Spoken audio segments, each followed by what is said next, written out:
Hello, good people. Feels good to be back in front of these incredibly hot lights, but here we are. We have the PWCQ number 67. Before anybody flames me for trying to steal JDZ's thunder here, not trying to do that. Just thought it'd be cool to get some commentary and stream going on this PWCQ while he's busy still. So here we are. I see it is not picking up my chat on the YouTube on here. That's totally fine. That may change here in a bit.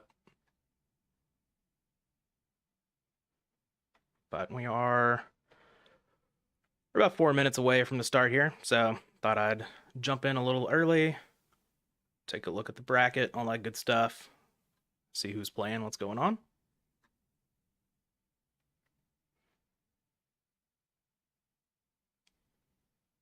Right now, looks like we've got 32 people. Can I do math? 1, 2, 3. 36 people. Okay. 36 players so far. Very nice. We got TK Griffiths coming out. Alvarado here to try to win another one of these things. We got Bluetooth, DuelingHigh. Yata 88's out here. Love to see it. Alefia. Got some good players. Of course, we've got this and I think one more PWCQ, and we are done with the season. Of course, we have the last chance qualifiers that'll be coming up, but don't know exactly what all is going to be happening with that yet. We're still working on hashing all that out.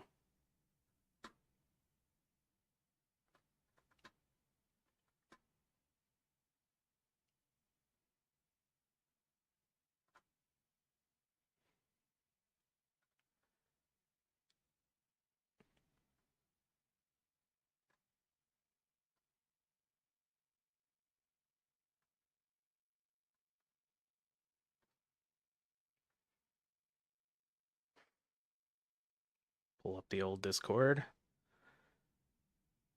It's a couple minutes away now. All right, so I guess I can pull this bracket over here. I guess we can just put the bracket in the chat at some point as well. You can do exclamation point bracket. We'll show everyone the bracket at any point in the tournament. But here's what we've got as far as people who are playing. Anybody have any suggestions of who you want to see first? I know a lot of people generally want to watch Alefia play. Pretty big fan of Alefia as well. Gulas is also in here, probably cooking up something cool.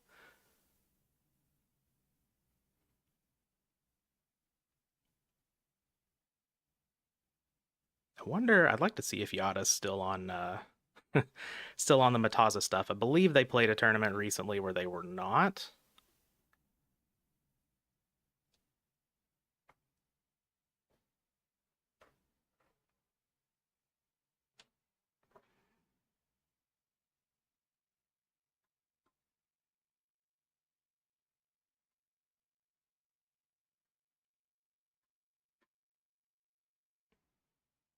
Some last second resubmissions in the Discord.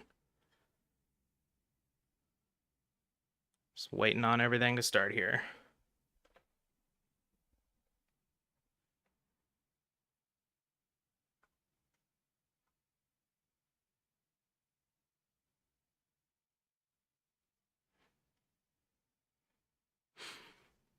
What's up, Keeling?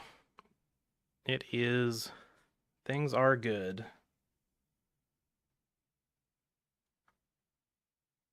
Get to sit in this chair for hours today.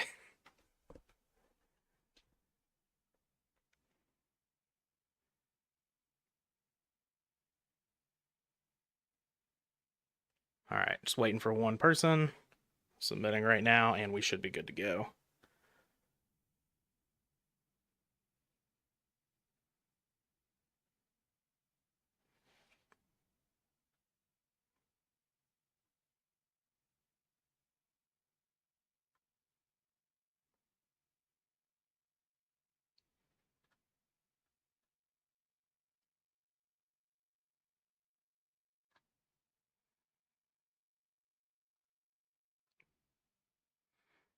All right, I believe we're good to go. Just double check here.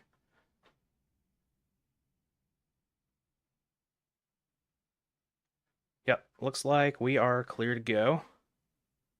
So let's take a look at this bracket here. Start with Alephia and CrashVolt. Looks like we ended up with 38. Yeah, looks like we ended up with 38 people, so not too bad.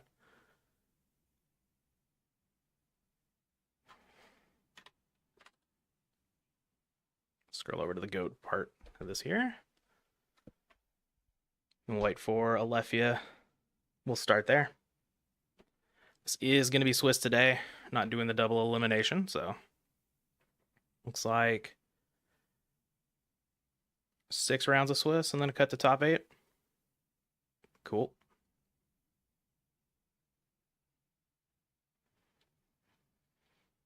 What'd you get in the Duskmorn packs?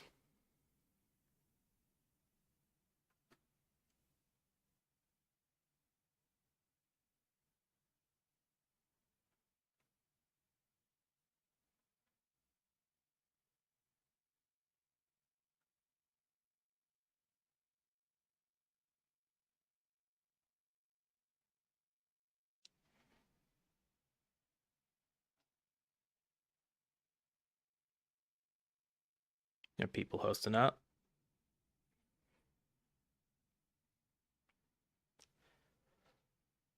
Start with Alephia, we'll jump around a little bit.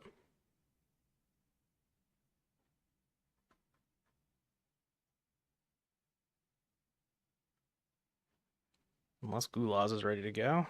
Gulas just asked if I was streaming.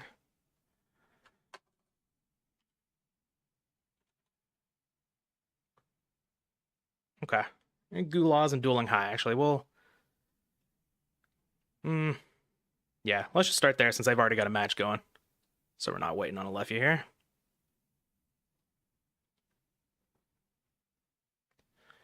All right, so we've seen a duo, at least from DuelingHigh, getting rid of Premature Burial and a level limit area B, all right?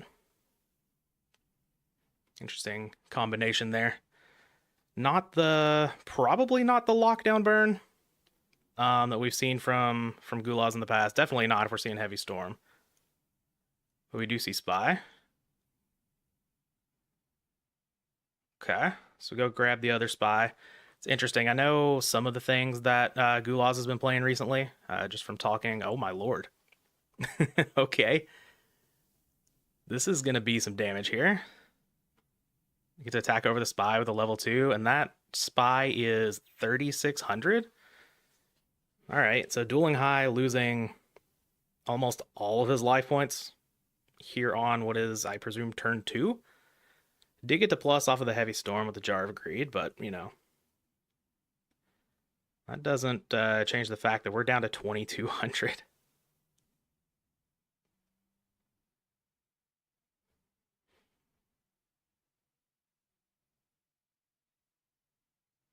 What's up, Matt? We were playing goats all day today. I'm not playing. I'm just commentating. But okay, Tribe is a very good answer to this board with a Night Assailant, and we do, of course, have the Spy in the graveyard, so kind of nullifying everything that Gulas just did there. Get back the Spy. So now, you know, even though DuelingHigh took that giant chunk down to 2,200, definitely ahead here. See what Gulas can pull out.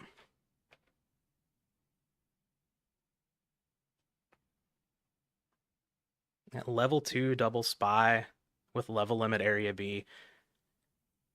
This screams some sort of cat deck to me. The Spies are a little interesting for a cat deck if that's what it is, but you know.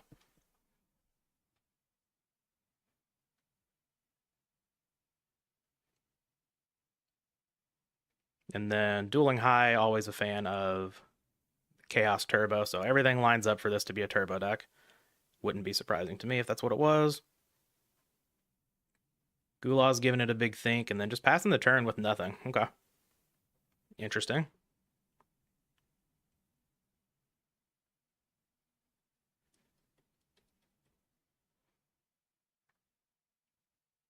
I'm just going to get in there with the tribe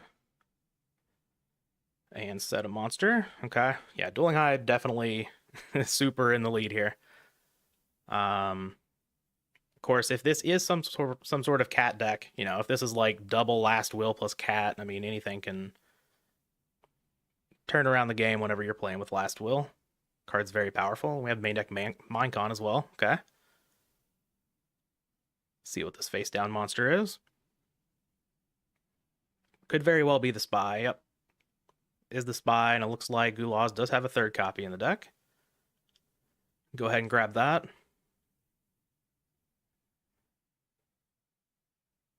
Oh, okay. So we don't have the third spy, I guess, but we do have a guard. That's spicy.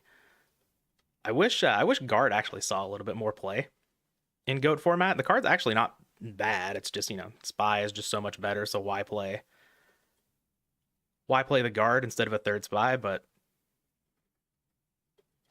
pretty cool to see it in play here. It's going to wall up the spy a little bit, but the tribe, of course, can clear it. You do have to get rid of your own spy. So you have to get rid of all of the spellcasters, but DuelingHigh certainly does have an answer here. Oh, well, I actually look back over here. It looks like the chat is actually showing up on the screen now. Very nice. Streamlabs be doing some weird things sometimes. Looks like we are going to clear the spellcasters. That makes sense to me. Getting rid of a Sangan, okay.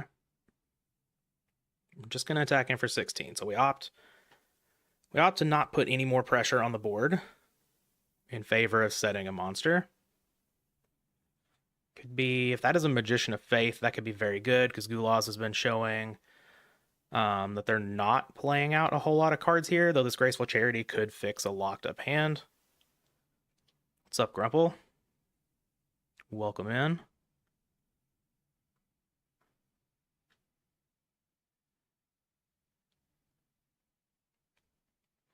Let's see what this Graceful ditches here. Mirage Dragon and Rhoda. Okay. Well, whenever I said this was a cat deck, you know, Gulas is out here just wilding today. So love to see that. We've got Mirage Dragon, Gravekeeper's Guard, United We Stand with Level Limit Area B. Beautiful. This is everything that I like in GOAT format. All right, so we draw the Thunder Dragon for DuelingHigh. That puts a light in the graveyard. So let's see if he's got a BLS or something over here. Maybe clear this face down. Mirage Dragon means it's return. That makes a lot of sense. The guard is interesting, though, because wouldn't you want the third spy to help with knocks and stuff if it was return? The level limit is also interesting. Don't usually return decks play like a lot of 4s and stuff, right? Oh, my body is a shield. Let's go. Nah, I'm into whatever this is. If it's return, that's cool. Oh, there are 3 spies. Okay, so we have 3 spies and the guard. So Gulas may have already had the spy in hand, and that's why, or I guess it's because thinking it was going to die to the tribe, you just go for the guard because it's not as good as a spy.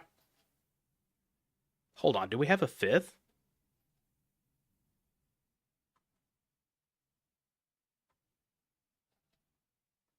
Do we have a 5th Gravekeeper? No. Okay. Just declared the effect because it's mandatory. Got it. And then we Book of Moon the Spy to protect from the tribe. Haven't seen the secret rare level limit. My body players are based. Absolutely. I'm certainly not biased in that at all, right? I haven't championed that card before. All right, so we flipped the spy down. We protected it, but where do we go from here? Also love to see the Mask of Darkness from DuelingHigh. I know he's a big fan of that card. Card is criminally underplayed. Oh, okay. Snatch Steal is a pretty good pickup, but we haven't seen a single Raigeki break over here, so could definitely have an answer. Just trying to get in there. DuelingHigh still low on life points from the early game whenever it took that giant chunk from the United We Stand. But Gulas also on life as well, of course.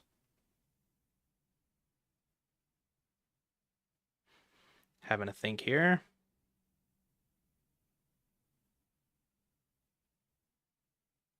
It's interesting. I feel like... I guess it depends on what the face down is. Don't necessarily have to answer the snatch steal on activation. Yes, PWCQ is the Patreon World Championship Qualifier for goatformat.com. I am just streaming it today because JDZ is busy. And thought it'd be cool to have some coverage rather than none.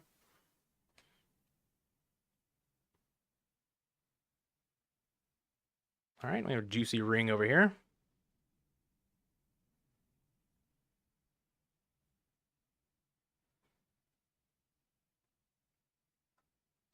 And okay. DuelingHigh is going to lock up the first game. We'll see what Gulas has over here in the side. Pretty big fan of what I've seen already. And I've kind of gushed over the deck enough, but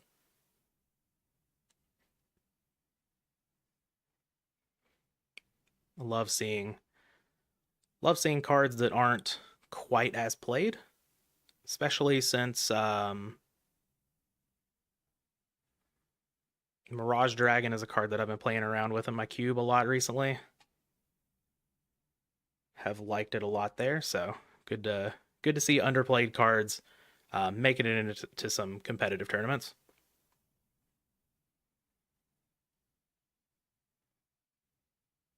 Yeah, no problem. Had a free Saturday, so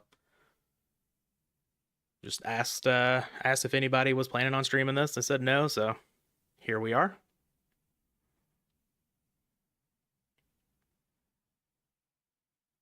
All right, Gulas going first.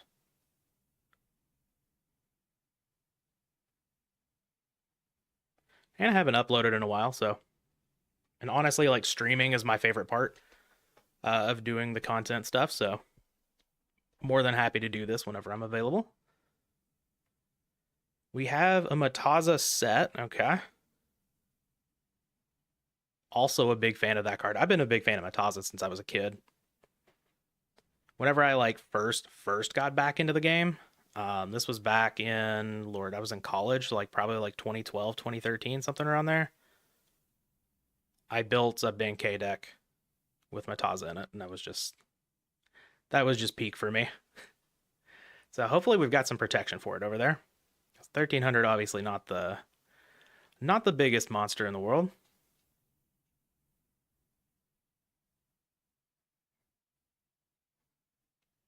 Okay, if there is protection, we've got Heavy Storm. Compulse, okay. All right, we're going to opt to not compulse the Mataza. Makes sense. A lot of cards in Turbo aren't going to be able to beat over it. However, Kaiku is, of course, going to take it out. And we just have a back row from DuelingHigh.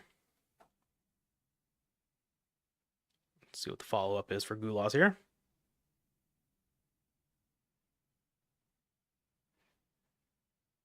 All right, we have a face down. Seen Mataza and Compulse.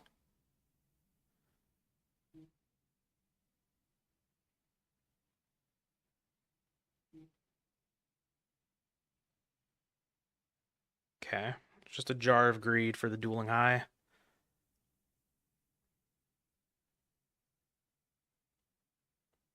All right, just attacking in with the Kaiku, and it is a Gravekeeper Spy. Okay, we're going to go get another Spy, or we're going to get a Guard here. All right, we do get the Spy. Makes a lot of sense. I'm all about that Gravekeeper's Guard, though.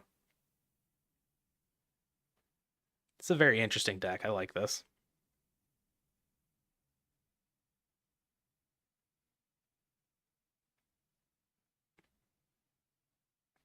Do we have anything that can get over this Kaiku here? Yeah, Injection Fairy Lily can certainly get over a Kaiku. It's going to cost you some life, but not a whole lot after that upstart helped you out a little bit early on. Oh, and we have a knock. Okay.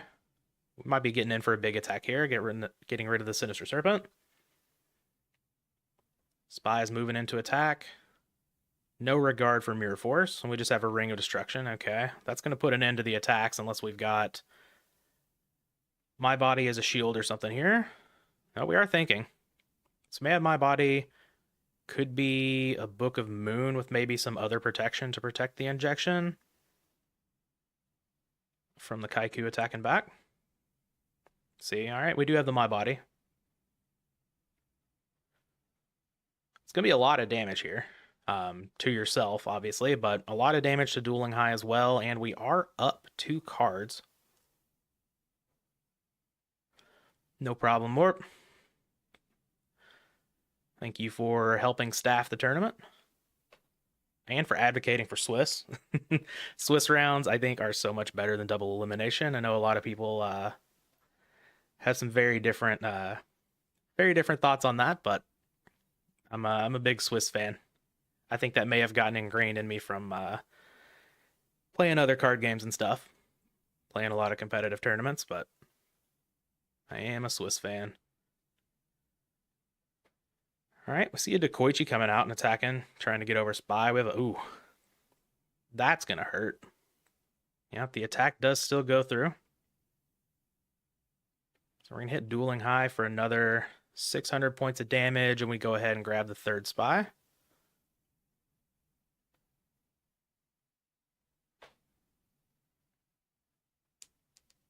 All right, we see Heavy Storm from Gulas. We're going to plus again off of a Jar of Greed.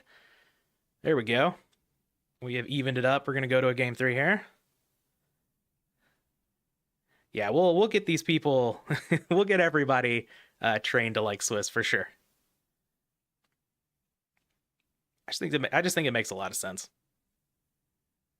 Especially when in a lot of these PWCQs, we've got like the amount of players where, you know, quite a few number of X2s actually top 8.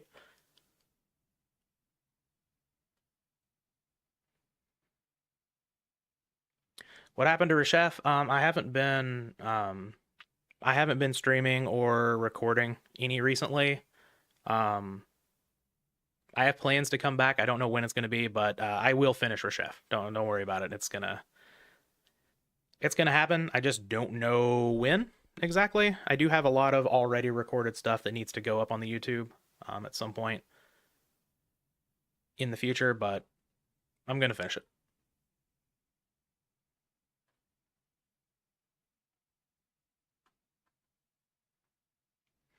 What is Zalug playing? I am not sure, honestly. Grumple said it's probably Return. And seeing the Mirage Dragon and some stuff like that does point to Return, but we're also seeing like Mataza and Level Limit Area B and some other things. So I am certainly not new JDZ, and no one can actually replace JDZ here. I'm just I'm just helping out, having some fun. But welcome into the stream.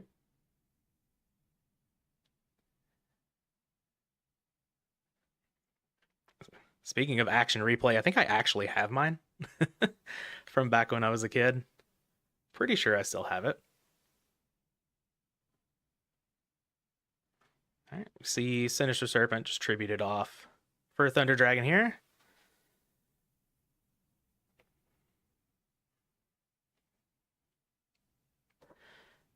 Yeah, Return with Lily and My Body as a shield. That's a lot of damage to yourself. Obviously, you can use Return after those things. And then it's not going to kill you, but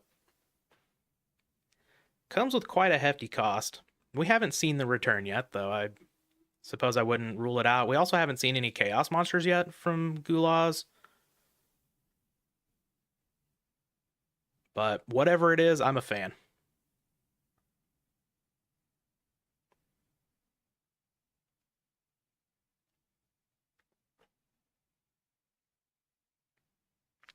Having a think over there.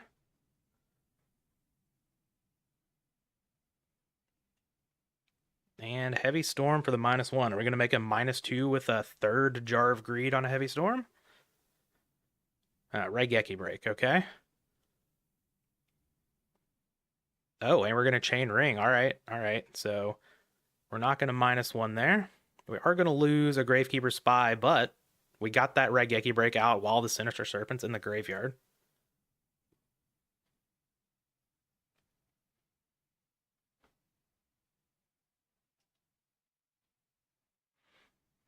Build a deck with Defusion, Stein, Return, Lily, My Body, and Solemns. Yeah, who needs life points, right?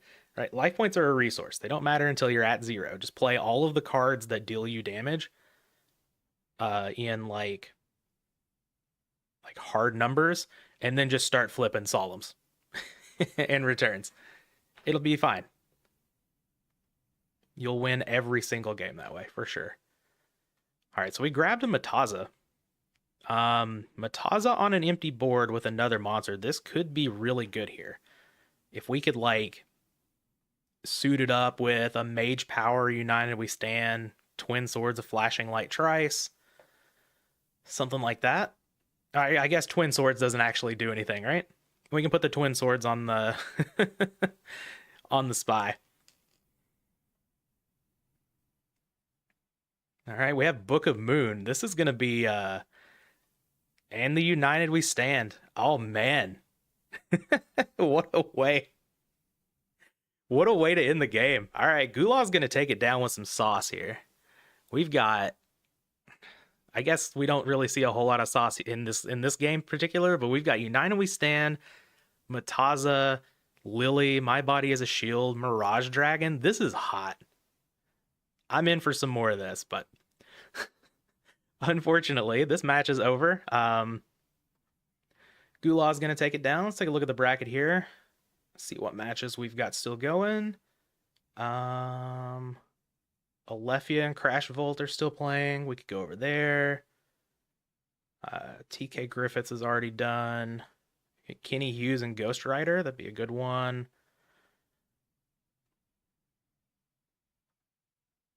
Is Noodle still playing? I see Noodle in the chat. Welcome to the stream, Noodle. No, Noodle's done. Noodle did win. All right, let's hit up Alethea. We're starting with the Spice. No, typing in the wrong spot here. Oh, is Alethea done? It's not showing that they are done, but I suppose we are. Oh, I'm not looking in GOAT format. That's what I'm doing. Sorry. Sorry, everybody. Okay, I'm still not seeing Alethea. Oh, they just finished. That's why. Okay, it just updated. Got it. Is Scrub on? Scrub's not on the Scrub account? Why is it? Am I just like searching for people as they finish their match or something? JDZ's just busy. Not streaming today, so decided we'd throw up a stream. The world doesn't make sense when Alethea plays meta decks. That is true. All right, let's jump into a Yata 88 match. See if we can get some more Mataza action. Maybe Gulas was in cahoots with Yata here. Building a deck.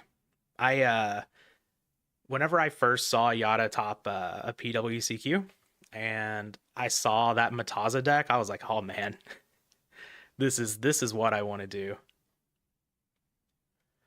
I didn't know there were rumors about JDZ. I haven't heard anything, actually.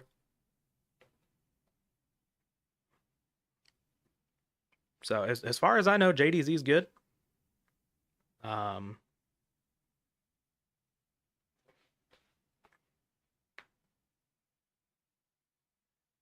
I've been trying to at least, stay caught up on how things are going in the GOAT stuff, even though I haven't been uploading recently. But I haven't heard anything negative, but from what I know, everything's good. So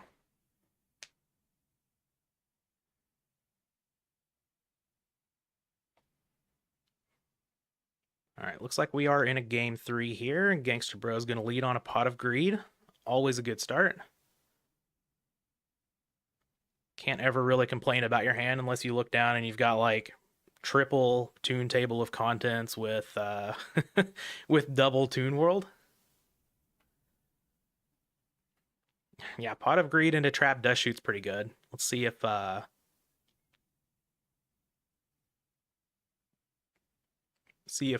they give us any information on what we might be seeing in that hand over there. Looks like rounds are actually finishing up pretty quickly. 1, 2, 3, 4, 5. We've only got 5 matches left, including this one.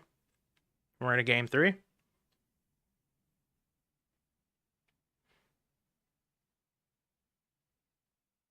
can get rid of the Sinister Serpent, but we don't see any of the other cards. Unfortunate. That's all right.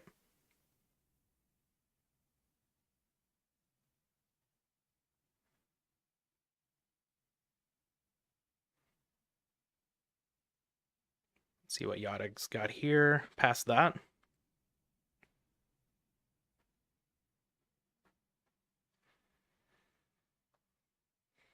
Pot of Greed, Trap Dust Shoot when you're on the draw is pretty good.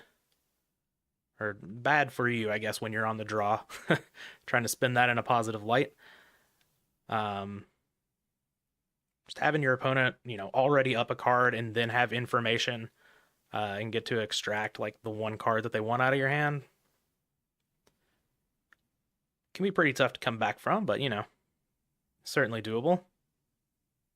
GangsterBro only up a card here in the turn cycle. Do you have a Raigeki break though? And we do know what both of those cards are, so they can make an informed decision. We're not going to Raigeki break a Sangan here, but we do get rid of just a Raigeki break. So we didn't have like a Sinister Serpent or a Thunder Dragon or anything to go with that, so we are actually even on cards here. I guess the Spy is going to put Gangster up a card technically. Ooh, yeah. And this is why Dust Shoot's really good. Without the Dust Shoot, maybe, we're a little hesitant to break there because maybe it's a Sangan or something like that, maybe a Serpent. And maybe we're hesitant to summon out the Breaker because of Torrential. But here we are. Since when are the PWCQ Swiss?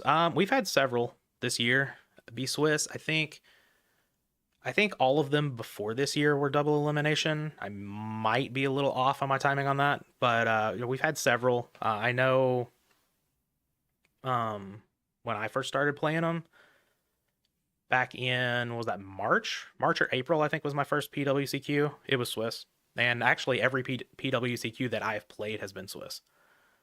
So we've had several. We've kind of alternated a little bit back and forth between Swiss and double elimination. All right, we have a Snatch Steal to crash some spies. Good way to deal with that card. Now I've got this Naked Breaker on the board. We don't have full hand information anymore, but we're just going to set a back row and pass.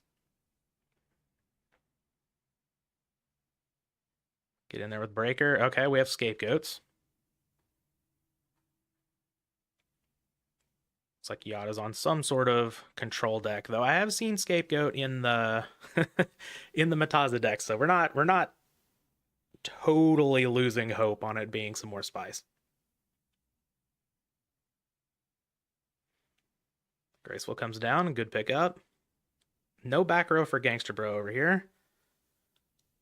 So we're clear to do whatever we need to do here.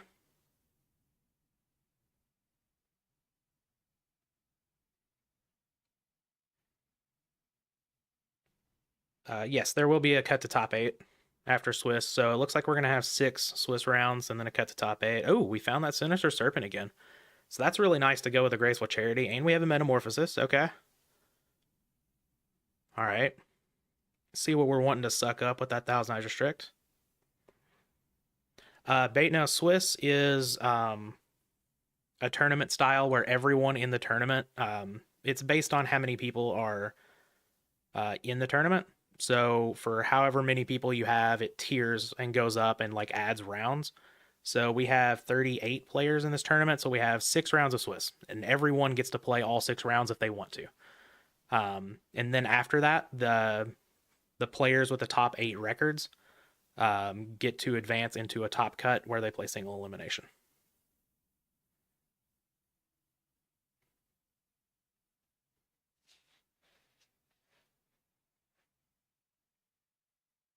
All right, so we did suck up the face down, which makes a lot of sense to me.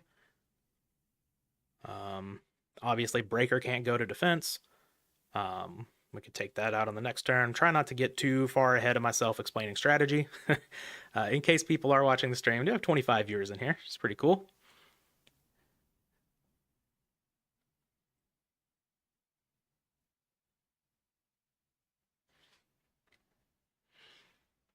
We've only got 3 matches, 4 matches still going, counting this one. Cool.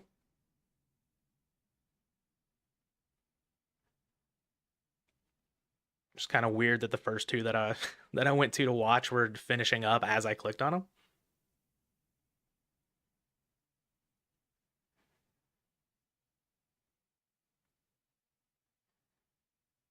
Having a big think over there from Yata's Inn, or from Gangster's Inn, sorry. We are sucking up the Thousand Eyes Restrict. We do have Thunder Dragons, right? We do not have Thunder Dragons, okay. Unless it was just drawn, but maybe we have something else to sacrifice it for.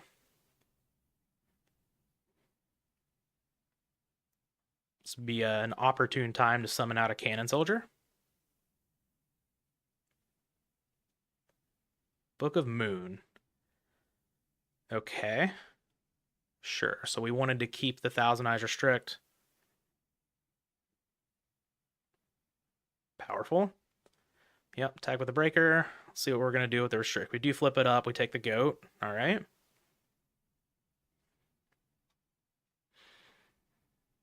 Okay. We used a lot of resources to make that happen, but having a Thousand Eyes Restrict on the board is powerful, clearly. We are even on cards, unless you want to count that Go token as a card.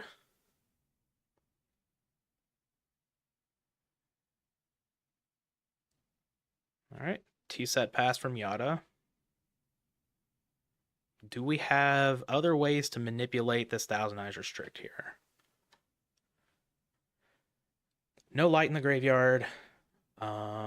Graceful Charity is not gone. Duo's not gone either, though. We do know about Sinister Serpent over there. Timely Nobleman, that's pretty good. Get rid of a Sangan.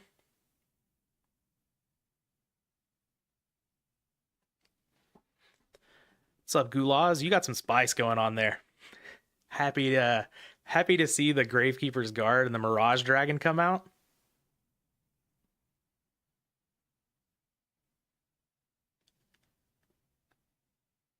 All right, just face down from Yata. We're gonna pass over. Maybe in a bit of a stalemate here if we don't have more ways to manipulate this Thousand Eyes Restrict here. And that's one of the interesting things about playing with Thousand Eyes Restrict. You can't just throw it on the board sometimes. You can't just take it sometimes. Not saying that these players are playing incorrectly. Just an observation of how Thousand Eyes Restrict works. You've got more tricks in the deck. I'm excited to see them. Very much excited to see them. You've got a lot of things in there that I love in this format. So I'm a fan, and definitely good luck to you in the rest of it.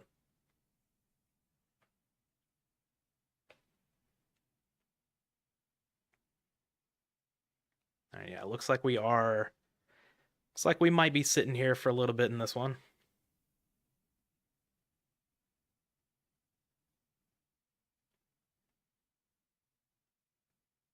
GangsterBro was quite ahead at one point in this game. But having a Thousand Eyes Restrict sit there, not being able to really attack for anything worth anything, Just letting Yata get back into this by just drawing cards, biding some time. It's exactly what the control deck wants to do.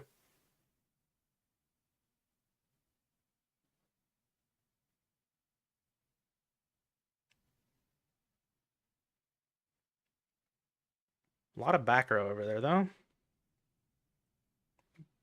Only one for GangsterBro. Let's see. What do we have? Seeing 2 Raigeki breaks gone. Okay. So may not have too much removal over there from the red side.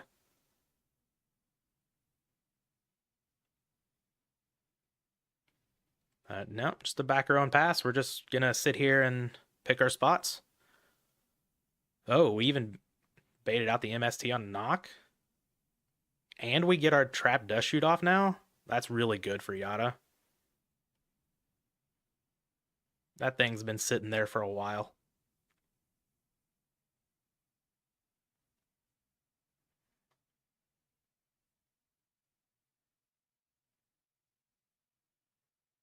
What's up, Shays? Things are going well. Oh, there was the way to help with the Thousand-Eyes Strict problem, and now it is gone. Wow. Very good trap dust shoot there. Seeing that suit go back, it's got to be a little disheartening for GangsterBro.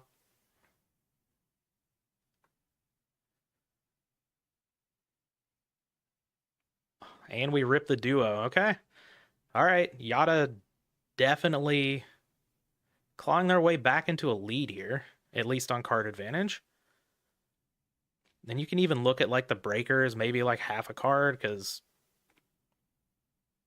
it doesn't have its counter back. You can't really count that goat token as a card.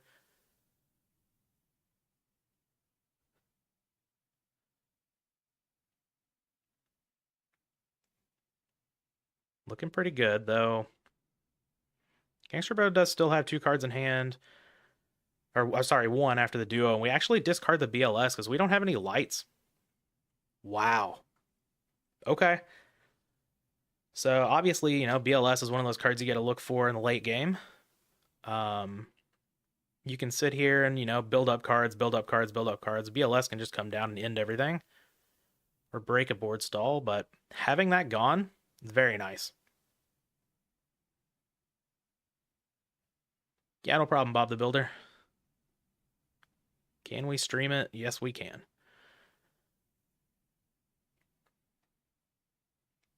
Just thought it'd be cool to have some sort of coverage of this event. I will be here for the entire thing. Could be a Chaos Sork in hand. That's for sure. But just Sork would be good. But just having the BLS gone for the late game seems advantageous for Yata potentially. Just knowing from that side that you just don't have to deal with that card later on. Unless I know a lot of people haven't adopted it, but there has been talk before of playing like monster reincarnation in the turbo decks. That would be hot. If we could like just get to a late game and like your opponent's like, oh, I don't have to deal with BLS anymore, thank God, and then all of a sudden here's BLS. But haven't seen the Serpent. Still don't have it. Well, I guess we do have a light now that the BLS is in there, but I'm saying for monster reincarnation purposes, we still don't have a light for that. But Heavy Storm, okay, we've got something going on, but Scapegoat may put a little bit of a damper on that. Lose the Mirror Force, okay.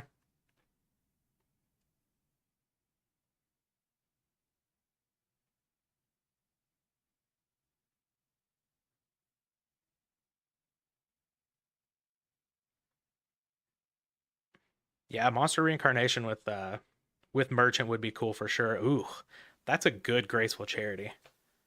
Ditch Sinister Serpent and a Night Assailant. We're getting back into Koichi here. Yeah. Makes sense.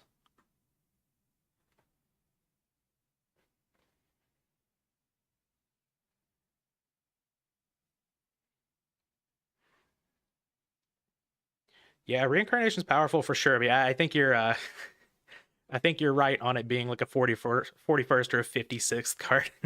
I like that. Misses the deck by 16 slots. Oh, we have a creature swap. Okay. See if that's the Dekoichi we just picked up. Creature Swap's one of my favorite cards to play with in the format. Big fan of that card. And man, it can do some damage to Turbo here and there. Obviously really good against the aggro decks as well. And we picked up Thunder Dragon, okay. Here's where you'd like to have that BLS just to be able to deal with some face-down monsters potentially.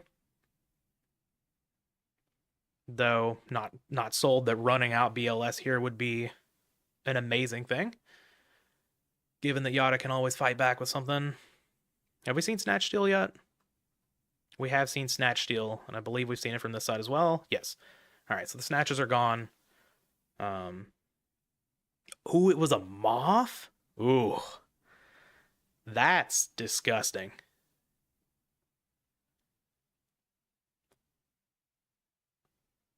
Yeah, to go with the Tsukuyomi. Ooh. That's gonna be really good. We've got Duo and Graceful in the graveyard, as well as Metamorphosis and Creature Swap. That Creature Swap was very, very good. And here's the Dekoichi that did not get swapped. Yeah, you gotta attack into that Moth there, but ooh, we're just gonna ring it up. We are gonna be going down to 1600, so... And Ring is not gone for GangsterBro yet, so we are definitely putting ourselves in a range that Ring could end the game here, but clearly ahead as things stand on the board with this Magician of Faith recycling just whatever we want to here.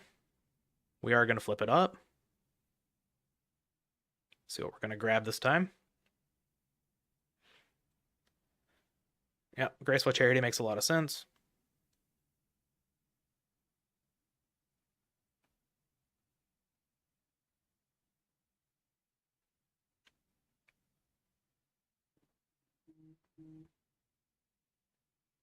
Oh, let's not lose this match on a disconnect, please. I got like 15 messages in a row, so I'm gonna see if someone actually needs me.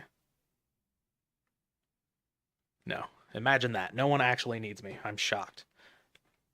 All right, Graceful Charity coming down. GangsterBro has still seen more of their deck than Yata has. I guess that's kind of the nature of Chaos Turbo. That's why it's called Turbo. All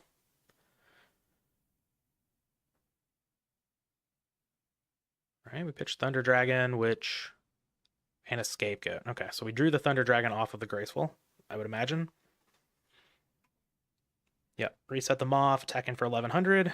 Here's where you would actually like to not have those goats on the board. Like, they are protecting your small life points at 1600, but you kind of want to get this game over with before a ring can take you out. All right, we see a T set from Gangster.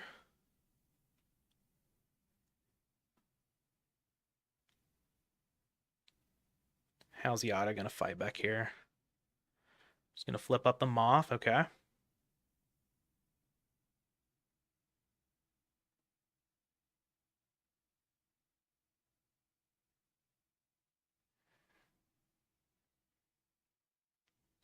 We're gonna knock the face down, okay. Being very defensive with this Magician of Faith. Totally fine with that.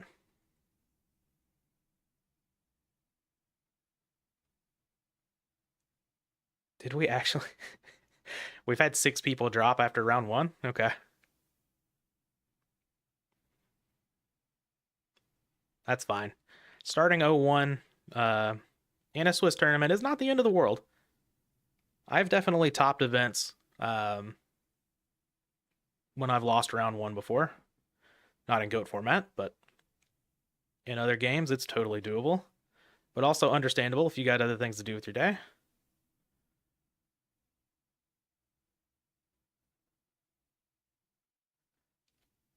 Alvarado is out, we have we have a chance of someone else winning a PWCQ. Hate it for Alvarado.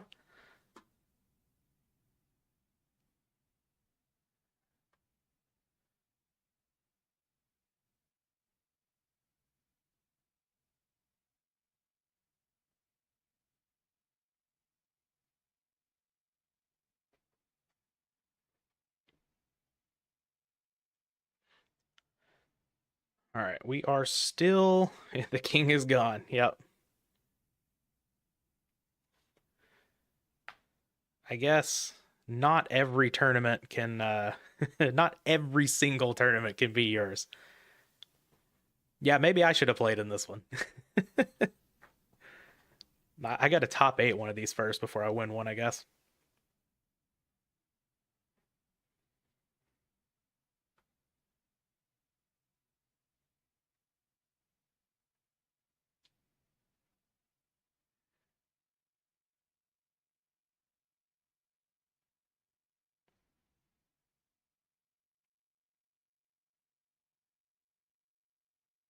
All right, we are still in the same board stall, which, while I think Yata is ahead, like as far as like card advantage and the way things are going, can't help but think that GangsterBro has like an actual like really good shot at winning this. Just because the more turns that go by now, you're letting the player with 11 cards in their deck draw to Ring of Destruction. Though I guess Yata is showing some offense here with the Chaos Sorcerer. And this is what I was talking about a little bit earlier. Like it's nice to have all of this card advantage and all this going, but you want to really close out the game as quickly as you can. Specifically because of that ring. And here we do have GangsterBro on a 2-turn clock. One of which is already gone. So we've got a 1-turn clock now, I suppose. Tribe's really good here.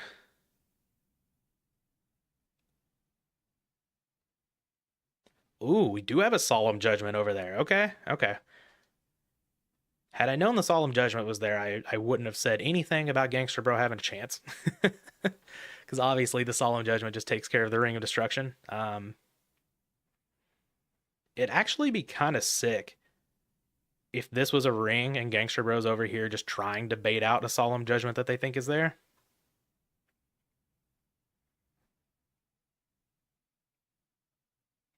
I love plays like that. All right, so the tribe is gone. All right, it's a Jar of Greed. Definitely not a Ring of Destruction. 9 cards left in the deck. Do we have the ring or is it one of those 9? Because at this point, I guess, yeah, Chaos Sorcerer is the first card that came to mind as another potential out to the situation here. But we have another Solemn Judgment from Yata, okay? And we've got GG's from GangsterBro, and we're drawing a bunch of cards. Looks like Yata's going to take this one down. And we've got one match still going. So let's jump into that one really quick. Get out of here.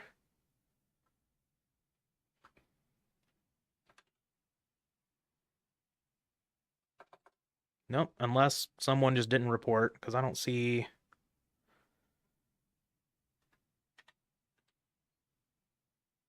Yeah, I don't see either of the players in here.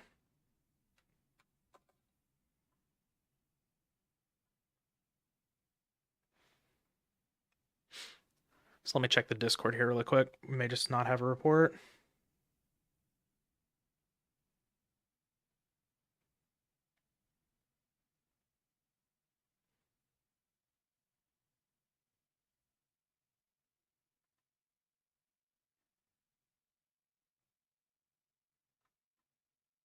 I guess I could check.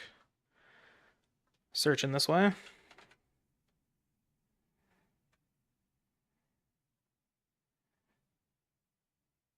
Yep. No match going on here. Oh, Morp was...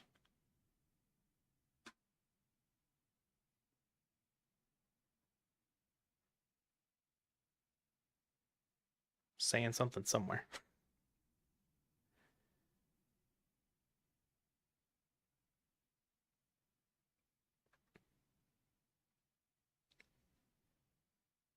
Oh, got it.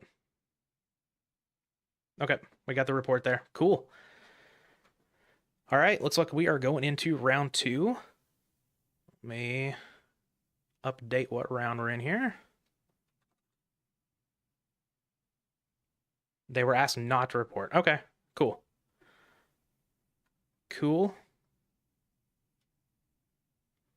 All right, so I'll bring this here bracket over here for y'all to take a look at. Who do we want to watch in round 2 now that we've got more people in here?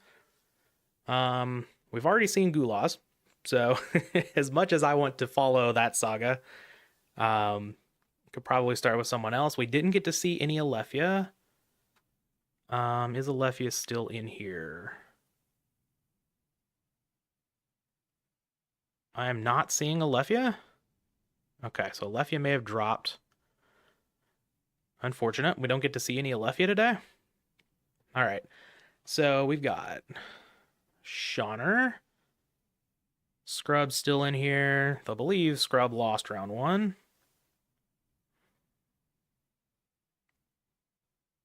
And we've got a lot of people who haven't won a PWCQ still in here. Love to see that. We could drop in and watch Noodle. Noodle likes to bring some spice. And being in the chat. So if no one has any recommendations here, I guess I can bring this back over. No one has any recommendations here. We can just load up Noodle's match for round 2. Grab some water.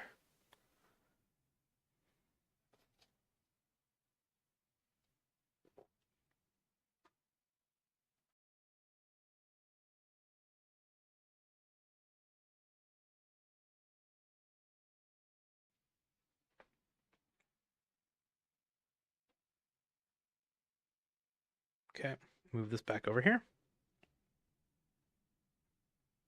Let's get into the dueling room.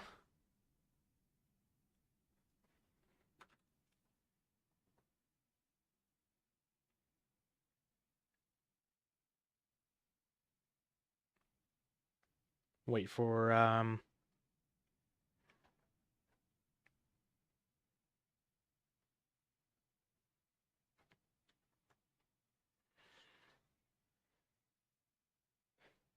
the match to get hosted up here.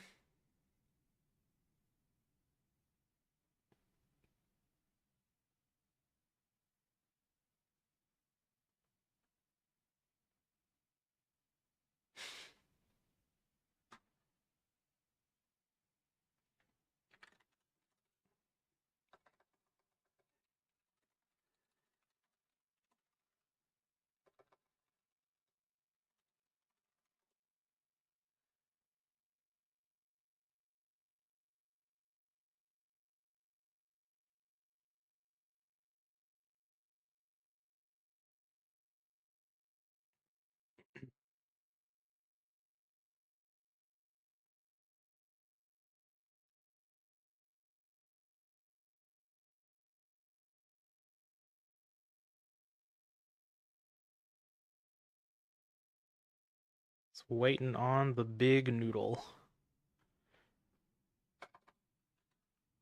Oh, here we go. I missed. I typed in MR and it didn't show, but here we are. Mr. Big Noodle versus Bills. All right, looks like Bills is on the play. And we're going to lead on a DD assailant, okay? And no back row. Could definitely be an Earth aggro strategy over here. We see Thunder Dragons coming down for Noodle. Oh, Infusion Gate? Oh yeah, we picked the right match. Forbidden Memories called. They want their boss monster back. We've got twin-headed Thunder Dragon coming down in round 2 here. This has got to be one of the best PWCQs of all time, or maybe I'm just picking the right matches. Like everything else is a turbo mirror. This is sick. All right, Exiled Forest gonna take out the Morphing Jar. Ooh, that could have been a sick Morphing Jar. Let's see what exact flavor of Fusion Gate we've got going on here. Obviously, every Fusion Gate deck is going to be playing Thunder Dragons because they're just perfect with Fusion Gate. But we could be doing like Dark Paladin stuff. We could be doing Master of Oz. This could be an interesting one.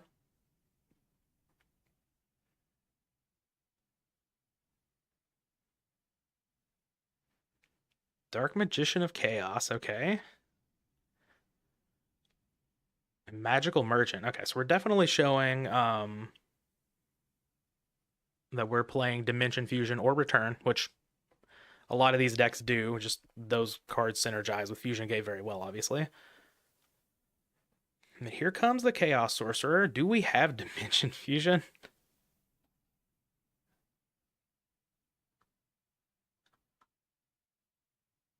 Got 56.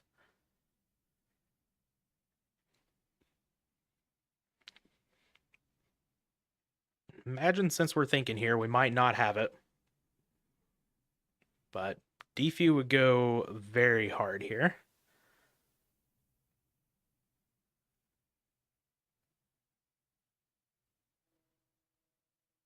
We're checking out the Banish pile. Oh, we do have Defusion. Okay.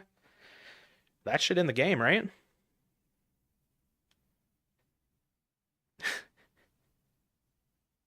Oh, no. Yeah, because, yeah, Bills gets their monsters back as well. So not quite game ending, I don't believe. I haven't done the math with the other two monsters over there. Do you know if I can target this Defusion with Demock? Yes, you can.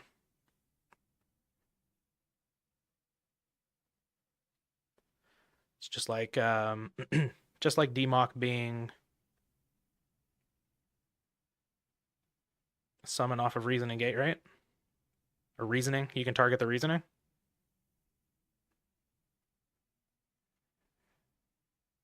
I'll let them call a judge if they want to. I'm not gonna intervene in a judge call here.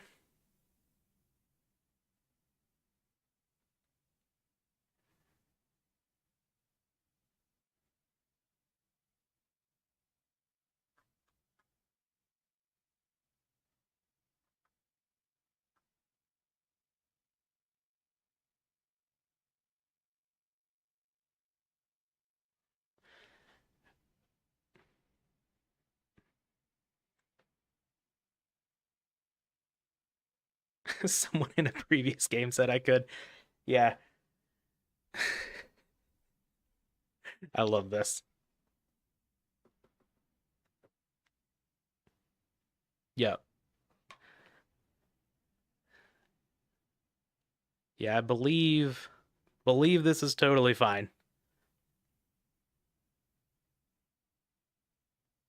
And yeah, like Bill says, using the same like reasoning as Monster Gate and Reasoning would make sense to me that you can pick up the Defusion.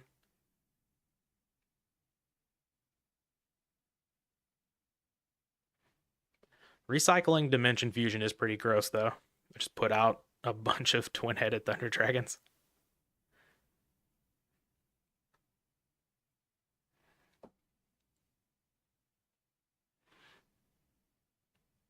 This is glad I decided to do this today. All right, we got Morp in here. At least Morp is watching. Not sure if we're doing any judge business here. But I think they agreed maybe here that we can pick up the Defu. Just haven't done it yet.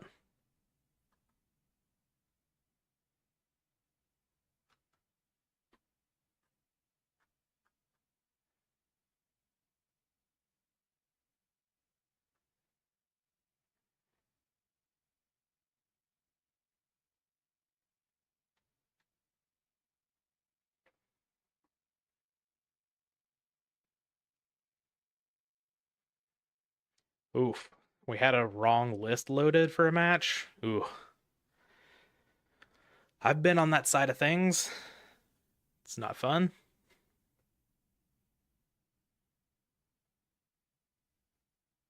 Yep, sack the DMOC for a blowback? Ooh. If we get a heads on this blowback, we could be donezo here. Alright, one heads. Alright, we have a very well-trained blowback dragon. Yep, get rid of the DD assailant. Haven't done the math, but can we somehow... But there's got to be a way to win. Like the opponent's at 6,900, right? Can make another thing. Get this back. It's got to be. We've got to have lethal if it's done right here, right?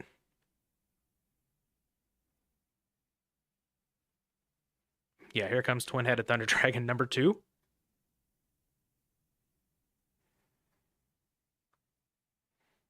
And yep, there's the defusion. We get back something, I guess. Graceful Charity, sure.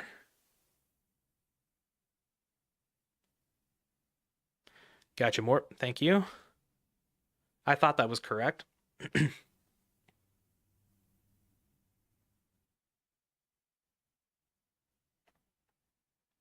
Appreciate you confirming. What's up, Alejandro? Welcome to the stream. We got Pot of Greed too, just for just for good measure. Why not? Believe it or not, we have normal summoned this turn. So can't do any more tribute shenanigans, but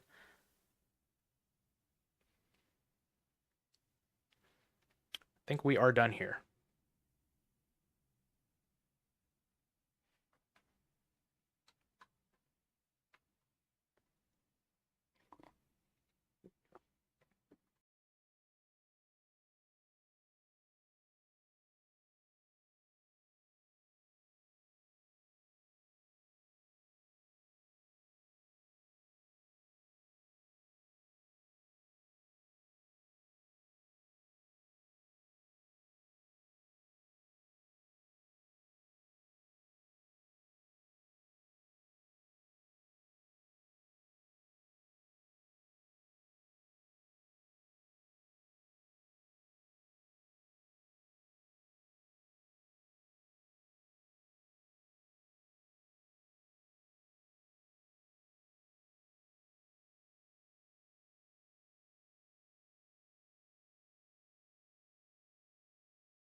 I've been sitting here talking with my mic muted. Sorry about that. Yeah, no, we figured it out. Math is hard, but you know, you got a bunch of things over 2,500 and your opponent's at 69. It's probably done. So I muted myself to take a drink so you all wouldn't hear that. But all right, let's see. Let's see what's gonna come in from Noodle's side. Bill's over here playing Earth Aggro, which is a deck that I guess is kind of equipped to take out a Twin-Headed Thunder Dragon. We saw Blowback, which is I didn't mention that one as one of the possibilities, but that is a card that is played fairly often in the Fusion Gate decks. Thankfully, my knowledge of perusing rogue decks has helped me out here. I have looked through many a Fusion Gate deck in the past.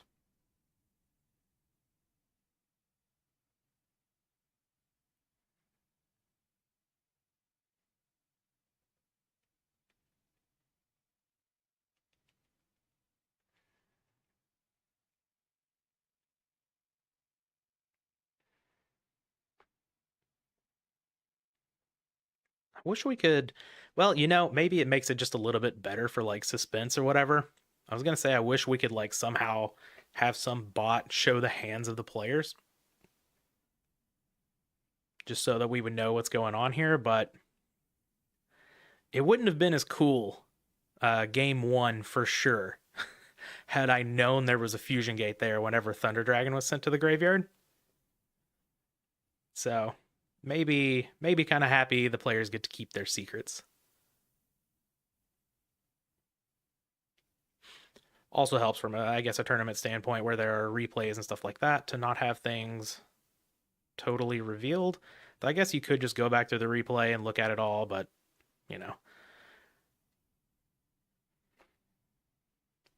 Between Tengu Plan and Edison, which is the better format in my opinion? I have played like 10 matches of Edison in my life, and Tengu Plant I only played whenever it was current. So I don't think I am the best person to ask um, whenever it comes to either of those formats. I almost exclusively play GOAT.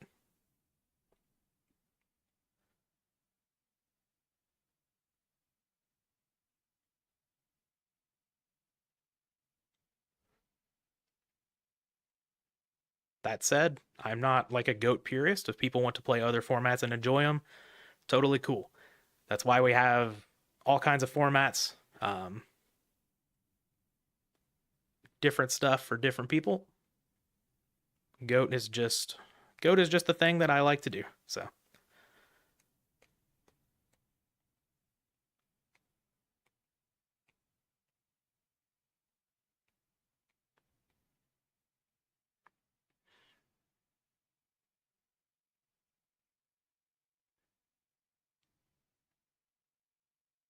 all right, so Noodle not starting out nearly as hot this game as he did game one. I play a little bit of Magic. I used to be for years a tournament grinder in Magic the Gathering. I have dabbled a little bit into like this was like way back in the day. I played a little bit of Duel Masters. I've played a very small amount of Buddy Fight. um, and let's see. I'm a big Pokemon fan. I don't play the TCG competitively, but I do own a lot of like the old Pokemon cards and stuff. And like I recently played through the Game Boy game, the Pokemon trading card game, so I can play that game. I just choose not to. But recently, most of the focus has been on uh, Yu-Gi-Oh since I stopped the tournament grinding in Magic. Though my friends did pull me out to a Magic tournament a couple weekends ago, so I'm not like totally done with it.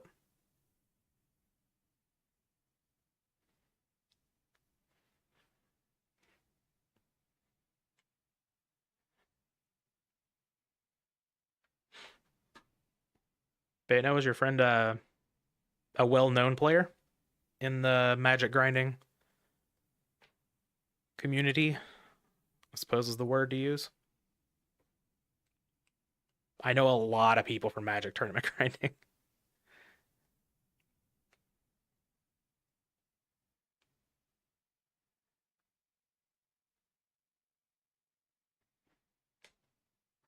Now let's get a little caught up on where we are here. Noodle's at 23, Bills is at 68.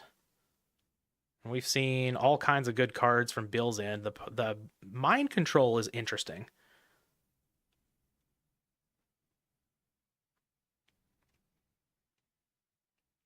Modern was my most played format. However, I did skip most of the Nadu stuff. Though I did play through Hogak, so I have played through the Tier 0 formats of Modern. I actually like Tier 0 formats in games. That's a bit of a wild take for a lot of people. I thought Dragon Ruler format Even though people don't consider that necessarily tier 0 in Yu-Gi-Oh, I thought that format was great. I thought the first Necros format was great. So I'm totally fine with tier 0 stuff as long as the mirror match is skilled and fun to play. Oh, from the last tournament I went to? No. This was like literally like 2 weekends ago. Um, like right after the Nadu ban. So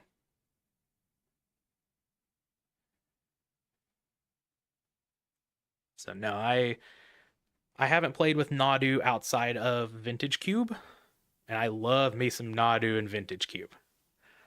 So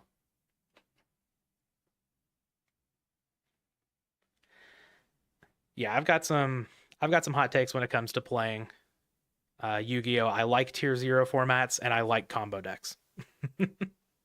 I also like lockdown decks and alternate win con strategies. So I'm actually planning to play in the Atlanta tournament here in a couple weekends for GOAT. And currently I am taking Library FTK. So now you all know that about me. All right, Noodle is somehow up on cards now. All right. We've got Dark and Light in the graveyard. Though Beals could be taking Noodle down to 500 here if this isn't some sort of protection in the back row. It is a Mirror Force, okay. The best form of protection. I don't know if I would say I would have enjoyed tier limit format because modern Yu-Gi-Oh feels like a different game to me. I don't want to like trash talk current Yu-Gi-Oh or modern Yu-Gi-Oh, whatever it's called, because I don't play it. But it started to feel like a different game to me. But I honestly don't know. Maybe I would have enjoyed it, maybe I wouldn't. I do like some high-powered stuff from time to time. Oh, he's based in Ohio? I know a lot of Ohio people. For sure. Yeah. I did a lot of playing in Ohio.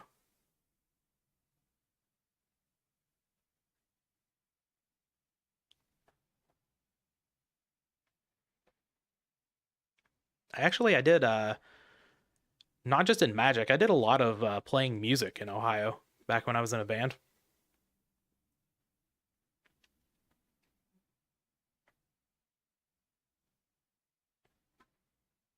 Ohio's kind of a second state home, I suppose, for me.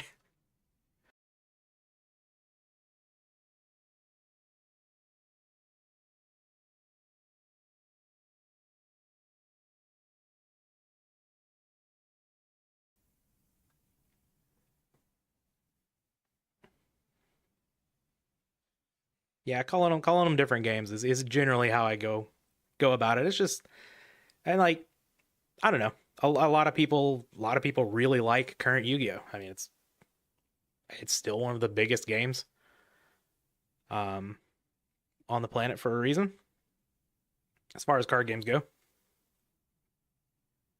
So, I don't want to knock it. I just, really like GOAT format. I played it as a kid. So, it's got the whole nostalgia factor for me. Though I've thought about branching out a little bit here and there whenever I've got some time. Gulas actually, uh, it didn't force me, but made me play some Edison matches last night. So,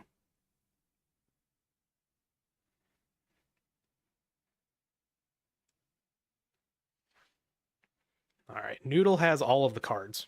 We have Thunder Dragon, Pot of Greed here. Can we build a giant board? It looks like the answer is going to be yes. All right. Fusion Gate, here we go. Twin-headed Thunder Dragon back on the board. We have fused our Thunder Monster and our Dragon with higher than 1600 attack.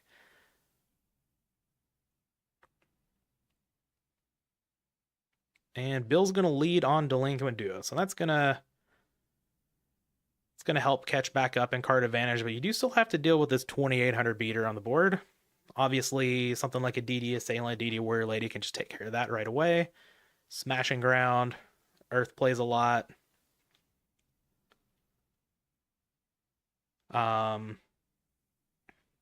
You know what would be awesome? If Bills had Thunder Dragon in their deck and they just mind con this twin-headed Thunder Dragon and fusion their own. Oh, never mind. That doesn't work. You have to fuse Thunder Dragon and Thunder Dragon. Okay. Never mind. I'm just thinking of things that can't happen here. I'm actually thinking of like actual forbidden memories fusion mechanics a little bit here. All right, but we have both of the cards that I said could deal with Twin-Headed Thunder Dragon. We have the DD Assailant and the Smashing Ground, so we're opting to get in some damage here. Makes a lot of sense. Generally want to kill the combo player as fast as you can, so they can't just keep like, so they don't have enough time to like build up resources to put more powerful things into play.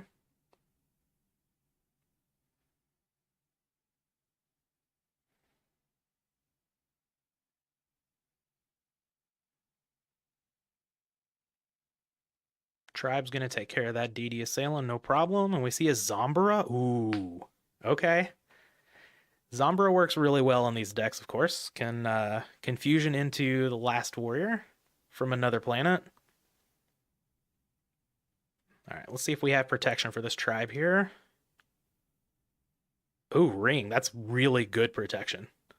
So we're going to put Bills down to 3,100. If we have a decent sized monster here, we can end the game and go to 2-0 with Fusion Gate. No, I'm just going to attack with the tribe. So we may be worried about Mirror Force Torrential, or maybe we just don't have a monster to put on the board. We do have a face down, okay? So we're pretty well protected over here on Noodle's side. Or at least so it seems. I suppose we could just have like, what, 3 cards? Knock, Gaff, Smashing Ground, Ring of Destruction. Oh, we have a level 2. Okay. All right. It was a Morphing Jar, so that's a really, really good one to get rid of here. Do we go for game with the tribe? Bill's definitely representing some sort of protection going on here.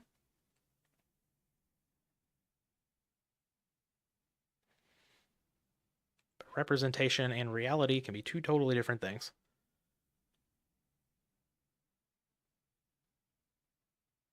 And you do have to pitch a card if you want to go for lethal here, so it's not like it's just free to go in for the attack.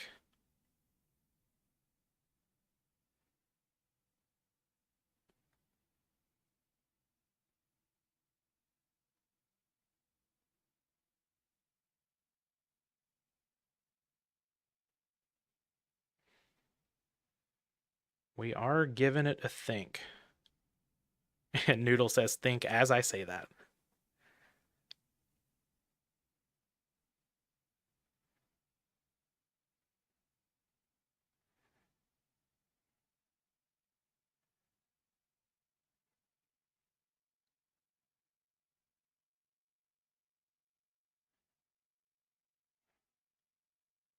A lot of different scenarios to weigh here.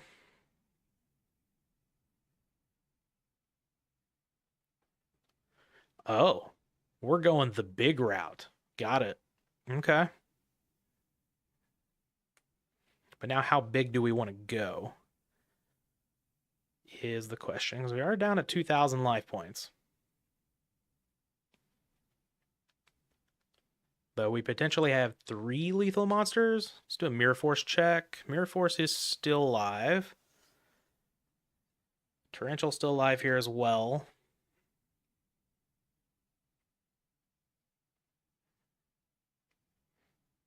I guess we haven't seen it flipped, so probably not going to be back there.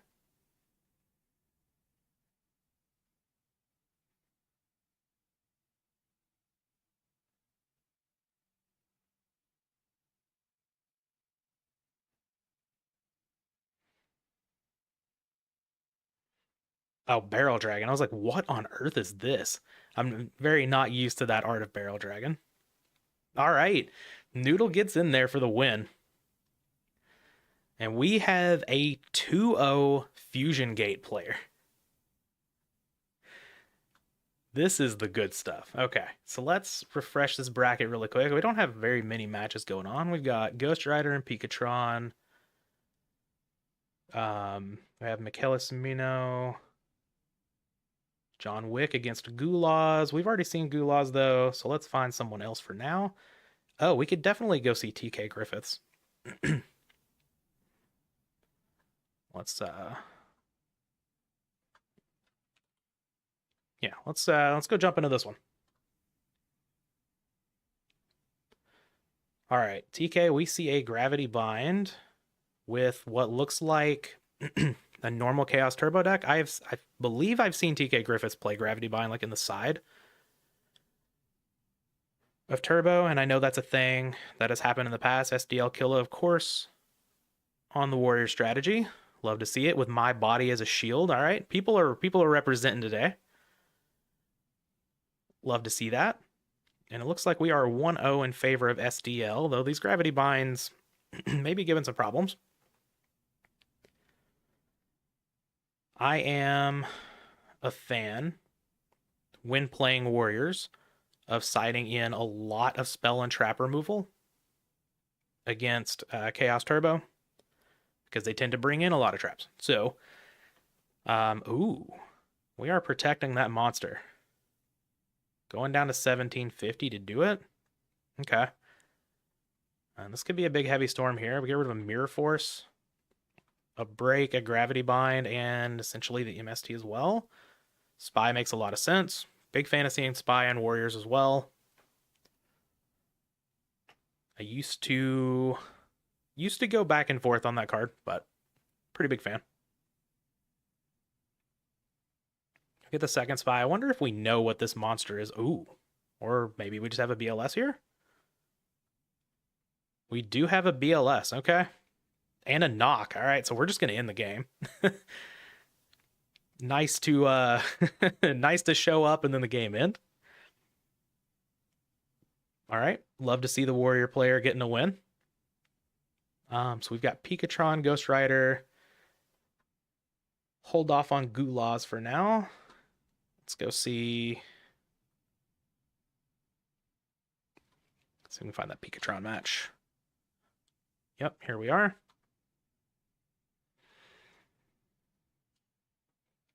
All right, GhostRider over here with the bottomless trap hole. Yep, GhostRider known for playing a lot of traps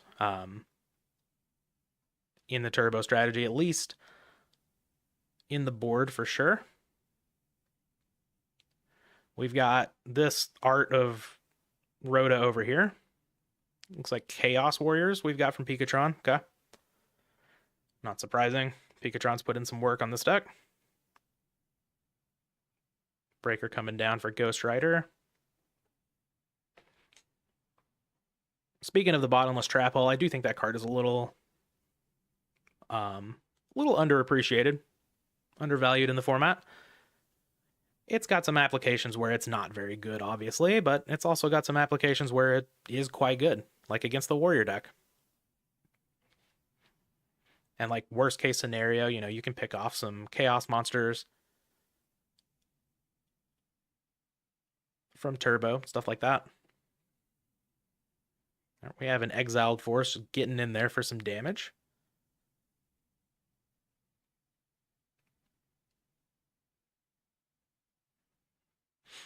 And Patron not looking like they're in a great position here. They're gaining 1,000 life points a turn. I guess GhostRider is at 3,700, but okay, Pot of Greed's going to help out. Unless we've got a Judgment over there. GhostRider having to think. And flip a Judgment, flip a Magic Drain. Magic Jammer. I am a Magic Jammer fan. No, we're just going to let the Pot of Greed go through. That makes some sense to me. We are actually down to 11 cards left from Patron here.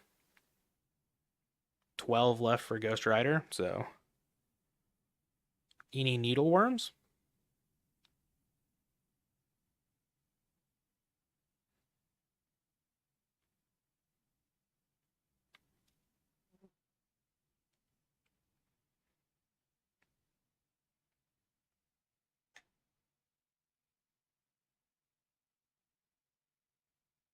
All right, we are setting a monster into Exiled Force. Could definitely be the Sinister Serpent. Could be something else. Maybe, playing some mind games here. It's like, I'm going to set this monster thinking that you're going to think that this is Sinister Serpent, so you won't use the Exiled Force, and then it ends up blowing out the other player because they didn't use the Exiled Force. But could very well see it being the Serpent. We shall see. Let's see. I don't think we've seen, like there's a Chaos Sorcerer. Yeah, just one Chaos Sorcerer gone as far as Chaos monsters for GhostRider. So we still got BLS in there looming somewhere. We're going to summon the old Zombra of the Dark here.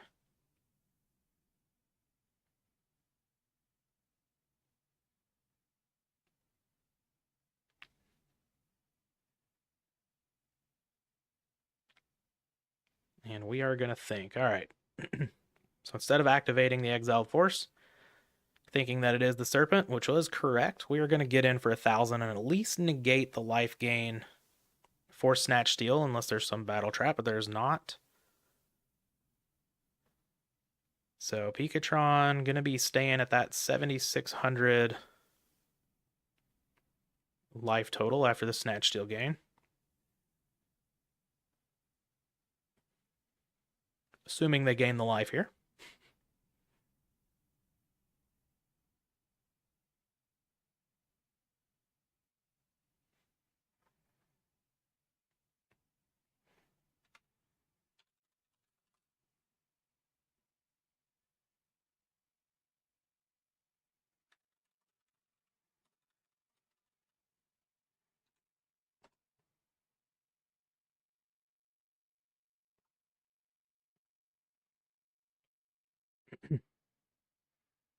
Let Pikatron know to gain the 1,000 here.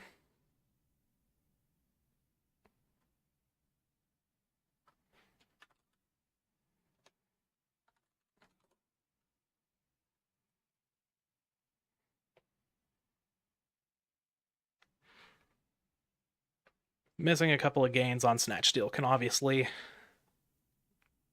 change a game at some point. Though it is an often forgot about thing. Looks like we've got a Chaos Monster from Pikatron over here. BLS is gone, right? No, we have not seen BLS. No. Okay. Thinking about the SDL Killer match. But is the Chaos Sorcerer. See if GhostRider has some sort of negation here. Appears not. The Chaos Sorcerer is going to resolve. We are asking for Prio.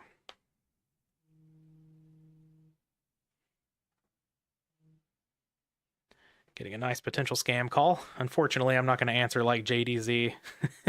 Take them through a whole deal.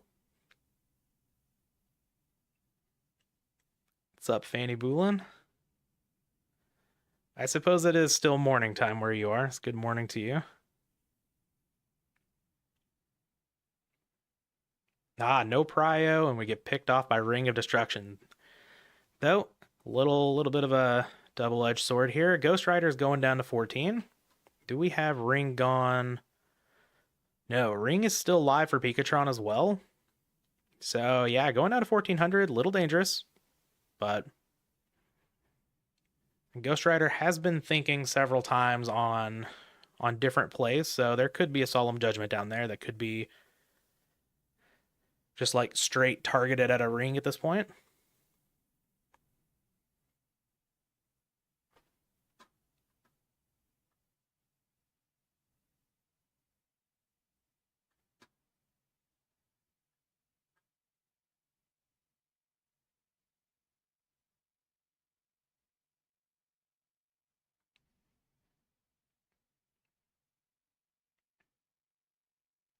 All right, Pikatron gonna take 1,000. Again, just negating the Snatch Steal life gain.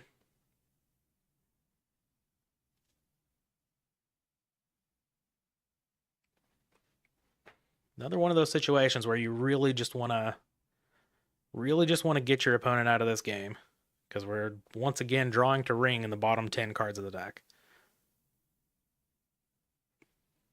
I believe is Heavy Storm gone. Heavy Storm still in play for Pikatron as well. Okay. So, all right, so we're drawing basically to heavy ring here, I would imagine. Pot of Greed and Graceful Charity are gone, so we don't have those to help speed through the last little part of the deck, but maybe we've got some other stuff. We do see a Dust Tornado come down. Yep, pick out the Solemn Judgment. Had an idea that that card might be there. Get back the Serpent, okay. Oh, there's the Heavy Storm. Do we have the ring follow-up? Well, I guess at this point, like, you get the Exiled Force back, you may just be able to win the game. If GhostRider has another Solemn here, you kind of got to make a decision whether you think you might be dead if this Heavy Storm goes off. All right, we do have another Solemn Judgment down. So we've cleared 2 of those. Oh, we've cleared all 3 now, actually. So presumably, ring isn't going to get countered. GhostRider could definitely have some sort of like Raigeki break, something like that down. Oh, Brain Control. That's a good way to fish for something here. Yep, you got a Raigeki break now. So, yeah, so now ring is just free to go if that's one of the cards that Pikatron picked up. Set a monster. And... oh, I missed the gain again this turn. I would have reminded again, but I wasn't looking at that. What's up, Houdini? Serpent to hand. Are we going to activate the Exiled Force this time, or are we thinking Sinister Serpent again? Brain Control, I think another underplayed card in this format. But let me pick up some ultimate rares before you all start playing that, actually. Because they're already expensive enough. Why not take the Exile for its effect? It might be because a few reasons. Pikatron is gaining 1,000 every turn from the Snatch Steal. And if you don't have anything to follow up to kill, I guess, after using the Exiled Force, maybe it's worth it to just take the Zambara and run it into a Raigeki break.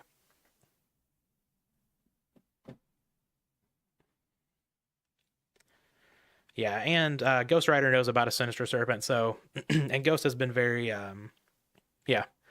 Ooh. All right, so we probably picked up something lethal here. Something that can attack for 700. I hope it's a Morphing Jar. Oh, that's... we're going to get in for level 2 lethal? Okay. All right. Yeah, Ghost was very disciplined in not activating that Exile Force on the Sinister Serpent, so I think you're pretty all right with just letting the Exile Force sit there.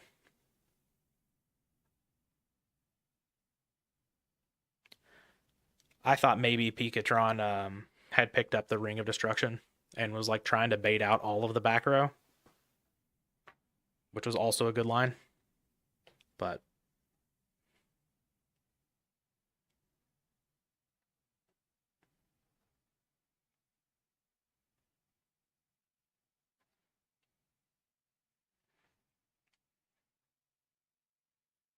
all right, Pikatron's hitting up the bathroom. A fine idea. So might be here for a bit, but we are going to a game 3, so we'll stick around. I'm not a fan of jumping around too much from matches that haven't already completed. We've only got one other match going right now anyway. CrashVolt match.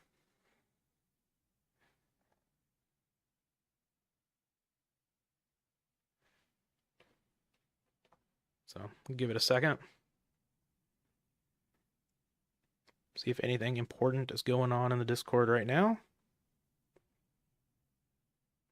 Just keeping an eye on things in case there are fires and I'm needed or something.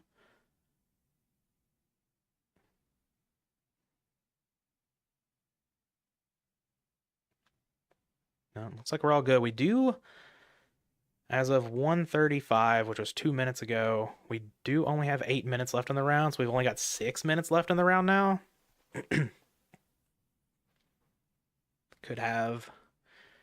Could be going into some time procedures.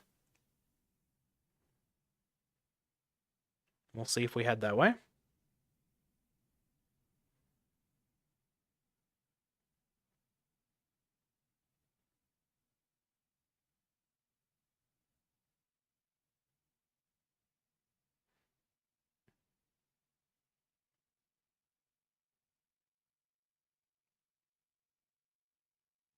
We do have Morp in here watching as well.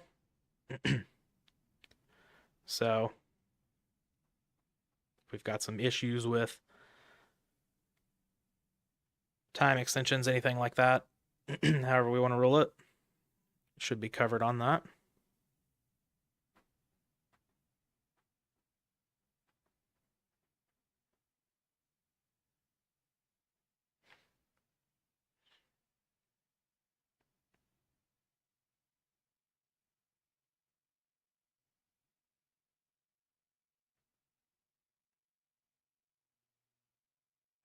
All right. Bathroom break is over. We are here.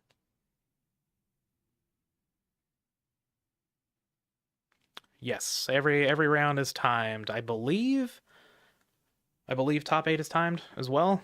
Check out the announcement on that just to make sure.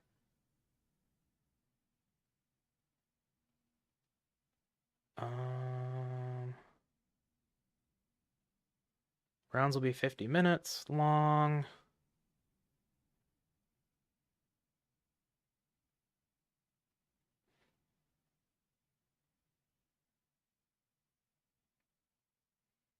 All right, it doesn't necessarily say, but I believe I believe it was determined earlier that top 8 will also be timed, which is cool.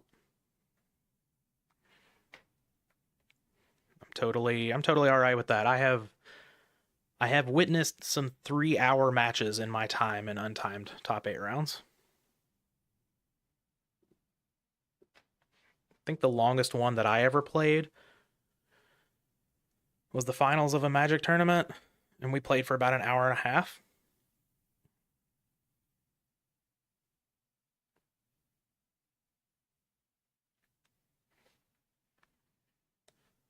All right. GhostRider's got an open board here. Patron already at 5,600. We are graceful charitying with 2 Gravekeeper spies in play. If we can get out of BLS and another monster, we could be looking at time not being a factor. All right, there goes Night Assailant. What else we got? Oh, and BLS. So I guess we're not going to be summoning the BLS, though I guess same applies for Chaos Sorcerer, if we're able to get there.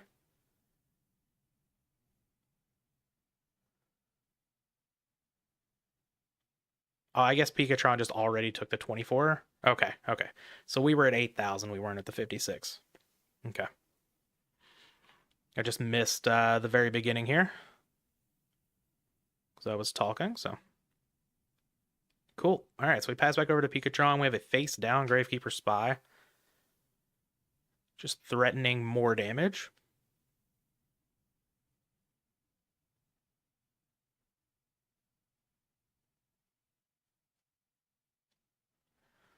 All right, we're going to lead on Heavy Storm. Leading on that against Turbo means you've probably got something pretty good here. Either that or an act of desperation to get rid of the spies. Coming from the warrior seat, I understand both of those very well. Or maybe we just want to set a bunch of back row. So yeah, we do. Do heavy, set 2 back row, but get rid of a Sakuretsu armor, so we're not punished for heavying. No trap dust shoot. I guess trap dust shoot would have been a punish, but no jar of greed. That's the card I was thinking of. Feels like every time I heavy storm a turbo player, there's at least one jar of greed, which makes sense. A lot of times they don't feel the need to set multiples unless they have some sort of heavy protection. Deck is very good at not getting plussed on.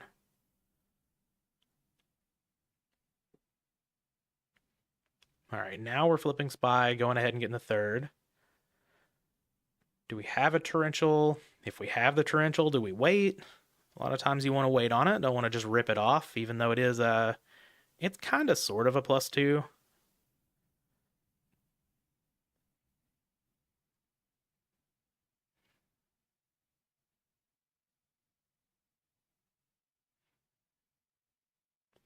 No protection from GhostRider here, though, so if you're able to do something... And there's Rhoda. Sasuke would be good here. This kind of depends on what you have in hand. We've seen Raigeki break, Sakuretsu. Still have the trap dust shoots in the deck, which I guess makes a lot more sense against this Chaos version of the deck, because we're playing with like Thunder Dragons and stuff. We're going to be keeping more cards in hand than the average Warrior deck. Oh, we're just going to go for Donald? All right.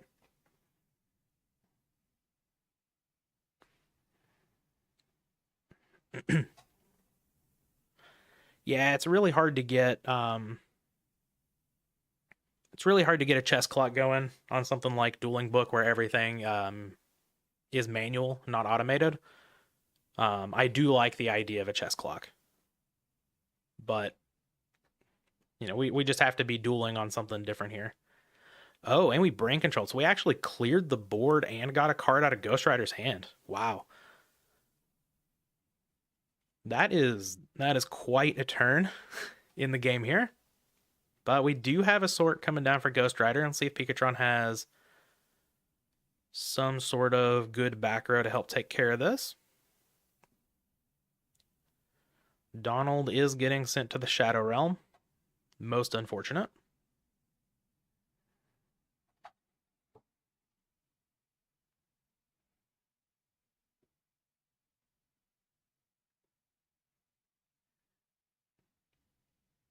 Oh, we are in time. Okay. Going to refresh myself on the time rules that we are using specifically.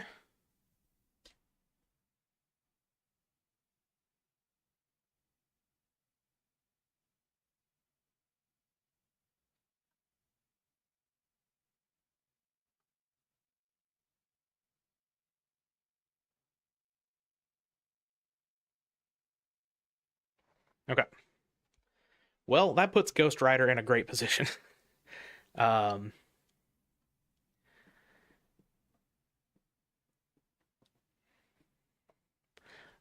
necessarily your turns timed.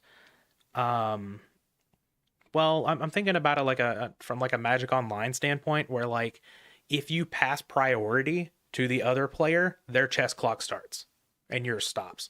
So it's not even like turn versus turn. It's like who has priority to interact.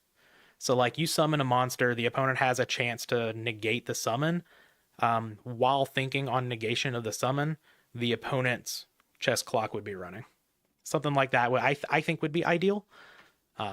Other people may have different thoughts on that. We're basically just playing like this is a paper match, which 50 minutes should be totally fine.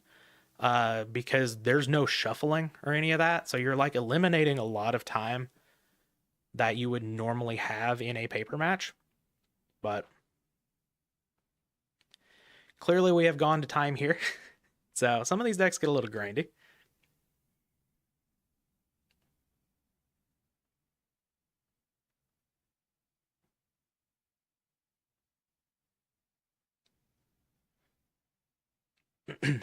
Would GOAT format event be amendable to current Konami policy of end of phase? No. We generally don't change rules from how they were specifically during GOAT format. So we have in the announcements here the actual rule from 2005. And that's what we go with.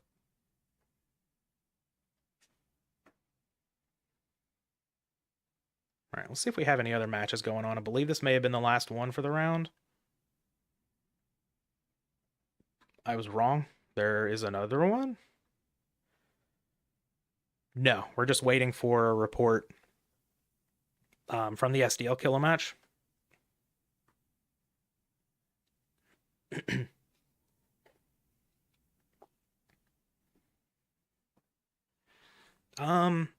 So the problem with, like, I'm not a judge, but I've played a lot of competitive tournaments. The problem with extending penalties to multiple tournaments for something like that, I don't really know how to word it. It's hard to keep track of. And the documentation and everything for like multiple tournaments. I guess it would be a little easier whenever we're only dealing with things on like the PWCQ scale. Good lord. Because we've only got 38 people to start the tournament, but just the documentation, you'd have to go back and look at like, oh, this person track record, blah blah blah blah blah, just to make sure that everything is documented each time that you were going to give it. I am a fan of strict slow play violations. However, it is also on the opponent to call the judge for slow play. And I think something sort of along the lines of like old Magic rules where like you get a warning. And then after that, sorry, we're upgrading. We're going game loss. We're going match loss. Maybe one warning might be a little, or sorry, you don't get a warning. You get like a judge kind of nudges you and say, hey, I need you to make a play. The next one is like an official warning. They write it down on the slip and everything like that. And then we start going game losses. I'm totally happy to do that. Unfortunately, I don't make the rules. I'm just here commentating, playing some GOAT format.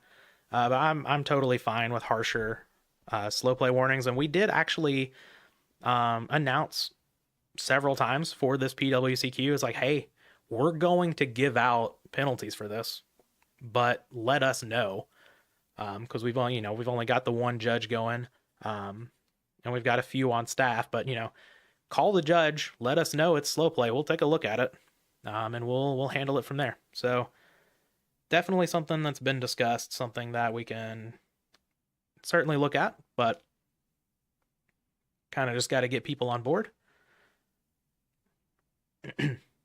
I agree.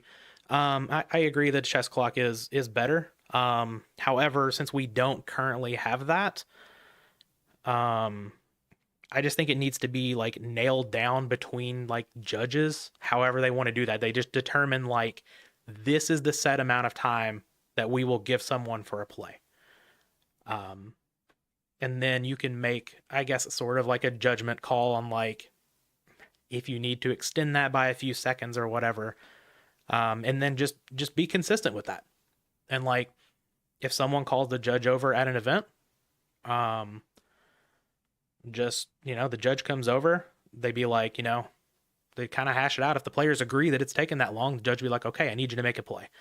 And then from there on, just be consistent about handing out penalties and stuff like that. It could definitely.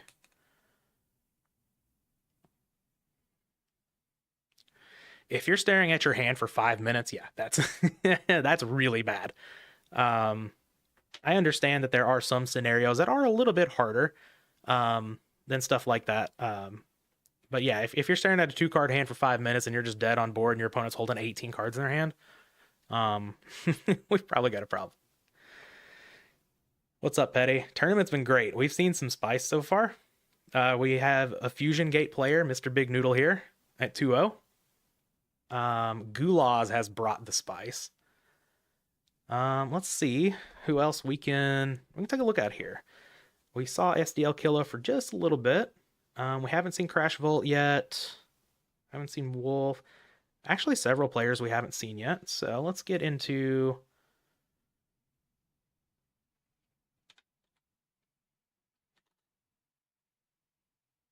CrashVolt hasn't hosted up yet.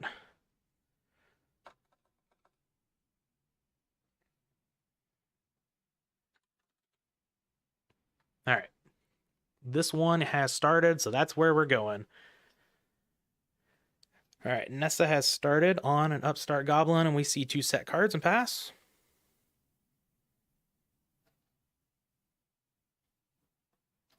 It does feel bad to call a judge for slow play in real life. I'll give you that. Me being not a very confrontational person, it's hard for me to do personally. But technically, if you want to play by the rules, it is both players' responsibility to call the judge. And if you think it's going to cost you a game, call the judge. I mean, yeah, I mean you can't let people just continue to get away with it. Now, if it's at like a locals or something, whatever. I'll be a little bit more lenient and I'll just kind of nudge the player and be like, "Hey, can you play a little bit faster, please?" But if it's at a competitive tournament, I will like if someone's playing slower, I'll give them the courtesy first and be like, "I need you to make a play." Something like that. And if they continue from that point, then I will just start calling a judge. Luckily, in the few paper tournaments that I've played in GOAT, I haven't really had to do that. So I've also played aggro decks at almost every... Like, I didn't even have to call a judge for slow play whenever I was playing Pac-Man. I think there was one match I probably should have, but we ended up not going to time anyway. So, because I generally play at a pretty good pace. So, sup, Splevin? Stream's going well. As far as I know, we got some we got some viewers in here chatting. We've seen some cool stuff already so far. Appreciate you all allowing me to do this.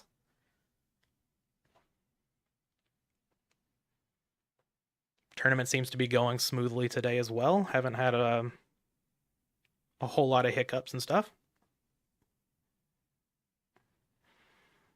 All right, we've got Knock coming down from Nessa, getting rid of the Dekoichi. We may have ourselves a turbo mirror, so we're gonna tone down the spice a little bit. Go from a little bit of smoked paprika to just straight salt. Yeah, I think this is the... Well, never mind. We see a scapegoat over here, so I guess we still haven't seen a turbo mirror on stream. So, pretty cool. I actually like turbo mirrors. I think they're cool, but I understand a lot of people don't want to see them, especially when you see them just over and over and over. So, and I guess they are a little bit more fun to play than watch sometimes. It just kind of depends on what you're looking for, I guess. Appreciate it, Zabuma. Certainly over here trying to do my best.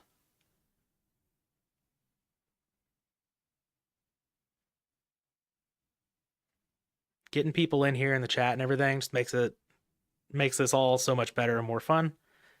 Makes it more seamless.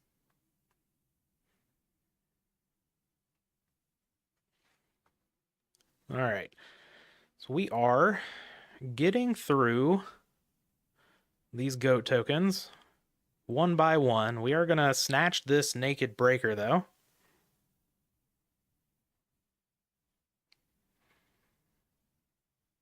Interesting. I don't think we know what this monster is or have an idea. Well, we did see a dust... No, we did not see a dust shoot from this side. All right, we have Tsukuyomi. You don't get the counter back on the breaker, of course, but you do keep it safe from being stolen back with an MST or something. That's totally something.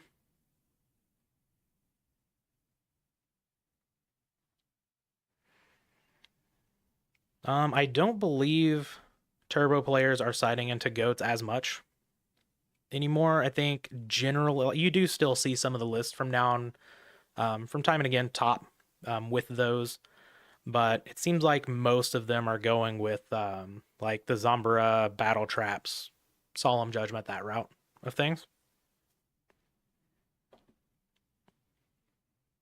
I'm not much of a turbo player myself, but from what I understand, people thought the goat stuff was a little bricky.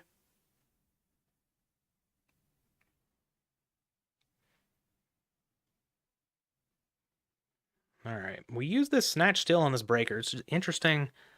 It's not a high value snatch steal, and now we're just getting walled up by these spies. Obviously, I don't know what's going on in the hand. Maybe we were just trying to be proactive, but it doesn't seem to be working out in this current situation.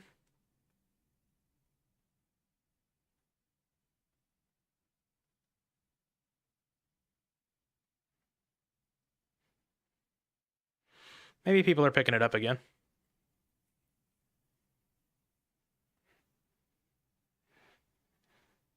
Would make sense. I still see a lot of lists that are just doing the whole um, Zombra battle trap thing.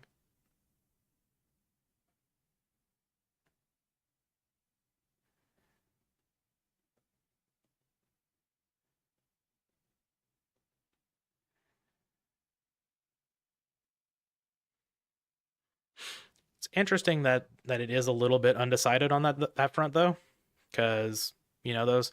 Well, I guess what the scapegoat package is probably I want to say the goat package is probably a little bit better against like RGT, but that might not even be true because Solemn Judgment is also very good against RGT.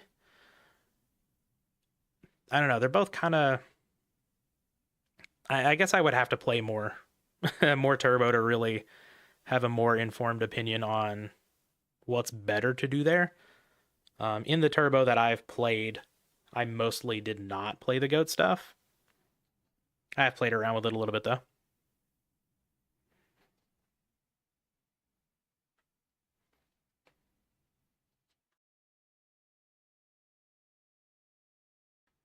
All right, I almost hit the end stream button instead of the mute button, and that could have been bad.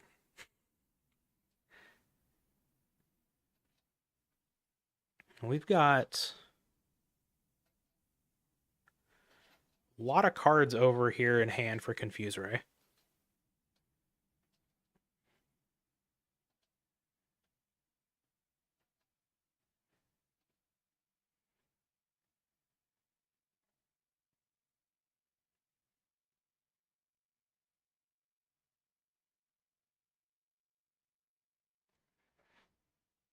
All right, leading on a heavy storm here. Could have a big play coming.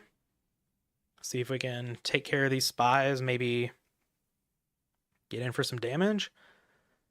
Haven't seen a Chaos Monster just yet, but we are seeing one now. And it is the big BLS. That can certainly take care of spies. I don't believe... Yeah, we haven't seen Snatch Steal from Nessa yet.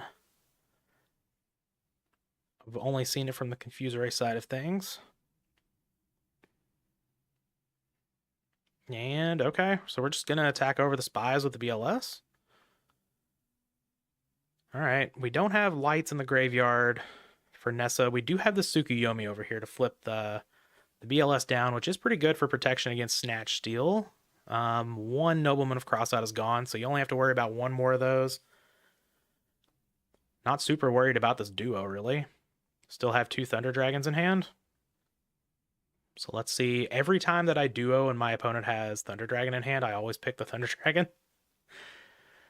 But we are going to get rid of a Chaos Sorcerer and a Thunder Dragon, so that does put Light Dark in the graveyard, but got rid of one of those Chaos Monsters, so maybe we're not going to have to stare down another one of those just yet.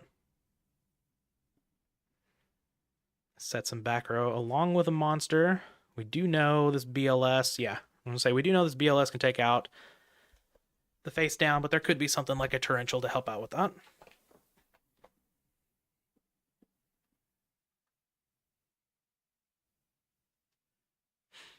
All right, Confuse Ray has been able to maneuver themselves into a position where they've got at least a little bit ahead on card advantage. Not counting the Sinister Serpent, but Pot of Greed, always a good pickup to help with that. And now we've kind of flipped that a little bit over to the blue corner. And we pick up Thunder Dragons. Okay. Unfortunately, in the wrong order. You want to have those first.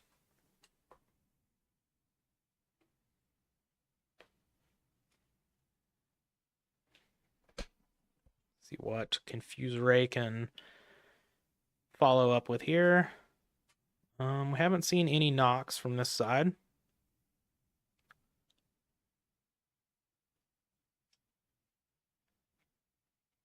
See if we can get some info from the trap dust shoots. We haven't actually gotten any information from the players yet. In any of the matches we've seen trap dust shoot, which is totally fine. If they want to give the information, they can. If they don't want to, they just want to take a screenshot. That's what I do. So can't really fault them there.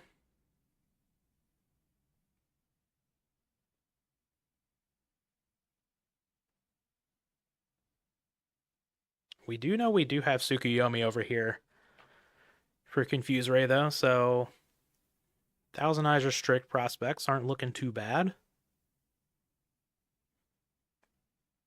And we do have Gravekeeper Spy as well, so maybe we can finally get some pressure going on in this game.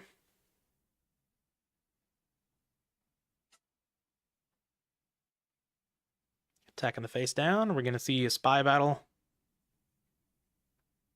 Pretty sure. We've already seen 2 spies from Nessa. Oh, we do have the Mirror Force. Okay. Okay. Not that devastating. A Mirror Force on a flipped spy to kill the other spies. Kind of like a 1-for-1. It's technically a plus, but you're just getting a plus back. So it kind of just leaves you even. This Moth here is really good, though. Because we just have, what, 1 Thunder Dragon left in hand.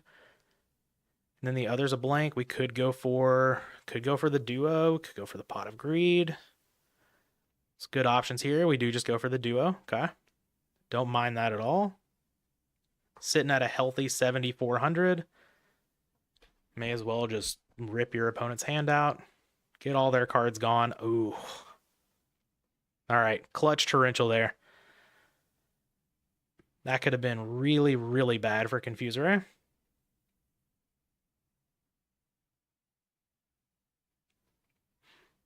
Oh yeah, I would side in Scapegoat meta for Warriors for sure.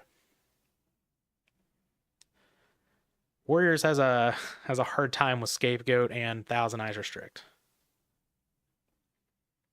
And actually, if the Warrior player is siding in like a bunch of stuff to try to deal with expected battle traps and Zombies and stuff like that, you can kind of catch them off guard, and you've completely juked their sideboard strategy that was trying to juke your sideboard strategy.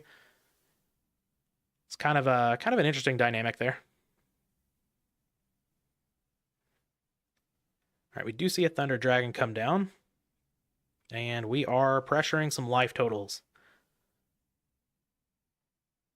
Delicious. Finally, some good aggro.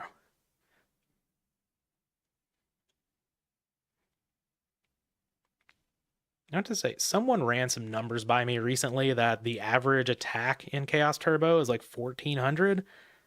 I think was the number. So Thunder Dragon is like actually an above average attacker in the deck.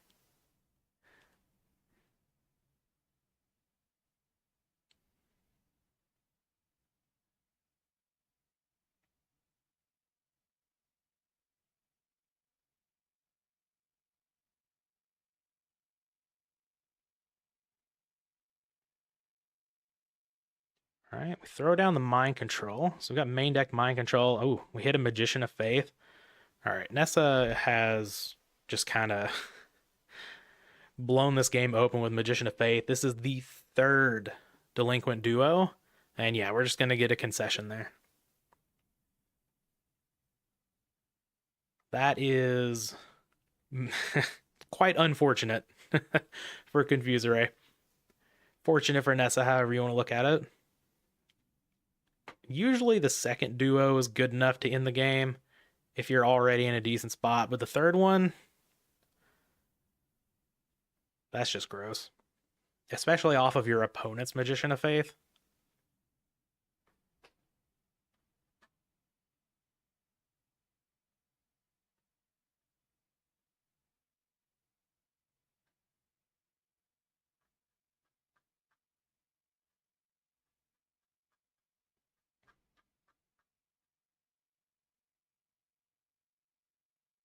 All right. Starting off with a good old T-set pass.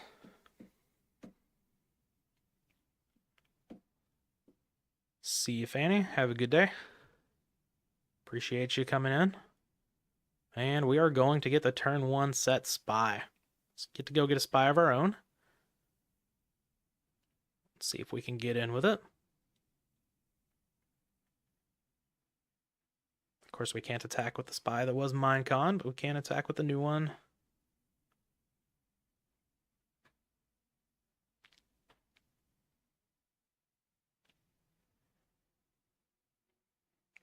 All right, we're just going to set up a big board and pass. And yep, Amphtrap Dust Shoot makes a whole lot of sense there. See if this other trap can do some work as well.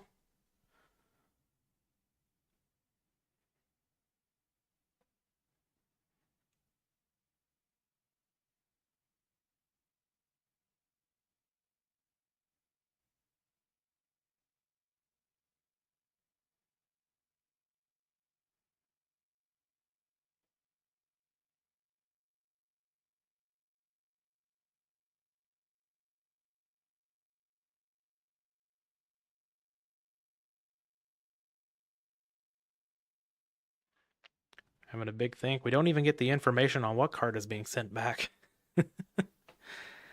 Okay. Dust Shoot certainly did get something there. And we opted to not send back the breaker, so I imagine that's a chainable, right? Or it could just be a lower value card and they wanted to get rid of something that's a little bit better than the breaker and just take the L on the -1 here. It is a chainable. It's a Phoenix Wing Wind Blast. That's not the best of chainables here. Spy and Breaker are 2 cards you kind of don't want to send back to the top. And we got rid of a Magician of Faith to do it. I don't know if I like this position very much for Nessa over here. Looking pretty good for Confuse Ray. We're up cards. We know we're getting a spy back off the top of the deck. Things going pretty well over here. And like these aren't even like Sinister Serpent Thunder Dragons either. These are all real cards. Love to see that if you're on this side of things.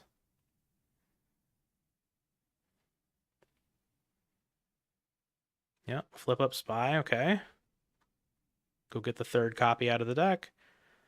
Do we have a way to deal with this breaker, though? I would imagine we do. Okay, yeah, we have a Chaos Monster. Which one we got? Chaos Sorcerer, okay. Yep, get rid of the breaker. Attack in with spy.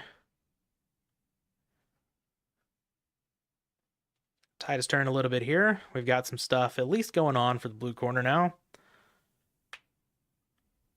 And the spy that we drew looks a little less good, so okay. But, I mean, we haven't really seen much powerful things going on over on Confuse Ray's side at all, so. If we can get this graveyard field, maybe we can counter back with Chaos Sorcerer or a BLS. Maybe get some things going. We do pick up Thunder Dragons on the other side.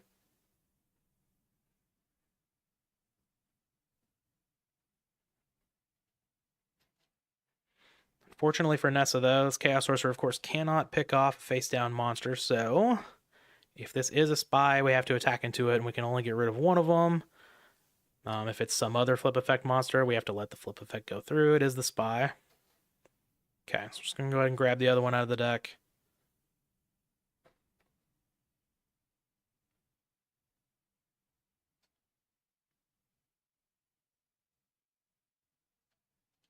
Yep, and Chaos Sorcerer is going to banish one, but for now, life points are a little safe. At least for this turn. Threatening to get in with an attack on the next turn, of course.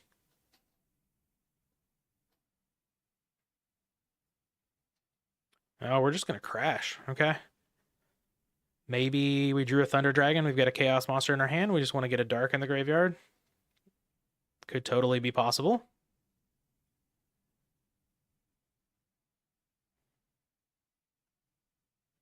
All right, Spies are going to crash.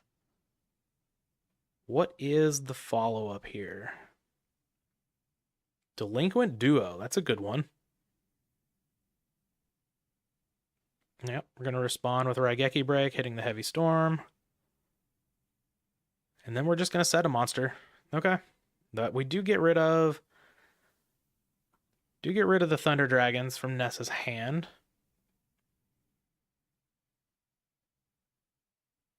Though after all of this, we're just even on cards, but one side has a Chaos Sorcerer. See if this is something like a Magician of Faith. At least to get a light in the graveyard. You don't really have good cards to get back. Oh, it's just a Serpent, so we don't... Not even able to get a light into the graveyard here. That's unfortunate. Serpent can help protect life points for a little bit, but the opponent does have 2 attacking monsters, so you can cut the clock down from being dead on the next turn to saving you 1 turn, I suppose.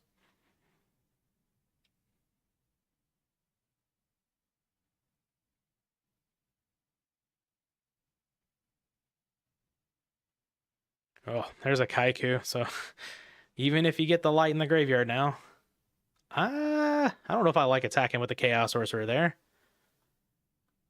2 Spies are already gone. I think you just attack with the Kaiku and try to go for game.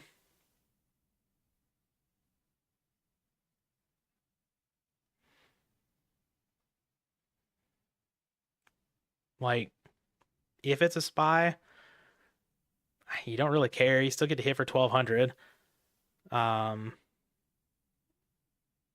And you still get to keep your Kaiku on the board to protect from Chaos Monsters. So like you don't have to get the cards out of the graveyard, though. I don't know. I could be wrong. I think I would have just gone for game there. Trap does shoot though. Could be doing some things here.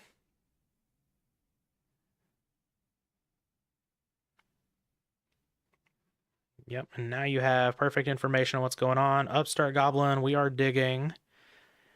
We do have a light in the graveyard. Oh, Upstart into Graceful Charity. That's how the comeback starts, but, I mean, can't summon a Chaos Monster.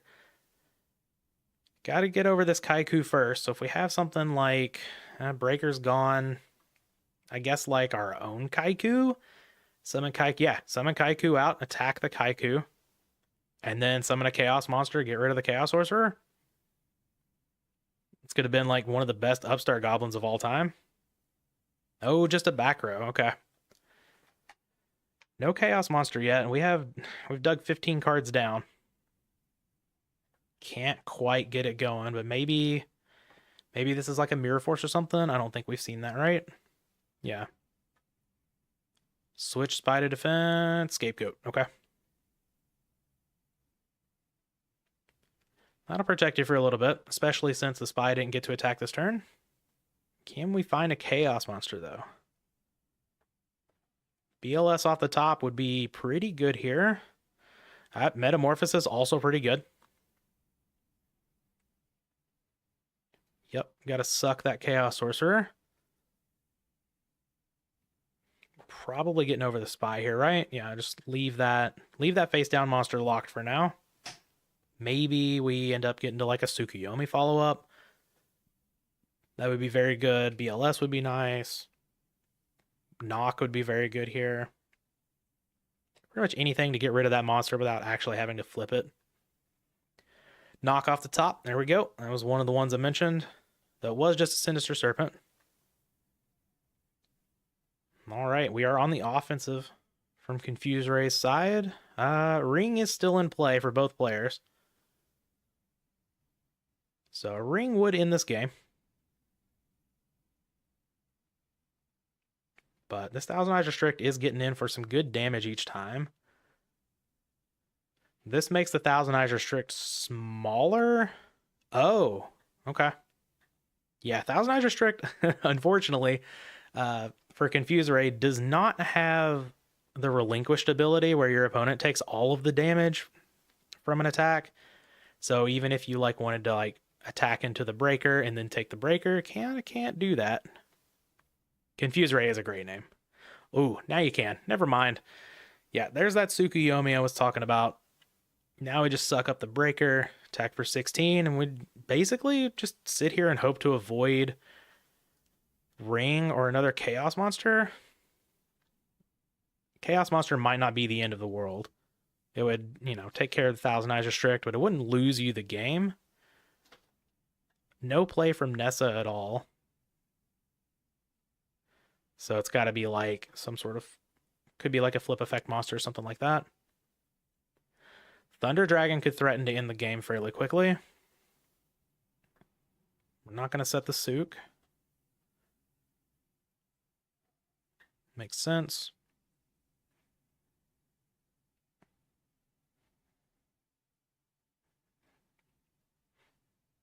By Thunder Dragon threatening to end the game quickly, I meant something along the lines of like having another monster to tribute for on the next turn, at least putting the game into a position where Ring would just be a draw instead of a win for Nessa.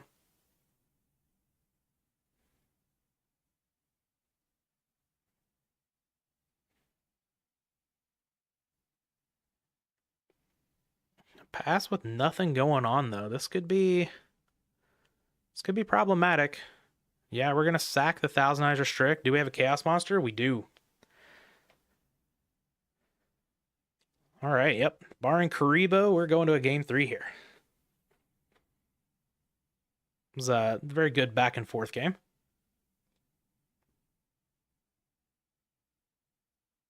And we've already finished half of the matches from this round. Glad this one's going smooth. The last round, of course, went to time.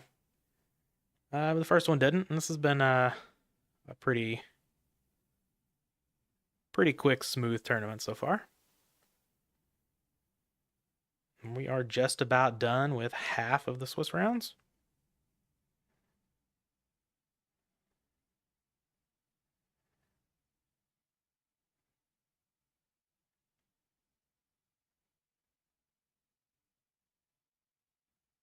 Let's see. We've still got some people going as well that we haven't watched just yet.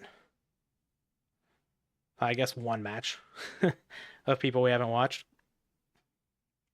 Everybody else finishing up fairly quickly. All right, Nessa leading on Thunder Dragon, as the Chaos Turbo deck does.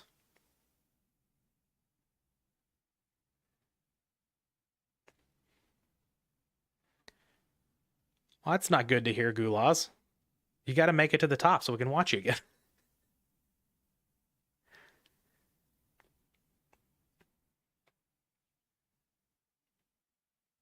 Now we may jump in. May jump in again at some point. See what other secrets. Oh, you played against Scrub. Of course your opponents are drawing well.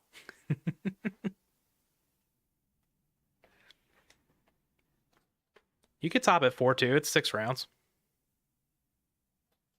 Yeah, the people demand a Gulas top 8. It's got to happen.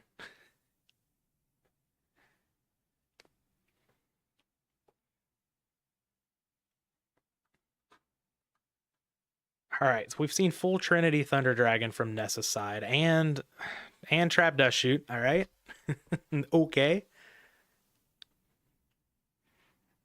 No problems detected from Confuse Ray's end here.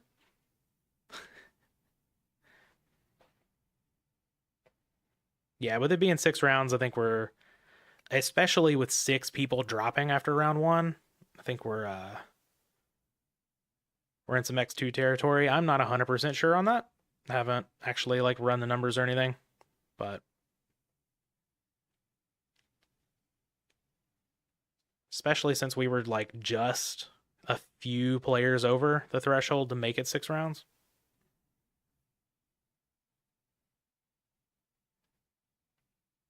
The old Tsukuyomi Zambara the Dark. Zambara, really interesting. Okay, so I guess we brought that in to combat like Kaikus and stuff. I don't recall. I guess it also attacks over Spy. Sure, okay. I don't hate Zambara here.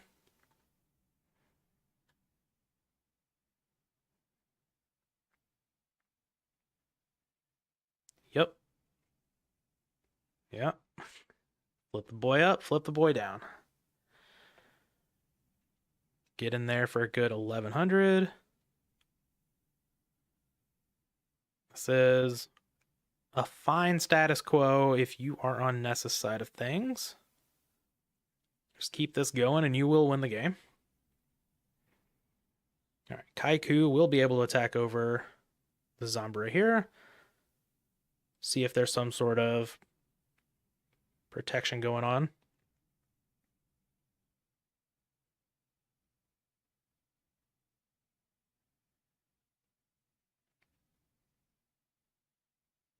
Do have a Serpent with this Graceful Charity. Pretty good.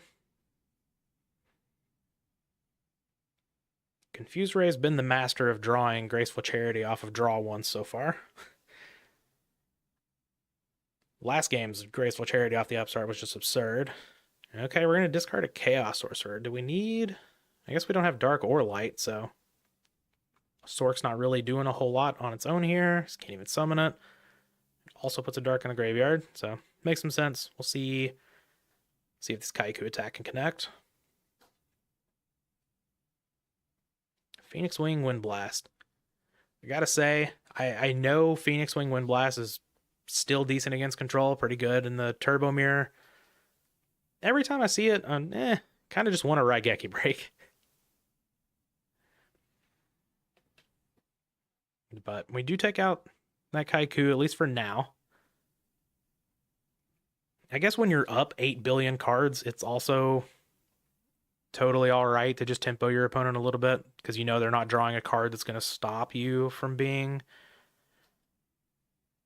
advantaged. See if we... Yeah, okay, we are going with the Tsukuyomi line here. I was going to say, let's see if we even want to do that, or if we want to leave the Zambara in attack. Oh, now we have the ring. Okay. Interesting. So we're getting rid of the Tsukuyomi. I would imagine there's something over on Nessa's side that can protect from this Kaiku.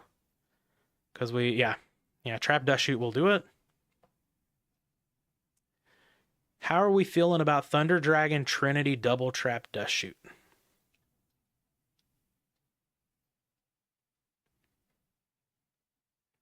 And knowing your opponent's going to draw a monster. All right. I mean, yeah, the Wind Blast there, obviously very good. But yeah, Nessa definitely playing 3 of each trap. We got 3 breaks, 3 Wind Blasts. We're really doing it over there.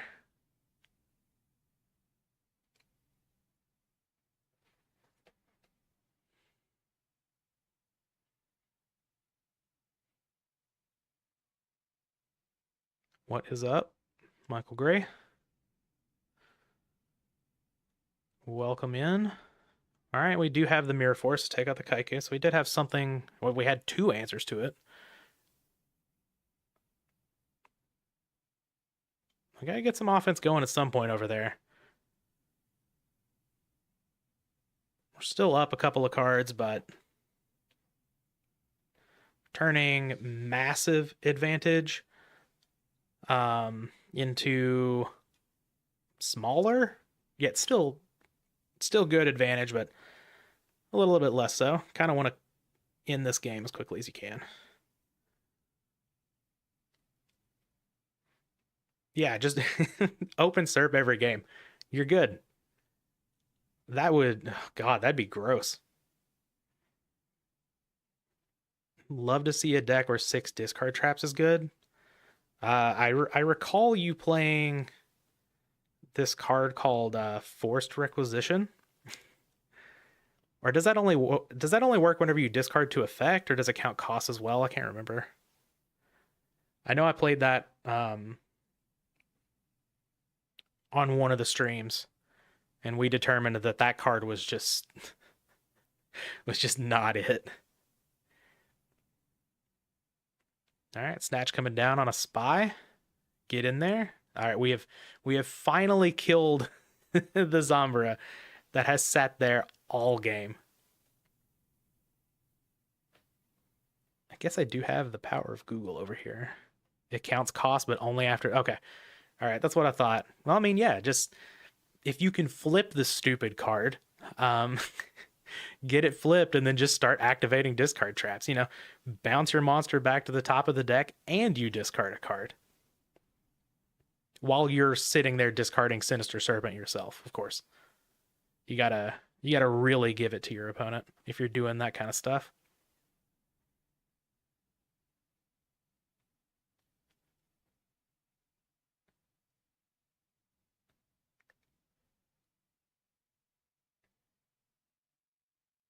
All right, Nessa has been bumped up to a very nice life total. Thanks to the Snatch Still on a Gravekeeper Spy.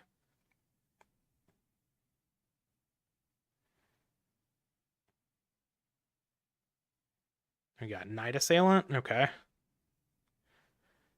Wow. Okay. So just to recap this game, we opened on Thunder Dragon, Trinity, Double Trap Dust Shoot, and we now have the same amount of cards as our opponent. Actually, less in a full turn cycle, because Nessa went first. So we turned, and like I'm not saying it was necessarily Nessa's fault. Clearly, they haven't drawn like the big power cards outside of those, like the cards that actually in the game, the Chaos Monsters. But this is why Trinity is beatable. Just to throw that out there. It'll still be top 8. Sorry, yeah, we're always doing the top 8 cut. I say that, and here comes a Chaos Monster, and Confuse Ray doesn't have an answer for it, so maybe we're still getting there. Okay, Mind Control is an answer. It's not a reactive answer, so you did still have to take that 2,300. But for now, Sork is off the board. And we've got a face-down monster to follow up.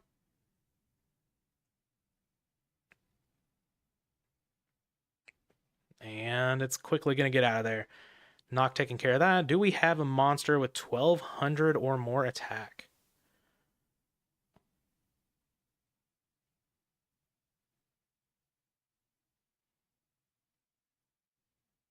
I would say since the Chaos Sorcerer, well, maybe you just want to take the Chaos Sorcerer attack there because you have the Mind Control as an answer to it. So it's not necessarily that the trap down for Confuse Ray is something that can answer an attack. Well, we do get rid of the Moth with Nobleman of Crossout, and that's very good. So now you don't get to recycle Graceful Charity here. Just have a back row. Still sitting here going back and forth. We are in ring range for Confuse Ray. Oh, and that's a Heavy Storm. Oh, Clutch Scapegoat. If that heavy was just able to pick up, you know, the 2 for 2 and then go into a monster and in the game, obviously that would be very bad, but Scapegoat pretty good at protecting. What is the card? It is a monster. Probably a Decoichi or something. If I had to guess, Metamorphosis is huge here though. Suck up this monster. Wish I could see what it was.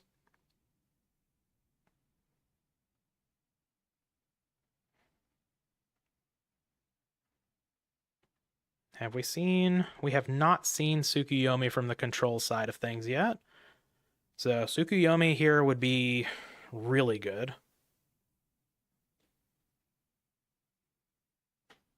But no, looks like we are just in the draw go game. Ring obviously not going to do it. Everything has 0 attack. But Would at least clear the Thousand Eyes Restrict. We've seen, I think, just the Chaos Sorcerer. Yeah. Chaos Sorcerer is the only Chaos Monster we've seen from the Turbo side. So we are still drawing to Sorcerer, BLS, Ring. We've seen one Wind Blast and one Raigeki Break, so we've still got some of those floating around. And Nessa's at a very healthy 7,900 life points. So not like they're under threat of dying anytime soon.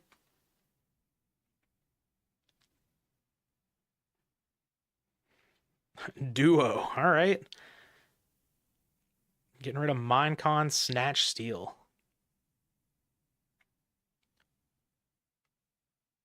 Okay. We're at 200, so now like any monster that can breathe kills you from a Ring of Destruction. Never mind, we're going back up to 12.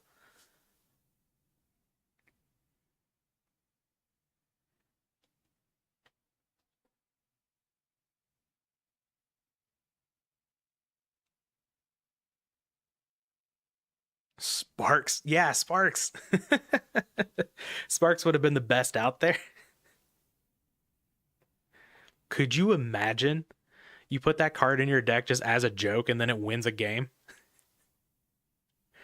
I just shut the stream down. Like nothing gets better from there. All right, we're back up to 2200 now. Okay. All right. So now you're looking pretty good against Ring. Obviously, if you throw out a Chaos Sorcerer or something like that, things change, but you're free to throw out Tsukuyomi plays for Thousand Eyes Restrict, though now you're locking yourself under. Got your monster zones locked now. I guess we do have Thunder Dragons over here, right? Yeah, we do have Thunder Dragons. We can always tribute off this Thousand Eyes Restrict if we need to. Monster zones would still be locked, but could at least attack, I suppose. We're choosing not to. Makes some sense to me. Depending on what's going on, we could be getting a deck out win here. Ooh. Yeah, Tribe is also a very, very good answer to this board. Could very well end the game.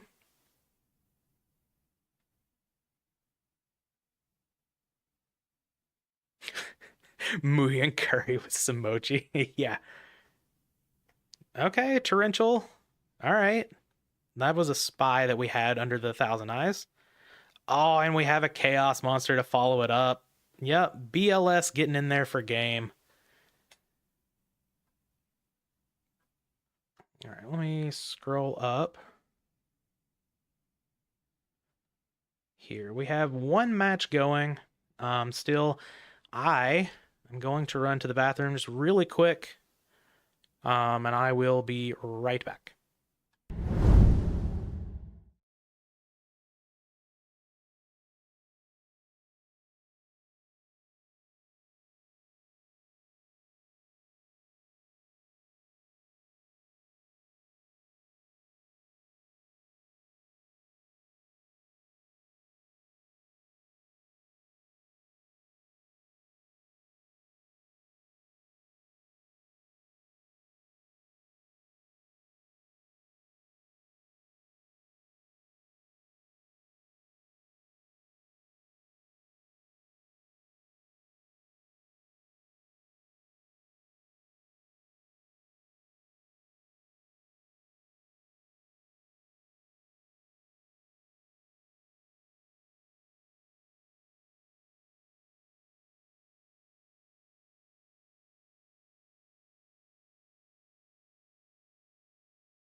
All right, we are back. A little speed run there. And, oh, we're into round 4. Nice. All right, who have we not seen? Gulas is playing against a player that we have not seen, so maybe we just head on over there.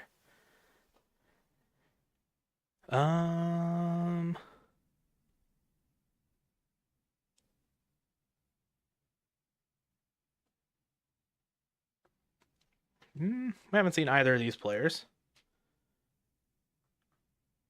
Let's jump on in.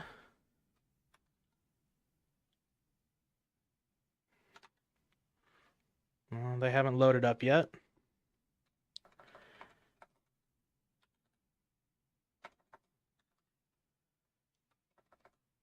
Trying to find a match if any of them have started. You know, we just like switched over to round 4, so several ones of these where we haven't seen the player yet. Scrub playing on Scrub account. Bills we have seen. I haven't seen John Wick yet. Okay.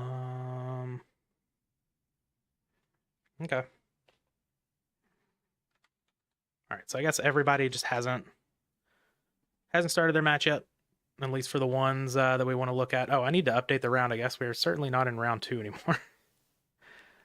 We are in round 4. We are halfway through the Swiss rounds.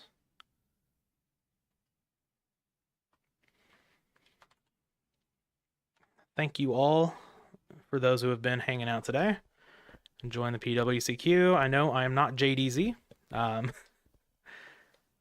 but thank you all for hanging out anyway. Really appreciate it. Definitely going to try to make sure we've got some sort of coverage going on for all of these.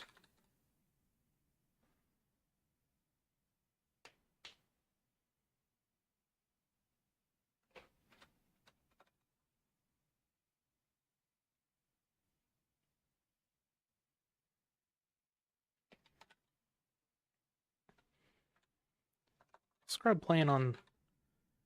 No, I guess I just haven't started yet. That's fine. Man,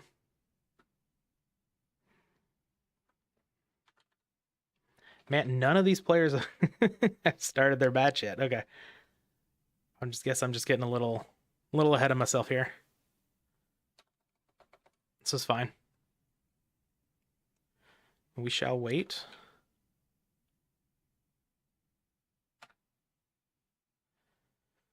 Nessa's playing against Bills. We've already seen both of those, though. So... yeah.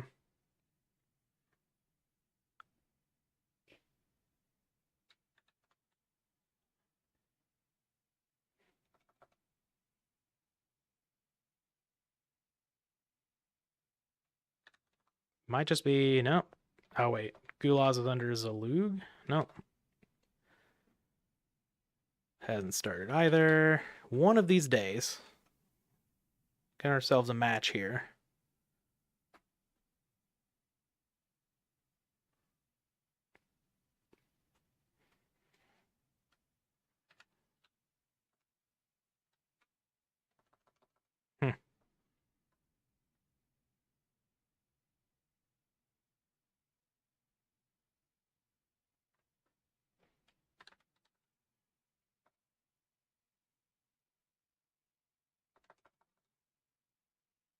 We've got one going on, but...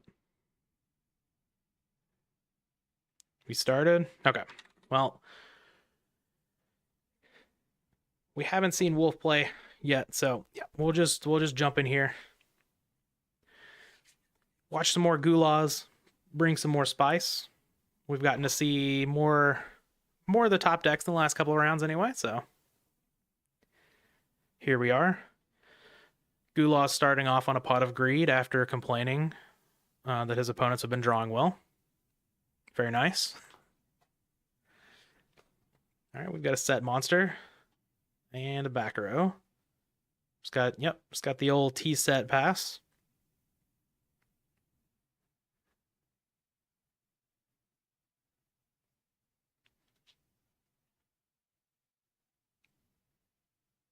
Giant Trunade. Okay.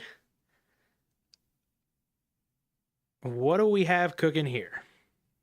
Generally... Oh, Cyberstein. Okay. All right.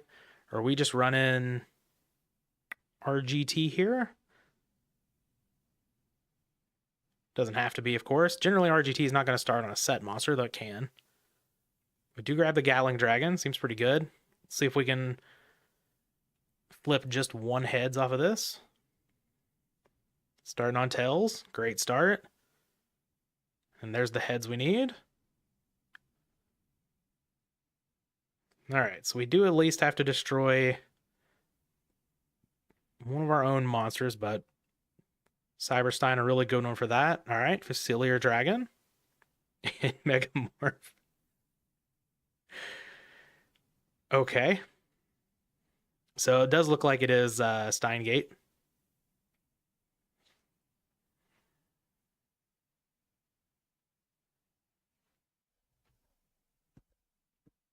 Yep. Unfortunately, that is not 28, or that would have been game there.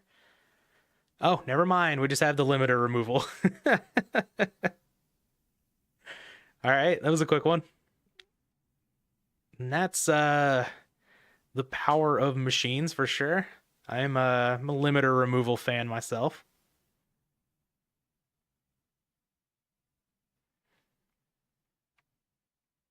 Let's see if Gulas can fight back with something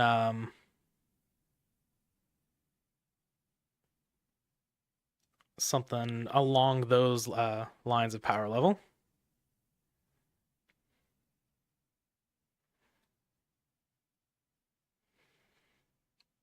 Yeah, Sparks sure does combo with Darkroom of Nightmare for a whole 500.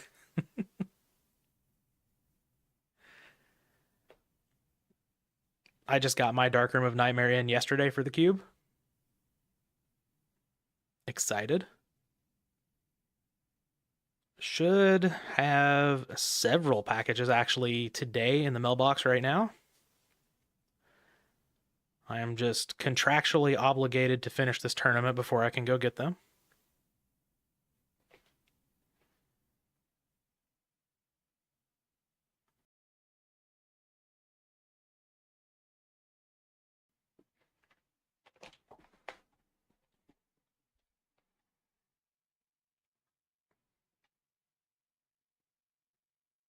All right.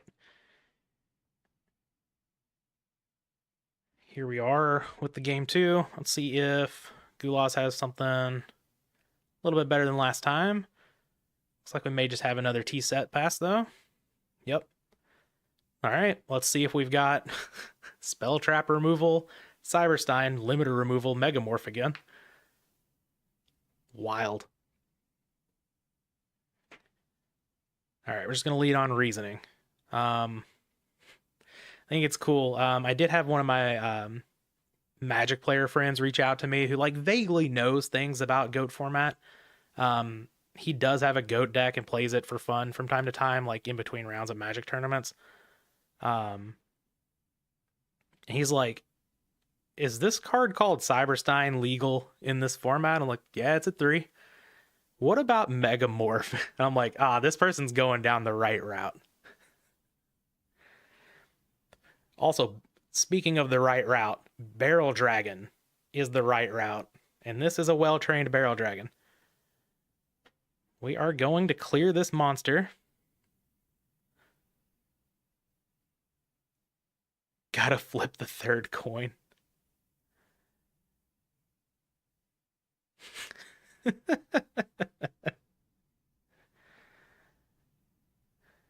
Monster Gate, okay.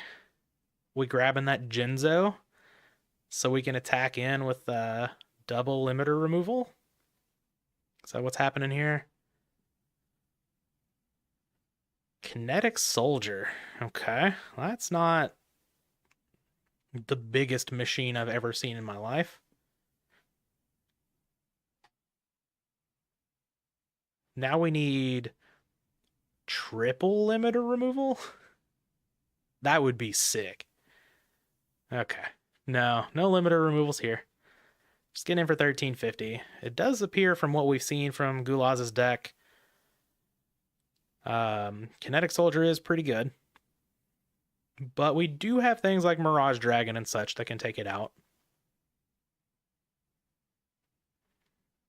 Or hell, get your Mataza big enough. United We Stand can sometimes help attack over Kinetic Soldier.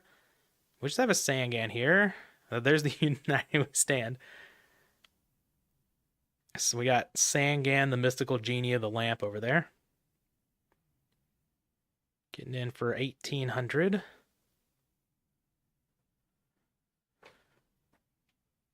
All right. So the Reasoning player here has already used one Reasoning and a Monster Gate.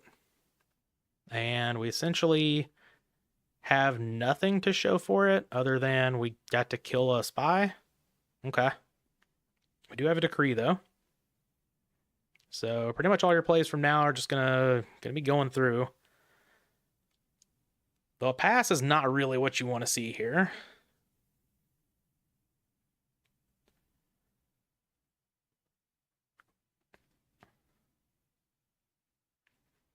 Let's see if we can add to the attack power of Sangan.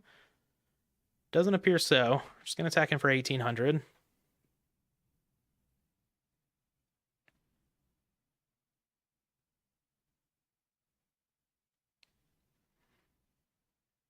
And throw down a level limit area B. That'll be a good one here, presumably.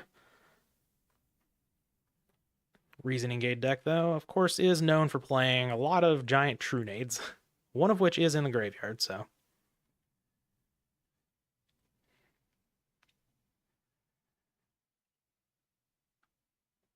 I'm not sure. I don't remember seeing any Solemn Judgments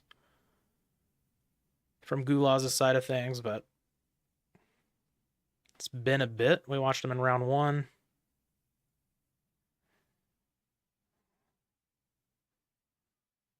All right, Sangan going to continue the pokes for 1800.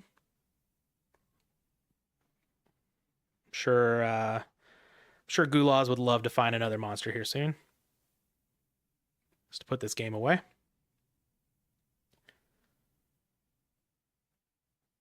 Swords is pretty good. And we locked the back row. I would imagine something down there is going to be, yeah, activatable. It's going to be negated, but we do get to activate. Royal Decree, unfortunately, doesn't have the text of Jinzo, where you can't activate. It is a big Sangan. Now, just imagine if Sangan just naturally had 1800 attack. Or 26. If Sangan had 1800 attack, I imagine it would have been banned as well. Alongside its friend, Witch of the Black Forest. That would just be way too much.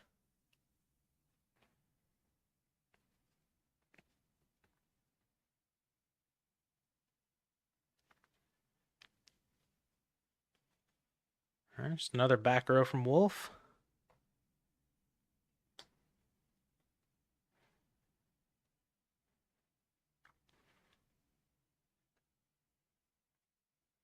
I don't know if any of you all are Pokemon VGC fans. Oh, it's 1800 because it's not face up? What? Oh, it is face up. Okay. Yeah, my bad. 1800. Well, now it's gigantic. Now it's 34. I'm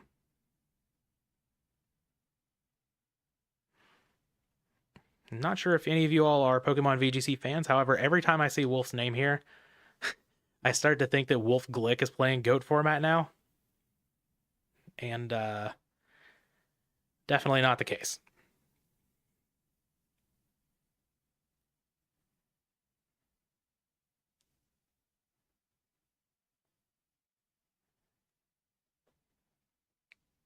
We got one VGC fan here. I've thought about dabbling in VGC myself in the past, but haven't done it. I do consume the content quite a bit. Like to watch.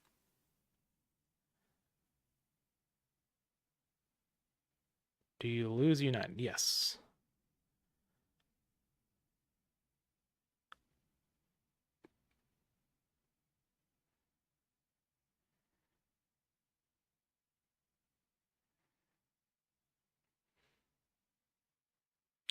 Why is that Sangan? I'm not totally sure, to be honest.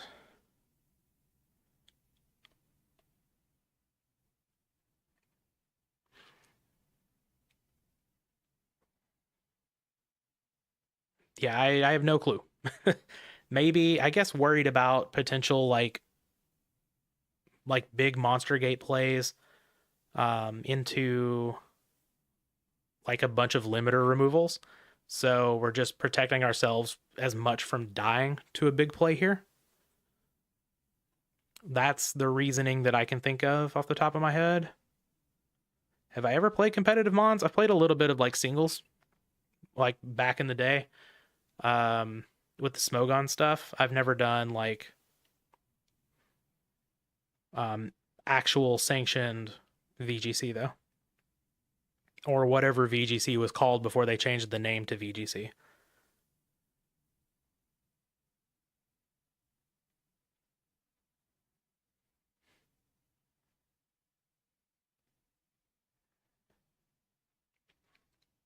I was never like really amazing at it. I was pretty decent back in black white. Um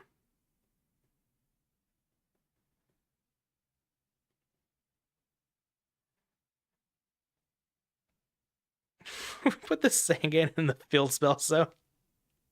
I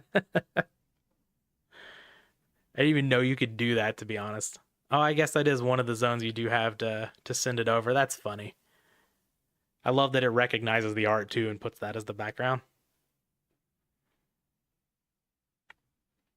My favorite tiers to play were Advanced OU, GSC OU, also good.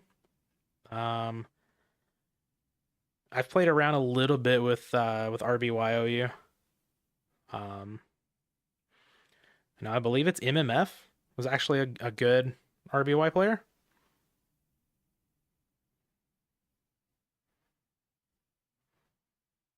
I could try out some Gen 3 VGC from back in the day. My favorite overall generation is the second generation. Um, but my favorite, just like Pokemon game to play, is Pokemon Emerald. So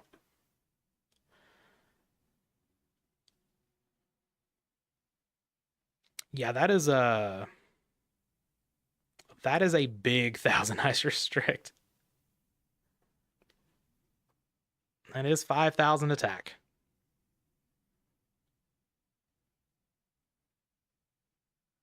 Love to see a United We Stand mirror match. Obviously, these decks are completely different, but we've got United We Stand on both sides. It counts. Prima for Spy. Do we have into level limit? Okay. ADV is a very good tier. I will agree with you there. ADV is quite good. Okay.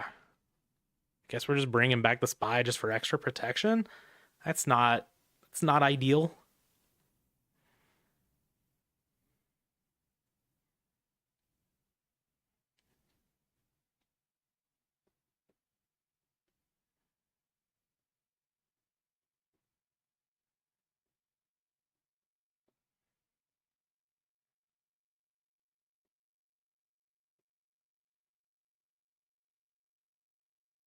All right.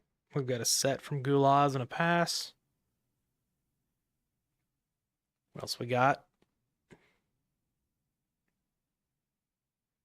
Big Bang Shot. There we go. There we go. You thought you were safe behind your 2000 defense walls. What do we have set here? Oh, that is some damage. This is what, 5,400? Yeah. I don't think 38 is right. This is 54, right? You should be taking 900 more.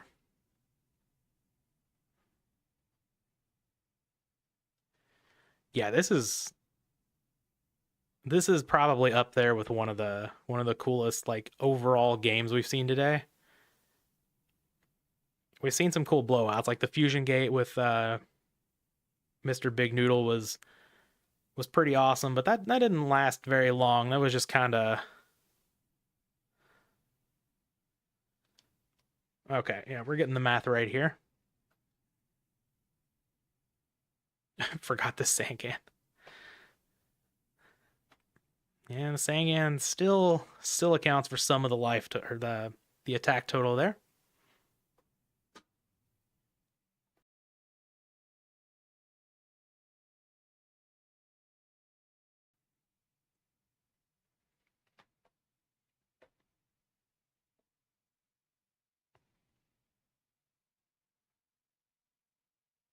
There we go. We got it.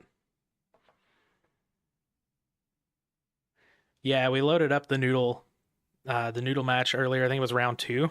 Yeah, it was round 2.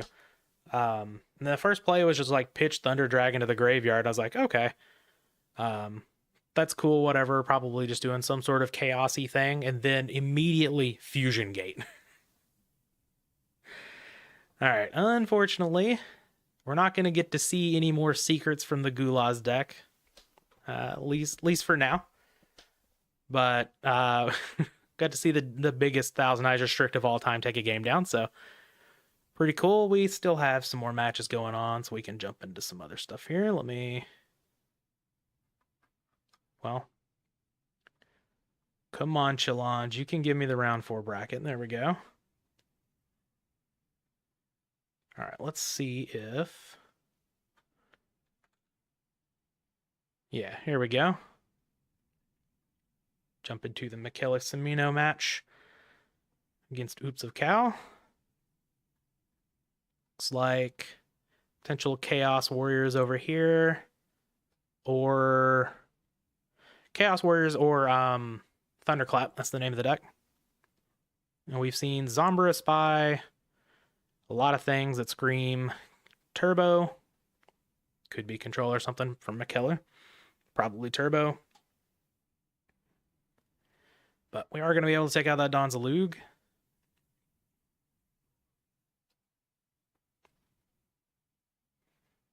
Pour one out for Mr. Donald. Always a shame to see him go. Let's see what else we've got to follow this up. We are down several cards here. It's generally not good for the Warrior side of things. Though we haven't seen like Thunder Dragon or anything, so it's probably real cards, which will help out. And I believe we have seen Thunder Dragon from the side, right? Yeah, we have seen Thunder Dragon, so these 2 cards in hand are likely Thunder Dragon. Which means we're not really down that much in cards. We're leading on Breaker into a Jar of Greed. Not ideal. And attacking into another Spy, okay? Alright, things looking really good for the Chaos side over here.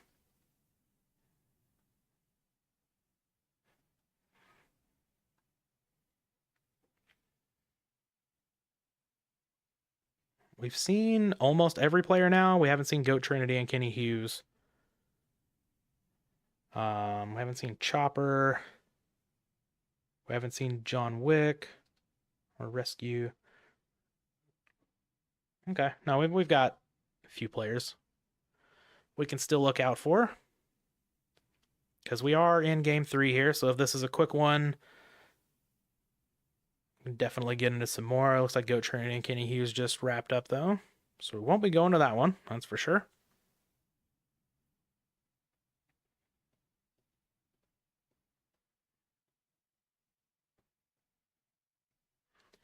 Do get to take out this Chaos Sorcerer with a Sasuke, which is always a good feeling.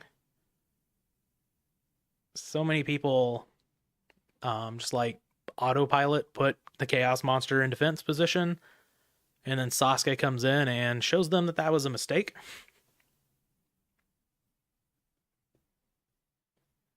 Though it's not always a mistake. That's for sure. Michele Cimino is a very, very good player.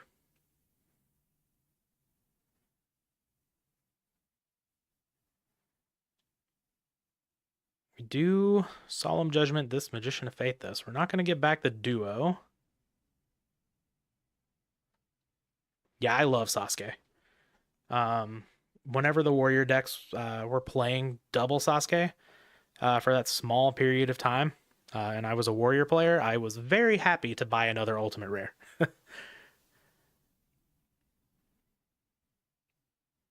Card's good. It looks sick. Big fan of this one.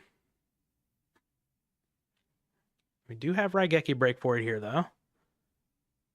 And we're going to let it go. Do we still think these two cards in hand are Thunder Dragons? Yes. All right. Oh, we're going to follow up with a Chaos Monster over here. All right. I'll recheck the graveyard here. Snatch Steal is not gone. So that is a potential good draw off the top here. And it is BLS. Straight to the Spell and Trap Zone.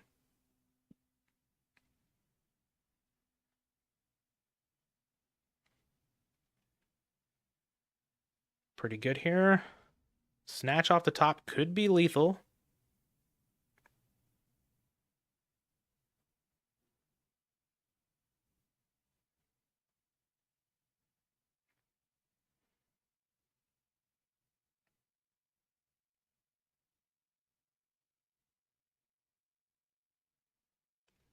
Or Chaos Monster. Okay. Which one we got? All right. BLS. Do we have a Solemn Judgment?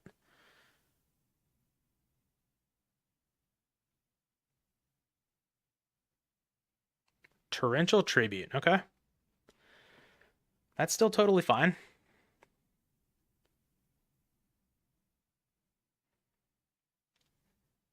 Yeah, I'm not sure why not attacking the spies either. Because we already had Dark in the graveyard. With the other spy.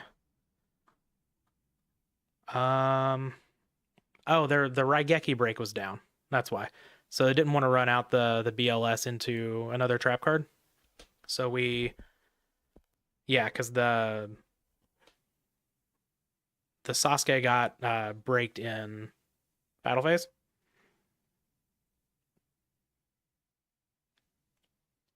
And then we summon the BLS to take out a spy. All right, we're down to 1750 after that duo. We do get rid of the Thunder Dragons, but... Do we have a monster? Would be ideal to be able to put on some pressure, but no, we're not going to play anything. And we've got Light Dark, so it wouldn't be a Chaos Monster, I would imagine, right? We're going the distance with Sinister Serpent here. We got 6 turns kill you right on the board.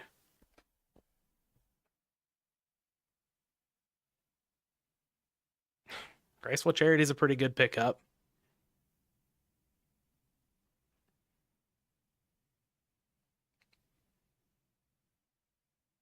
Ditching Exiled Force. Yeah, it's probably not doing a whole lot here. Don't really want to use it on the Sinister Serpent, that is for sure.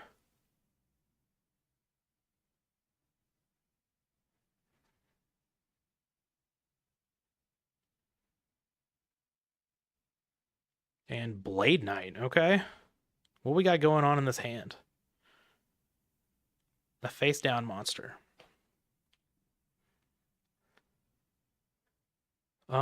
Could definitely be Spy. Could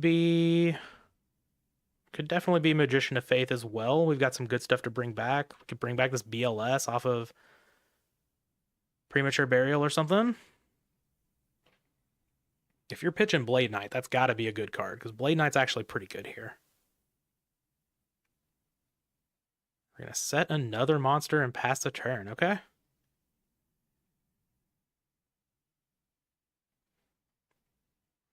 I'm interested.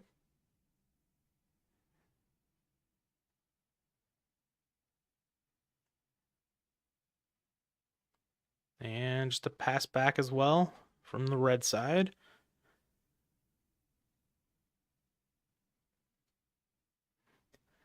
I think these are some of the most interesting points of matches in Go format from like the player's standpoint.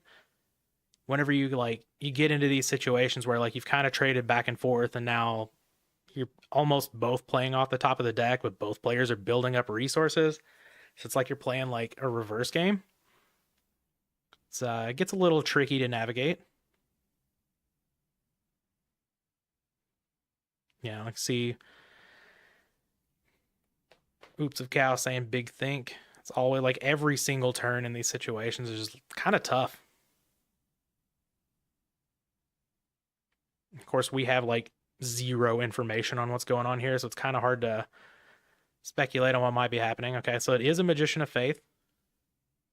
It's definitely one of the possibilities here. Are we going to go for the Premature Burial? Let's put you at 650. Or are we going to go for the Graceful Charity? We could also go for Rhoda, but I'm not sure if that one would be better. We've seen, what, Sasuke, one Blade Knight, Exiled Force, Donzalug. Another Blade Knight's not going to help you that much. Warrior Lady could take out the Sinister Serpent and get that gone, but I'm not sure you're super worried about this card at this point.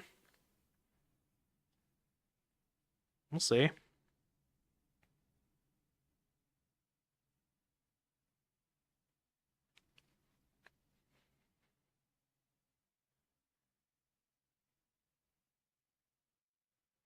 Thank you. Welcome into the chat.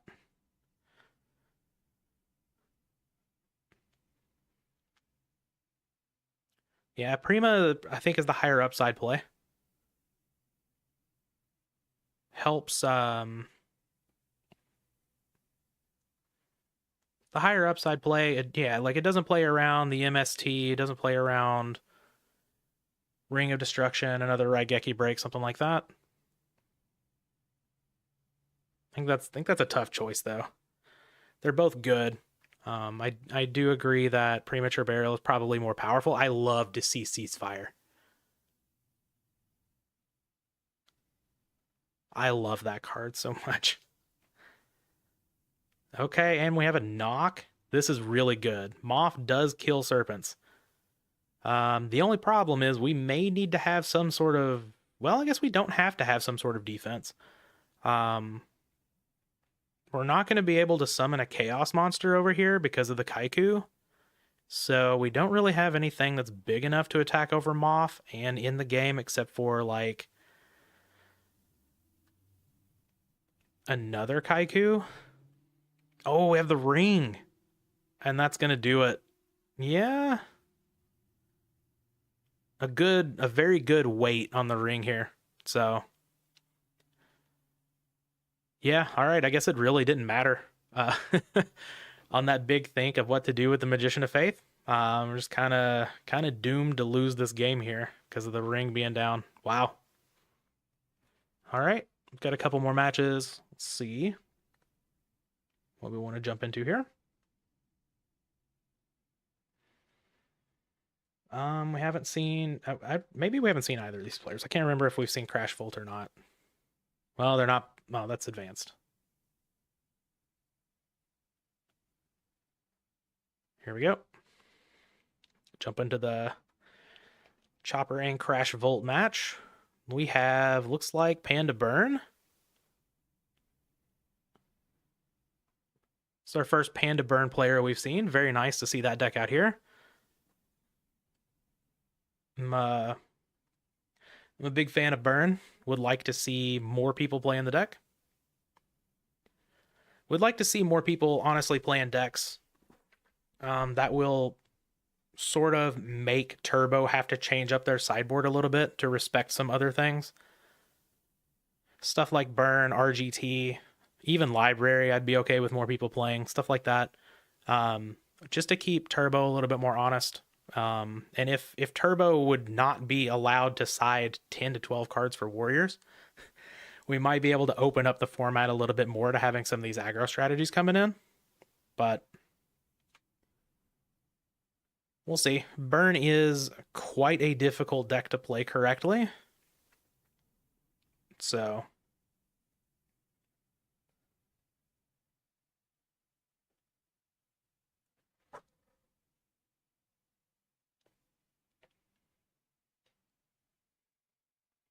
do have CrashVolt at 2600 here, though. We are in game 3, and we do have a panda. I assume these are, yeah, looks like Ojama tokens. Yeah, no scapegoat over here.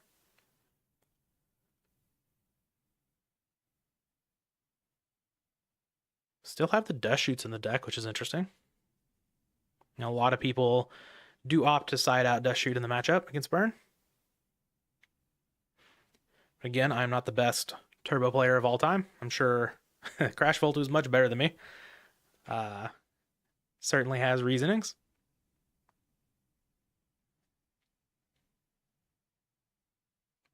As a big just desserts. That'll put you at 100. And we have a Mystic Walk. Okay, that's a very good one to have. We're going to sack the Kaiku. Okay.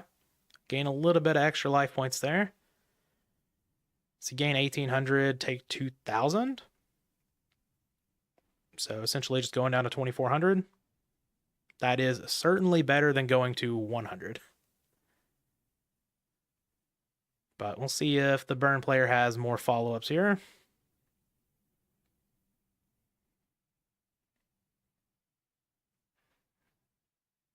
Yeah, another just desserts. Okay. All right, and our Panda Burn player is going to win the match. Very nice. Taking down Chaos Turbo one match at a time here. And it looks like we've got just one match left here. We've got TK Griffiths against Yata. So we'll jump in here. Might be ending this round a little early, which is totally cool with me. We are in a game 3. It looks like it just started. So from the Yata end, we have started with Thunder Dragon into Pot of Greed into Heavy Storm against a full back row. I'd imagine TK has something over here to combat this. Some sort of Solemn Judgment, something like that. If not, we could just be seeing the end of the game. Uh-oh. I have Jar of Greed. Yata also chaining a Jar of Greed. Solemn Judgment. Which is going to hit the Jar of Greed. Interesting. So we are going to lose the back row.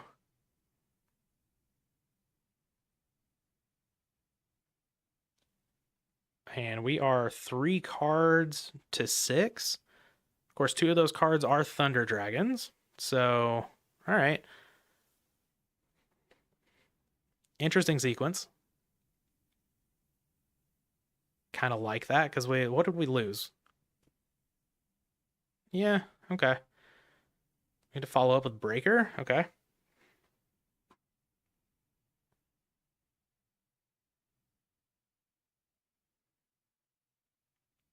And we've got a Raigeki break for that, and pitch one of these Thunder Dragons, get some value.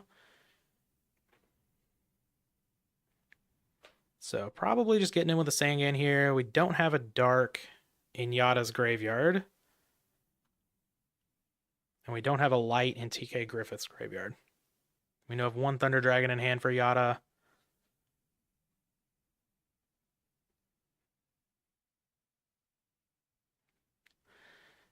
What just happened? Yata went for a Heavy Storm, and TK Griffiths chained a Jar of Greed. Yata chained Jar of Greed, and then TK Griffiths activated Solemn Judgment, which can't target Heavy Storm at that point. Has to target the Jar of Greed, so they kind of just traded. Was it a 1-for-1? Because Yata had 2, 3. They didn't get to activate the Jar of Greed, so 3, 4. Yeah, I think that was kind of a 1-for-1 trade there. It may have been a -1 for TK Griffiths. I'm not sure. It's either a -1 or a 1-for-1. Math is hard. I've been talking for 3.5 hours. Brain no work.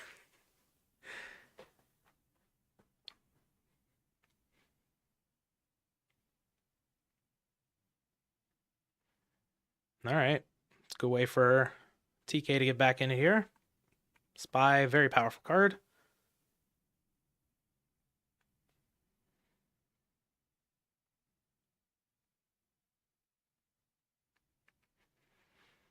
It could be. I am inclined to use the Solemn on the Heavy Storm myself.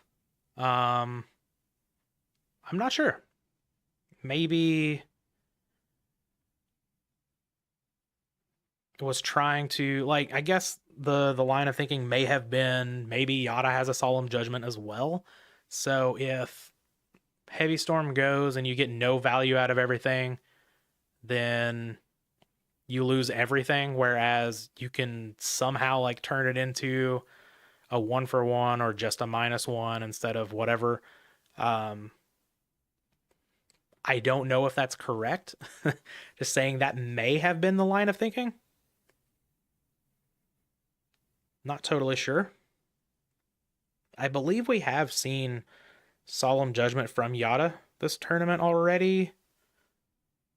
I could be wrong about that, but I think we've seen it.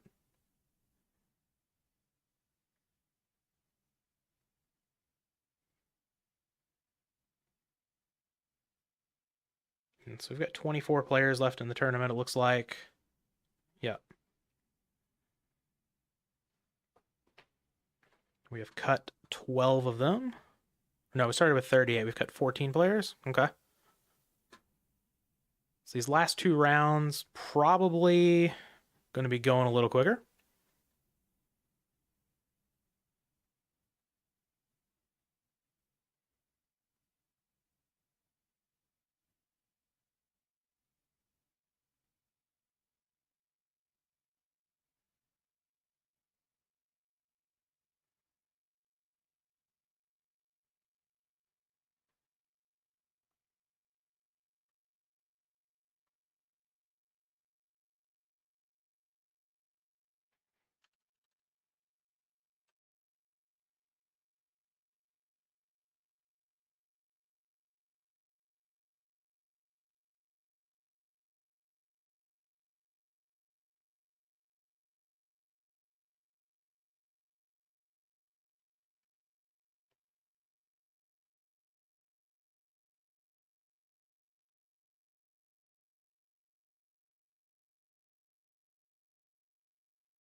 All right, we've got some goats going on here.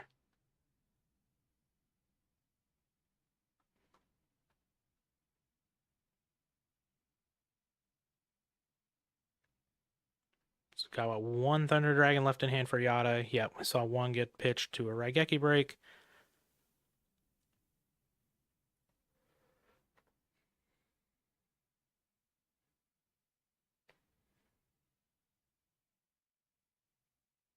All right, Tsukiyomi, hopefully taking care of the breaker here. Oh, we're going to Solemn Judgment. Okay, so we're going to go down to 1250, which is prime Ring of Destruction range, which I don't believe is gone. No, it is not. We haven't seen any back row from TK Griffiths since that heavy storm happened. Yeah, I love Creature Swap. Oh.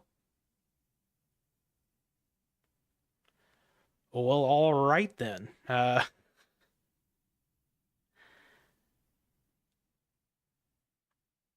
suppose.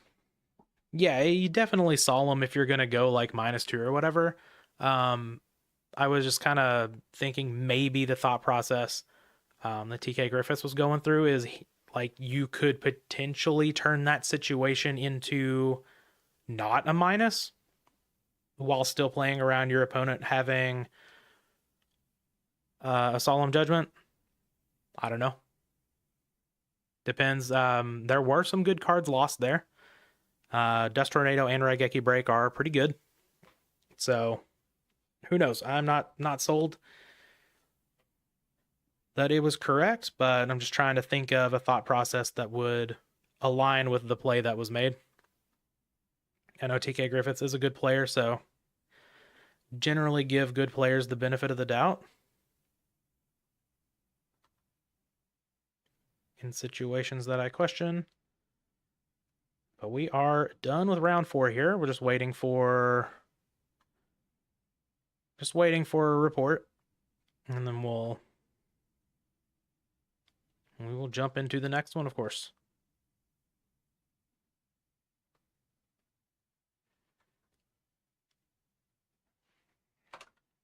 Update here. We will go to round 5. Sit here and just smash the refresh button over and over and over. Let's see how what we've got going on in standings here. SDL Killer is 4-0. So we have a warrior player undefeated. Very nice. Ludy's 3-1. Big Noodle's 3-1. All right. We may have to watch Noodle again. Just to see if Fusion Gate can make it to the top 8. Though I guess we'll give it another round. We still have some players we haven't seen yet.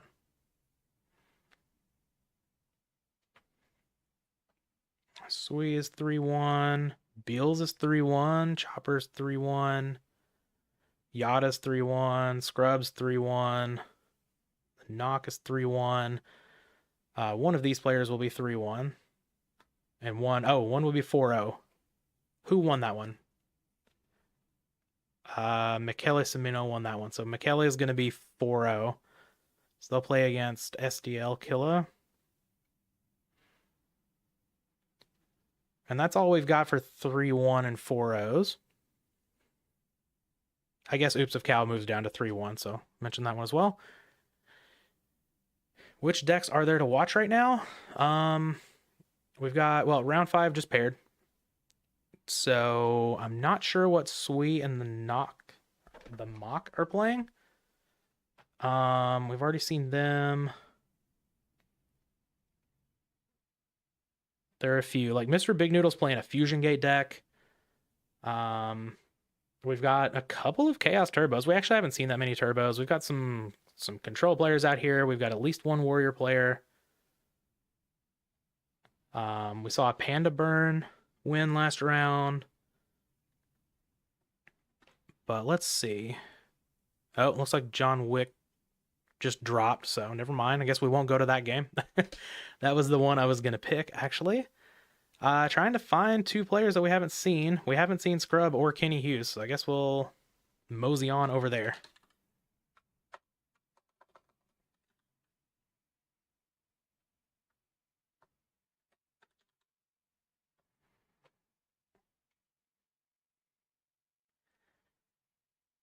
We haven't seen them either. Hold on. No, they haven't. Yep. Okay. So we're just waiting for people to start their matches. Yeah, Fusion Gate. We're definitely going to watch in the next round, I believe, assuming Big Noodle wins. But we still have some players that we haven't seen today, so I'm going to jump in there. Just give everybody a fair shot at being on stream.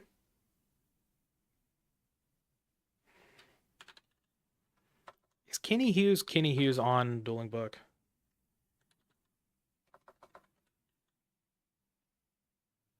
And is Scrub playing on the Scrub account? Let's see.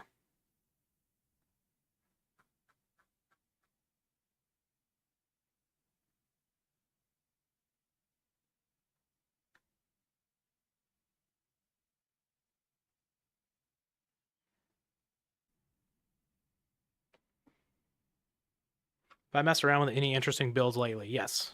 I haven't started recording yet. I've been preparing for returning to recording. I've got some stuff planned. We'll see if it works out. Some of my ideas don't.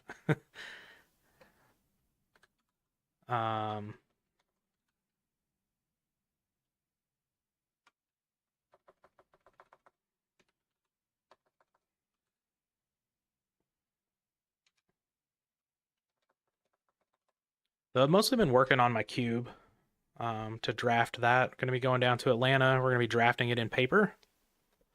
So I've been putting a lot of time into that. Been working on some meme decks for Meme Deck Mondays. Some other things with some structure deck stuff. Don't want to give away everything just yet because I don't know when it's going to happen or if, I suppose.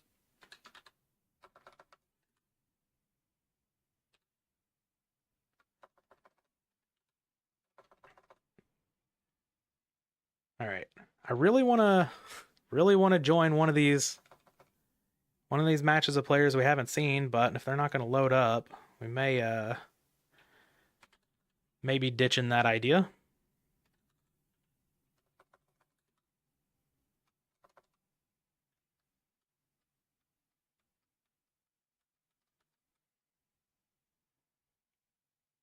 Final attack orders chaos aggro? Neat. I haven't played around with final attack orders a whole lot. Generally when I do, people watch the hell out of those videos. Like the final attack orders, skill drain stuff, people love that. And understandable. I mean, skill drain's one of my favorite cards in Yu-Gi-Oh, so I totally get it. But I just don't play around with it a whole lot because, like, I don't know, if I'm actually trying to improve or focus on some, like, sort of competitive stuff, that's not what I'm going to be playing in tournaments. So,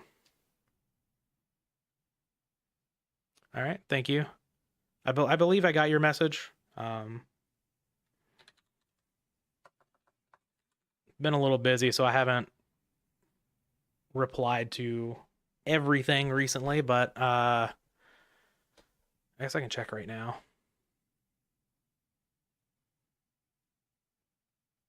Yeah, I got your message. I took a look at it. Yep. Brain has been like in a different world recently, so I didn't remember. Sorry about that. I definitely am looking for ideas at some point here. Get some videos going again. I have an upload schedule right in front of me, actually. Plan to make that happen at some point. We'll see when it happens. Still got some stuff going on that needs to play out first, but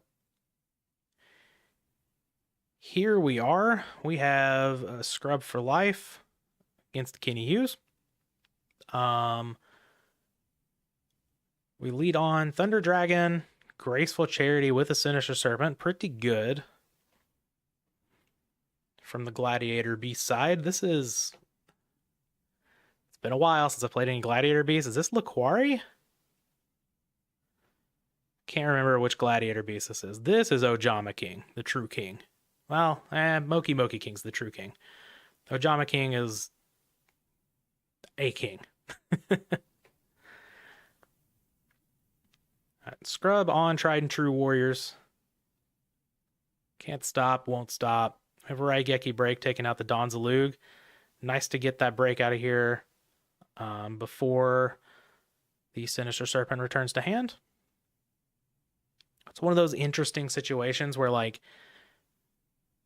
you play the Graceful Charity knowing that you have Sinister Serpent in hand, but it's like, do you want to discard it or do you want to keep it for your Raigeki break? But you also don't know, like, if your opponent's going to start on something powerful or not that you have to Raigeki break, so...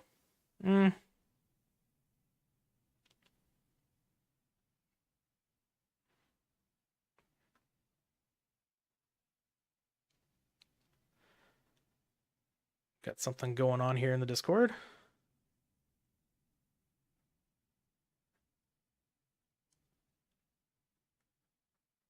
Okay. For some reason, I thought it was for this match. It is not. We are good to go here.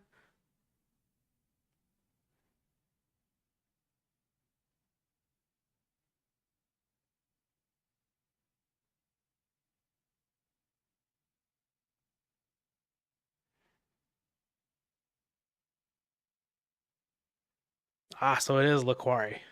All right, I haven't lost all of my knowledge.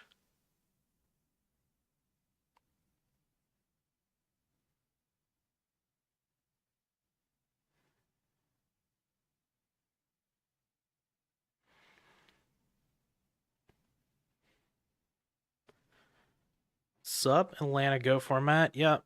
I wouldn't say well rested. I didn't sleep too much last night. Gulas kept me up playing some of those wacky Edison decks. But enough sleep to make it through this and have a fine day.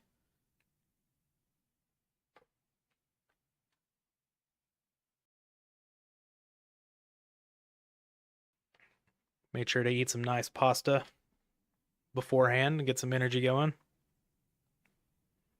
Big fan of pasta. Italian food, best food.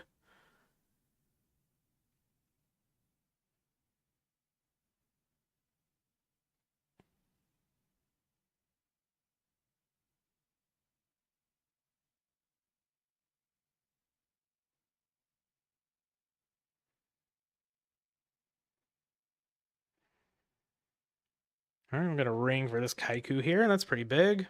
And we're just gonna. Oh, Scrub's gonna concede. Oh, right. Yeah, I guess. I guess that would do it there. Um. So we are heading into game 2. Looks like we've got Turbo versus the old. Yeah, if you do exclamation point bracket in the chat, it should give you the bracket for this event. Pretty sure I changed that over to be the right thing. Let me check Nightbot.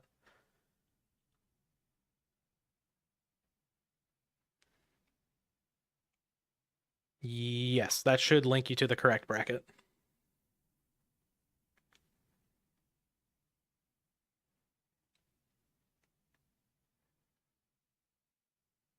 Please work, Nightbot.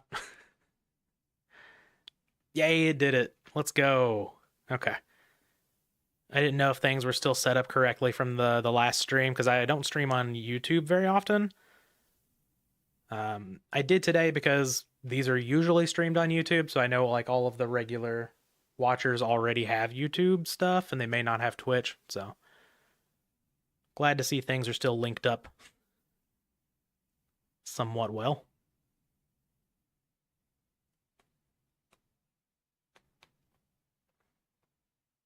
But yeah, looks like we've got Warriors versus Chaos Turbo here. Tale as old as time. Scrub trying to block players from getting an invite to Worlds. Kenny, I believe, does not have an invite to Worlds. Fairly certain. I could be wrong.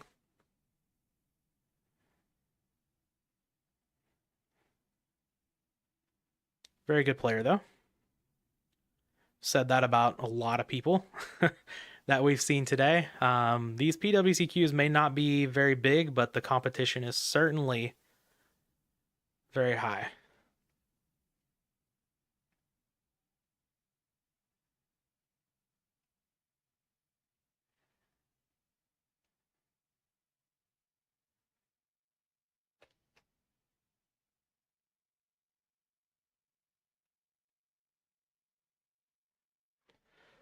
We have mind control in.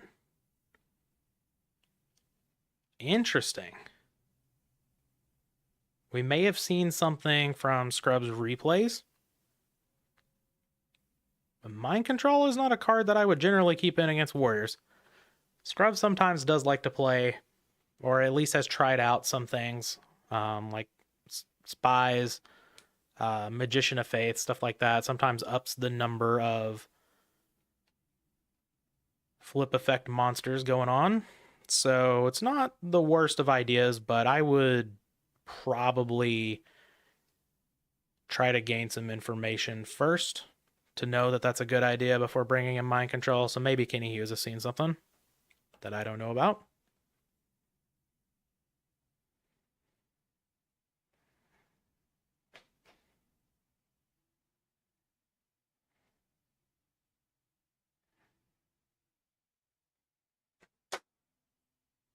Just dropped my Sharpie.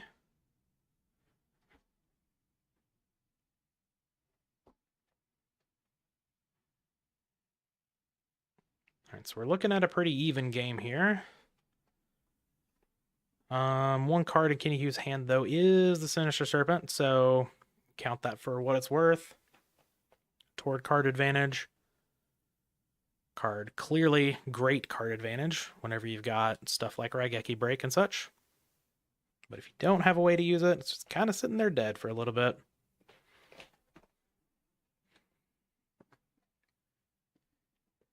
All right, we've got Blade Knight up at 2K, but we've got a Sakuretsu armor and Scrub for Life, a known not fan of my body as a shield. So we're not going to be able to protect Blade Knight with that there.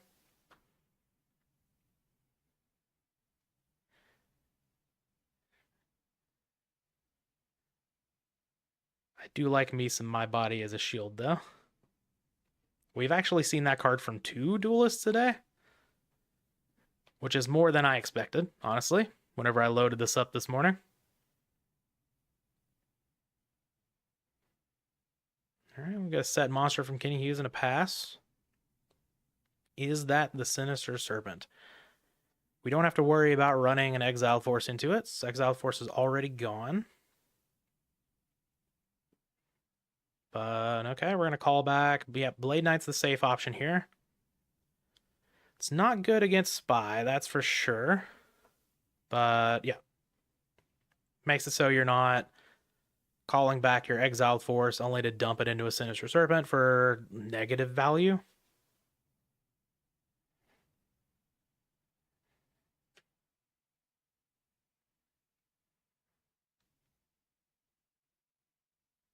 That match says it's reported as a draw? Oh, I guess someone dropped. Okay. I just gave him a 0-0 win.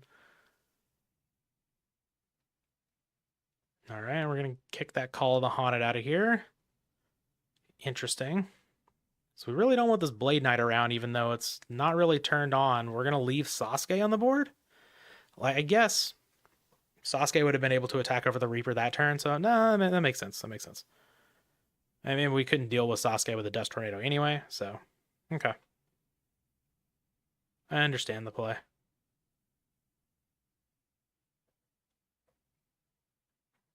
Just got a monster and a back row. Love seeing Spirit Reaper from Chaos Turbo. Just a big fan of that card in general. Scrub drawn really well off the top here. Imagine, yeah, I was gonna say, I imagine we've got something for this Sasuke. And we do. Alright, and we're not going to use a Solemn Judgment if we have it here. Just going to keep this level 2 around. Though taking out a Sinister Serpent, isn't backbreaking for the Turbo player, of course.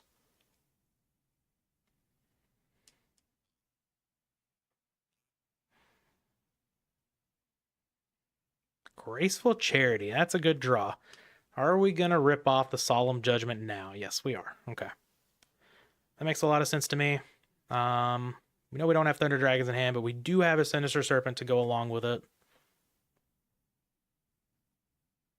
Which I would say is likely the card that was set here.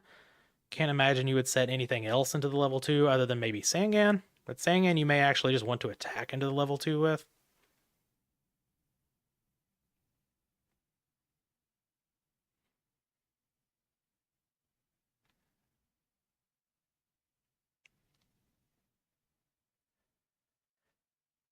All right, Thunder Dragon comes down, so we're going to be sitting with double Thunder Dragon and a Sinister Serpent in hand. So appears we have more cards than our opponent, but about even in this game, I would say. Scrub's going to have to find an answer to this Reaper at some point. Very annoying card for Warriors. We do have a Rhoda here. Exile Force is gone. We have DD Warrior Lady that can deal with it. If we're playing 2 Sasukes, that'll deal with it. Blade Knight, okay. And Smashing Ground. All right, very good. Very good for the Warrior player. Love Smashing Ground against Chaos Turbo. We're going to get in for a whole 2,000. All right, so now we've got some aggression going with some protection. And at a healthy life total of 3,600, so we don't have to worry about being punked out by a Ring of Destruction or anything like that. I'd say pretty good spot for Scrub here, given that we know 3 of the cards are Sinister Serpent and Thunder Dragons. But Scrub's going to disconnect. That is definitely a win condition.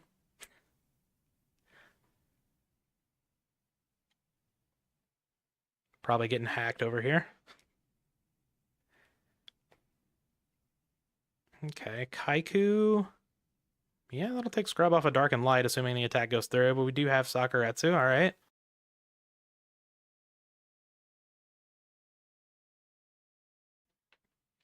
We just got a back row to follow it up.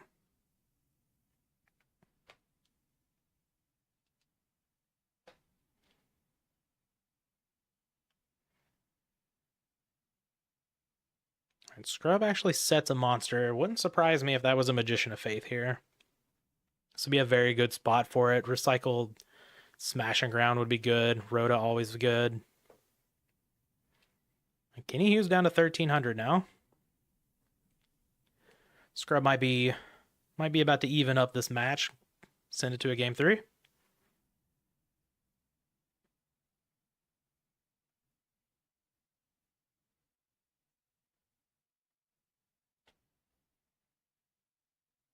Another Minecon. Man. Okay. So we've brought in both Minecons, assuming they're not mained. Kenny Hughes must have seen something. I mean, or knows something about Scrub's deck, but again, the Minecon's gonna whiff. We just got a DD Warrior Lady here, but it looks like we've got Chaos Monster. Does it get negated, or is it hitting the field? And then what do we take out? Because Chaos Sorcerer doesn't care about Blade Knight, but it kind of cares about DD Warrior Lady. Are you just getting rid of that? I guess Mind Control does help with Chaos Sorcerer a little bit, but it's still a minus. I guess it's technically a 1-for-1 because you're minusing and then you're plussing. But it's interesting. Certainly going to work out here. It's going to get rid of the DD Warrior Lady, I would imagine.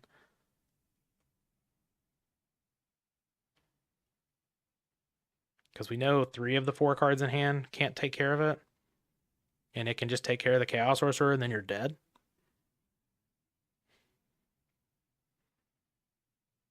Yeah, if Scrub has an answer to this Chaos Sorcerer in some fashion, I would say he is very ahead here.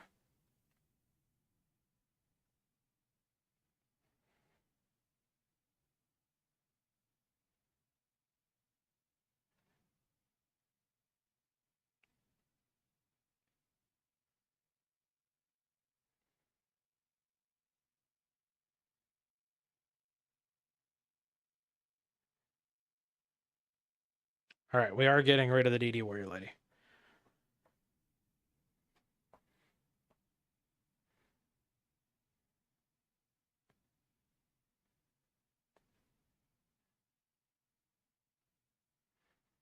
Set monster, presumably just the Sinister Serpent again, and then pass. Okay, so if we have an answer for Chaos Sorcerer, we have the game. But we're just going to attack with level 2 into the Sinister Serpent. And looks like no blast with Chain to attack over the Chaos Sorcerer. And we're going to put Blade Knight in defense position. Interesting. I guess just begging something to attack over there. Upstart Goblin, I guess. Are we missing? No, we have Dark Light, so we're not worried about something like crashing into the Blade Knight, turning on a BLS or something. Let's get rid of the level 2. Okay.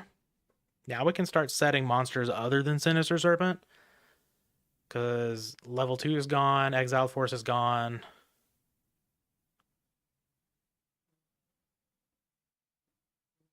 Assuming there's no second level 2.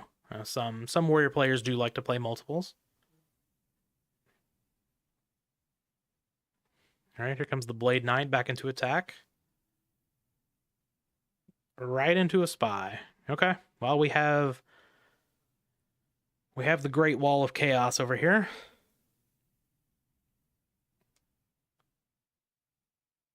Pretty tough position for the warrior player to get through, though. Ring, I believe. Nope, Ring is gone. So we don't have Ring as an out.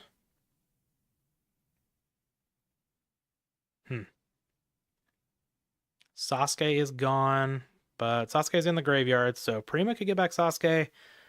We can draw into BLS. I do believe we have... Yeah, we have Dark Light in the graveyard. No attack. Interesting. I guess we're at 1,300, but like... I think you got to do something here. Like, the only monster that's gonna kill you from there is Tribe, right? Not Tribe, BLS. Tribe would be very good in this position. Just clear the Chaos Sorcerer and the Spies. But I don't know. Maybe we're just waiting until we get some sort of protection and then we start attacking. Could be the thought process here.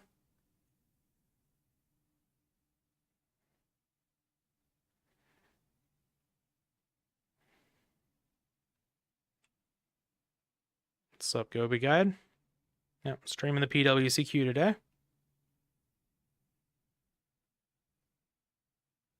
Had a free Saturday. Thought I'd try to keep the commentating for these PWCQs alive for a little bit. No people at least like to see some sort of stream for these. I need to check when the next one is.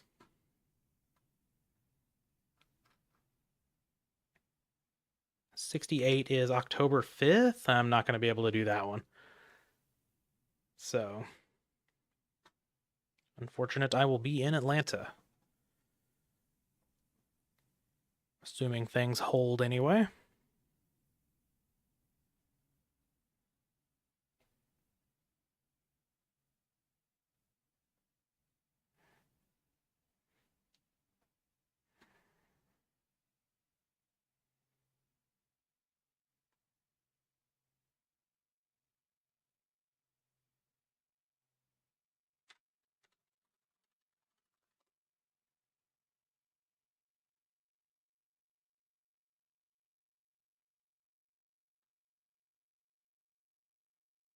All right, we have the Zings and Who. But we're going to ring the Spy. Okay. Put ourselves to 100. That makes sense. You get the attack position monster out of here. As you're sending the turn back, and it gets use out of one of the cards. The other card is still locked. Ooh, we have a Kaiku. Do we have a BLS follow-up? Or Premature Burial? That'll end the game as well. All right, so looks like we are going to a game 3. Pending Karibo activation. Kaiku's getting in there. Take the damage. You are dead.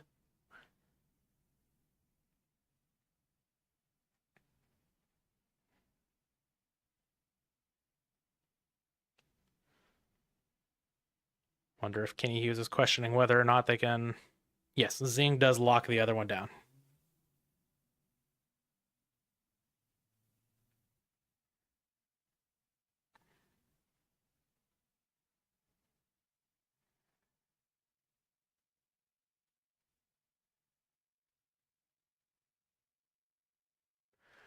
All right, so we're going to a game 3.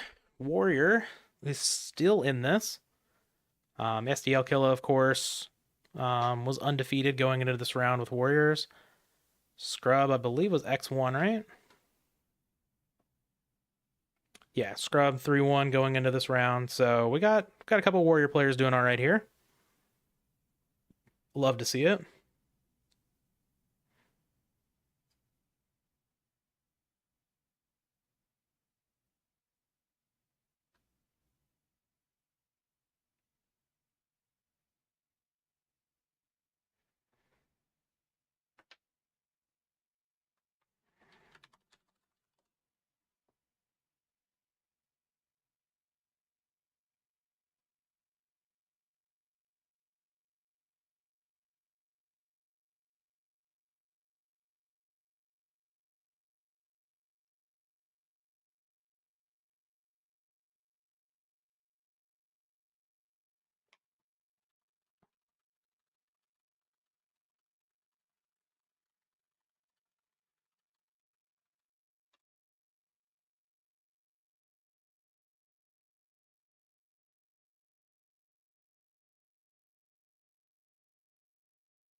All right.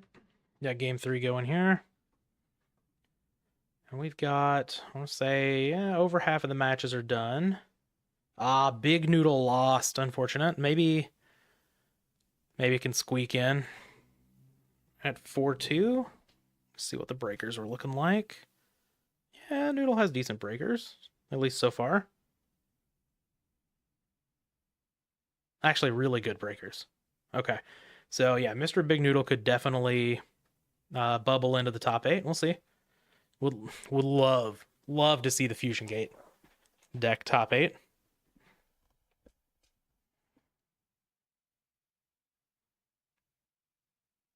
But here we are. Upstart Goblin. For the Turbo player, we have a T set from the Warrior player. Love to see it. God, I hope that, well, now I hope it's not a Donzalug. All right, we're going to ring the Zombra. Please attack with the Sangan and let it be Donzalug. Are we cowards? Ah, we're cowards over here. I see. Yeah, probably definitely the correct play to not attack there with the Sangan. That just would have been funny. Oh, Sasuke. Okay, so we're baiting out those mind controls just all day. Love it.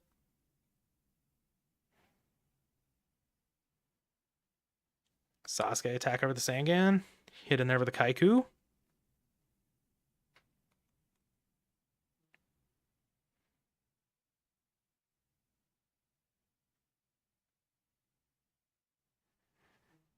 Yep. Tsukuyomi looking pretty good on this board. We've got a Sakuretsu for the Kaiku. All right, looking all right for the Turbo player here. See if we can pick up something powerful.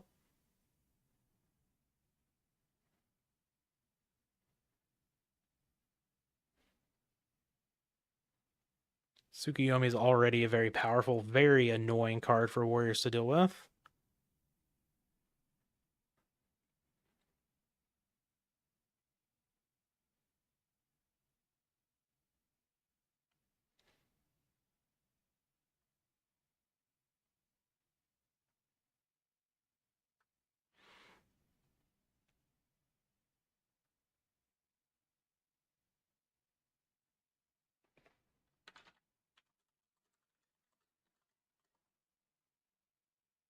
All right, just see a T set. So we opt to not throw out the Tsukuyomi here. We are in game 3 here. Ugh, and we have a knock on Spy. Wow. All right, that's gonna be pretty good. Now we know Scrub doesn't have spies in the deck, so I'm interested in what the idea was behind bringing in the Mind Cons. That is a clutch Mirror Force, though. With no Solemn Judgment to protect. Okay. If that was anything other than Mirror Force, Scrub would have a decent position here, but the Mirror Force, yeah, and a Heavy Storm, yeah, this is gonna be a tough one for the Warrior player to come back from. Especially with Kaiku being the monster. It's going to deal a lot of damage and take you off of BLS as an out. And we know, like, if you draw something to deal with this... Oh, Gaff. Okay. Gaff into Prima? Okay. Hold on. Hold on. We've got a shot here. Because now we're going a lot of damage back. And we're getting rid of some darks from the graveyard and cutting the Chaos player off of Chaos plays. All right, and we know the Heavy Storm's gone, so we can't just like clean up both of these. That was a really good sequence back from Scrub. Yeah, I was there with you, Jake the Snake. I thought it was not looking good for Scrub at all. Now, we do have a known Tsukuyomi over here that can take care of either of these monsters. So Scrub's not out of it yet, but that was a good punchback. For sure. We lost 2,277 life points. We must have a Reaper of the Cards or Castle of Dark Illusions involved in this or something. With a video game Yami. Snatch Steal's pretty nice. Take the Kaiku, summon Tsukiyomi. Are we flipping the Kaiku? Yep. Makes a lot of sense. So now the Kaiku is here. All right, I think we are back in camp of Kenny Hughes being fairly favored. We'll see if Scrub can draw an answer to this Kaiku. The Tsukiyomi is gone, which isn't nothing. If this Gaff can live another turn, would be pretty good for Scrub, but we'll see. Breaker's a good one, yeah. That's a pretty powerful one as well. So now Scrub can't even really draw like a back row to protect himself. Oh, Pot of Greed's good though. All right. What do we got? We don't have a light in the graveyard. But now we can draw 2 back row. Beat the Breaker. Ring is gone. Oh. Interesting. So what do we have, like level 2 BLS in hand or something? Thunder Dragon's huge here. If we have a BLS or we have a Chaos Sorcerer plus like any normal summon. Yep, BLS gonna end the game. And Kenny Hughes gonna take this one down. Unfortunate for the Warrior players. Warrior just not getting there. Not even really that powerful of a draw from the Chaos Turbo player either. Just a well-played game. Ah, we had Knock. Knock Don's a Lug. That also makes sense to have in hand. As far as not playing anything. Okay, let's see if we have any of the matches still going. We do. We've got a few. Let's see. We just watched CrashVolt. We just watched Yata. Let's go to our undefeated players here.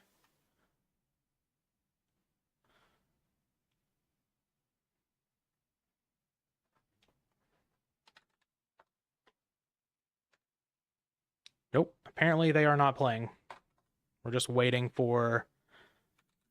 Yeah. We're just waiting for a report there, it looks like. Make sure, there we go. Yeah. All right. We can jump into Yata, who we know is on control. And looks like we've got Mataza Warriors over here with a DD Assailant. This is cool. Love to see this. We've seen a lot of Matazas today, or at least a lot more than I would have expected. Gulas, of course, was out here playing some wild Mataza deck. This one seems a little bit more down to earth. At least from what we've seen so far. But we've got a Chaos Monster coming out here against this DD Assailant. Oh, we're only in game 2 here. Okay. And if Yata wins this one, we'll have ourselves a game 3. I don't know how much time is left on the clock.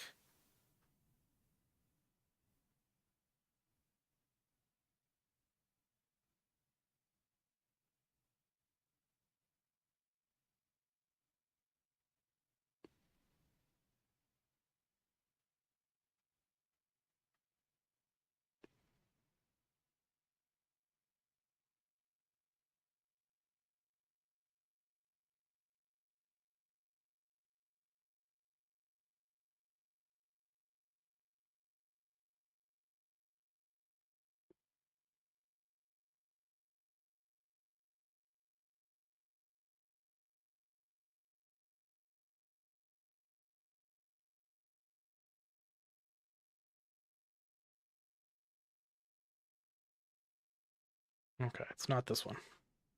All right, yeah.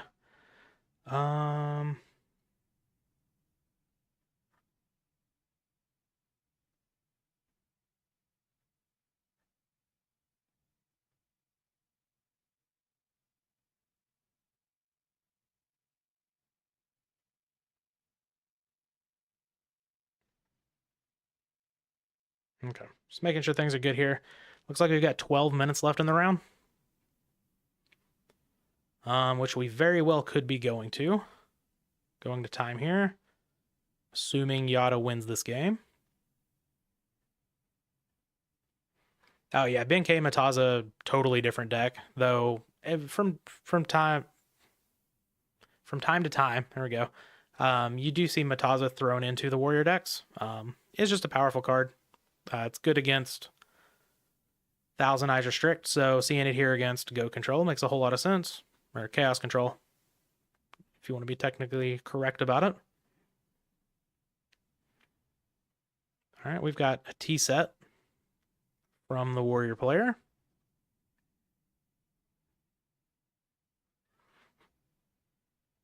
I don't know if we know what this card is that got creature swapped.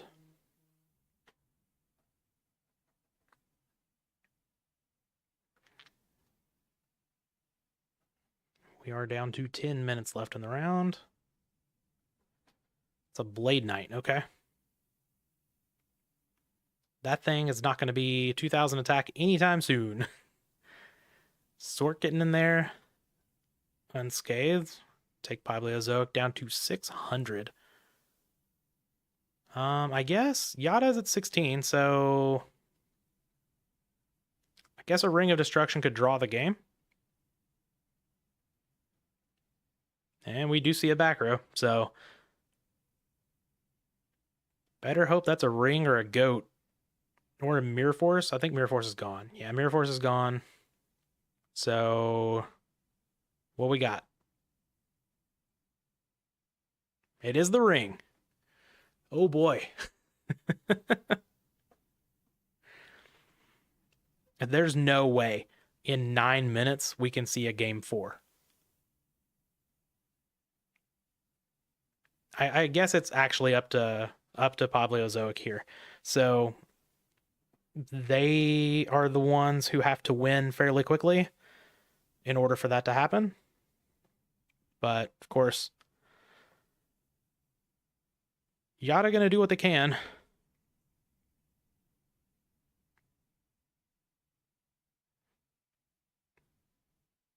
And actually, if they don't, well, I guess, yeah, as long as Yata doesn't win a game, if they draw another game or Pablozoic wins a game. If Yata wins a game in time, I know how it works in Magic. I know it would actually just be a draw. For the match, does that happen here? Can we have draws on challenge? I think we can. But I'm not sure. I need to read that part of the time rules.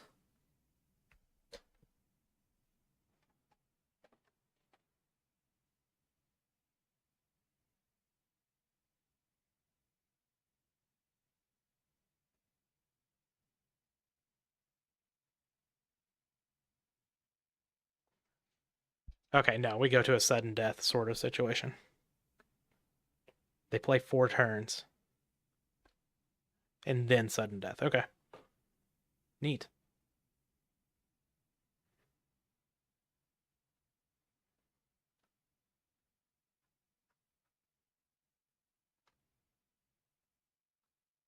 That'd be cool to see. So, if Yata can win this game, then potential sudden death-y situation. We'll see. We have to make it to time first, though, of course. We had 12 minutes remaining 5 minutes ago. So we got 7 left.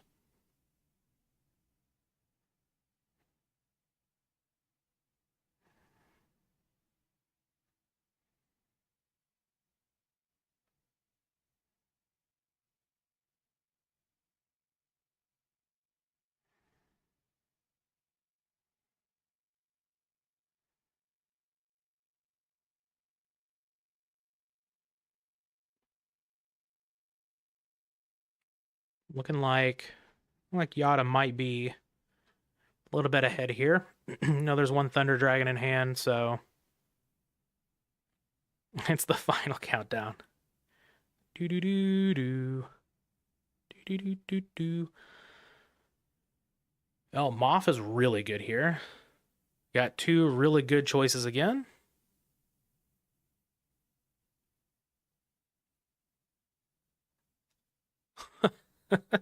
SDL Killer is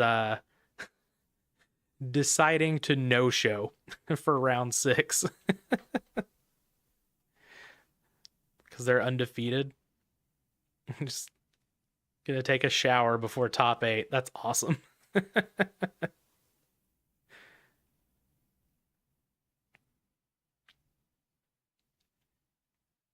right, we got a meta here.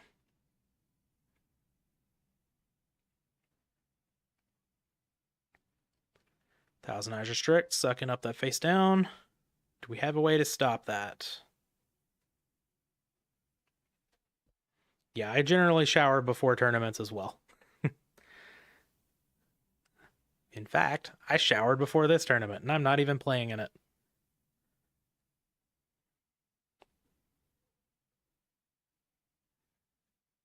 All right, Thousand Eyes Restrict getting out of here. Thunder Dragon Beats coming in.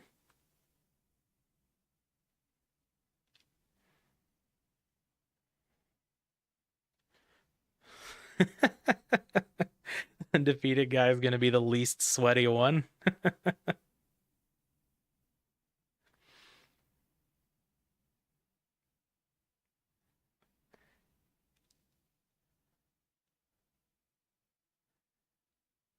Konami certainly did try to implement the shower meta. As far as I'm aware, Magic doesn't have any hygiene rules still, I believe. It's kind of implied for for tournaments in paper, but nothing like strict or enforceable, I don't think.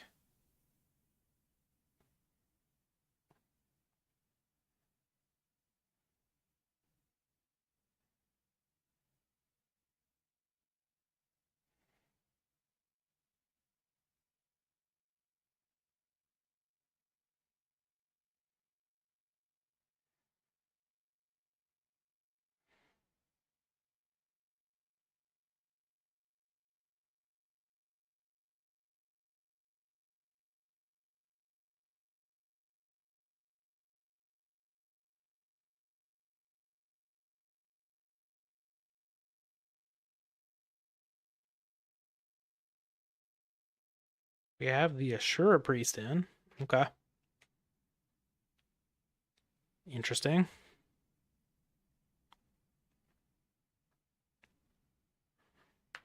Looks like it might be good enough here. I would think, well, I guess we've got cards locked under Zing. I still think Yata's probably in a pretty decent position here. Especially being up on life quite a bit. We're going to activate Smashing Ground, the disrespect. Not even not even pitching it to Tribe to activate. All right, we've got Zombra coming down. That's a good one here. Take out this Tribe. Get Pablozoic down to 1,000. And set a card. Do we have a ring? No, ring's already gone, right? Yeah, ring's already gone. So can't win with ring. Zombra can't attack directly, of course.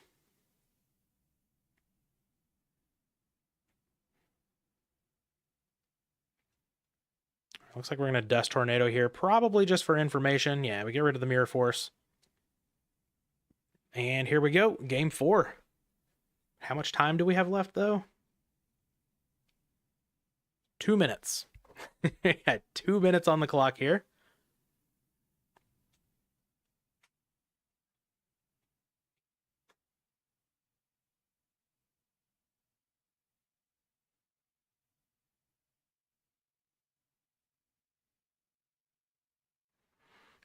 Now we've got 1 minute. So we're probably going to some sort of sudden death situation here. I'm going to pull up this thing again so I know that I've read it correctly.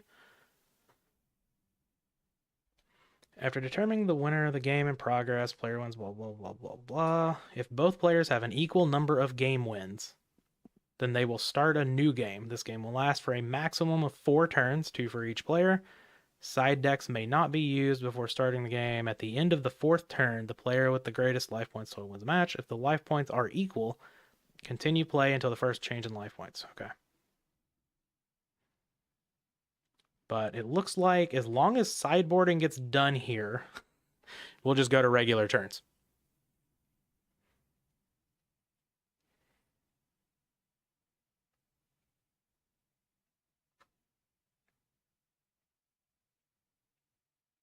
This is a very convoluted way of doing time.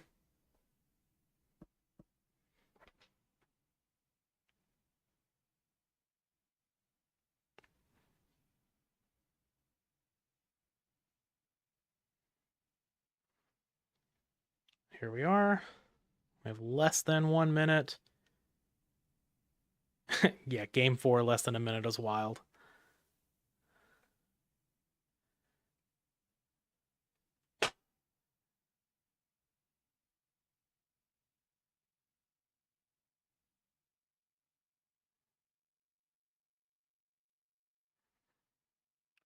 Believe we have hit time here. Yep. We have hit time. So Pablozoic is turn 0.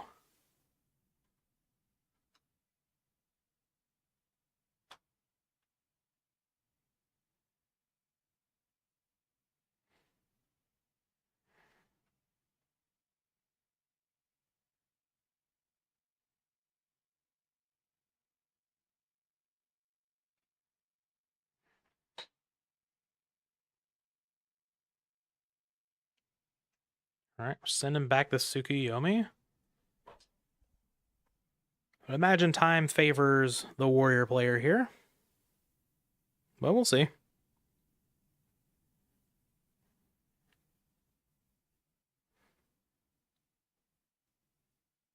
Could go either way.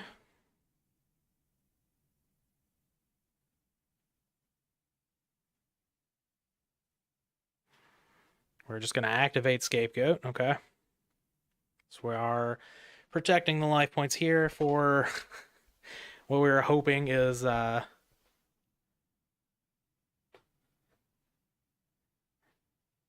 one more turn for Pablozoic.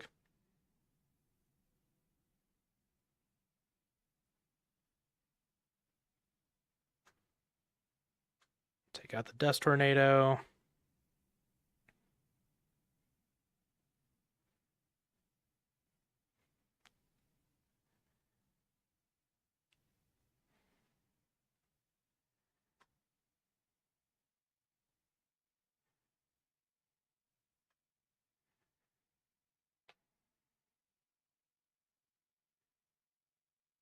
All right, we've got the Heavy Storm. Do we have a way to clear some goats here? Tribe Infecting Virus would be nuts.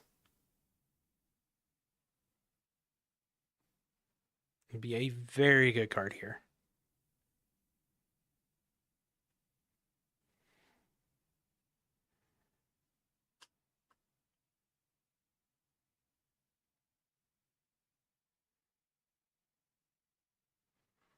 Mataza not bad either.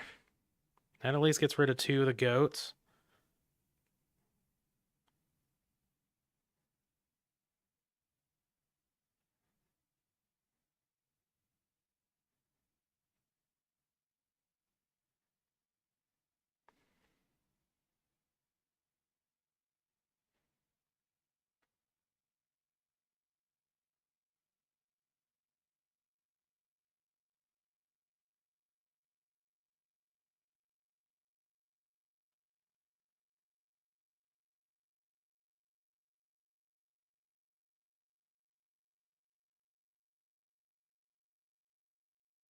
All right, we have Thunder Dragons.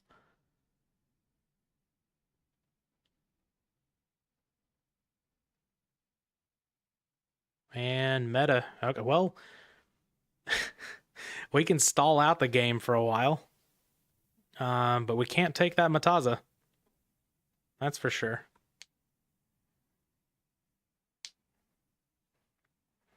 All right, so we just need... Oh, okay. Yeah, okay, yeah.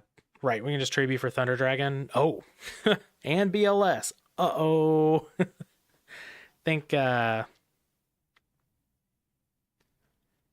think we may have a winner here.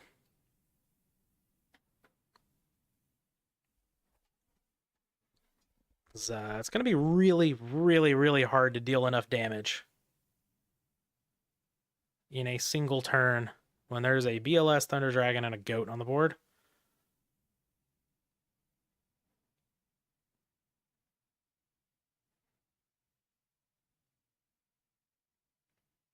Yep. Breaker not going to do it. Kaiku not going to do it. Giant Trunade certainly not going to do it. It's like Yata's going to take this one down in a game 4. So we've seen a lot of cool stuff today.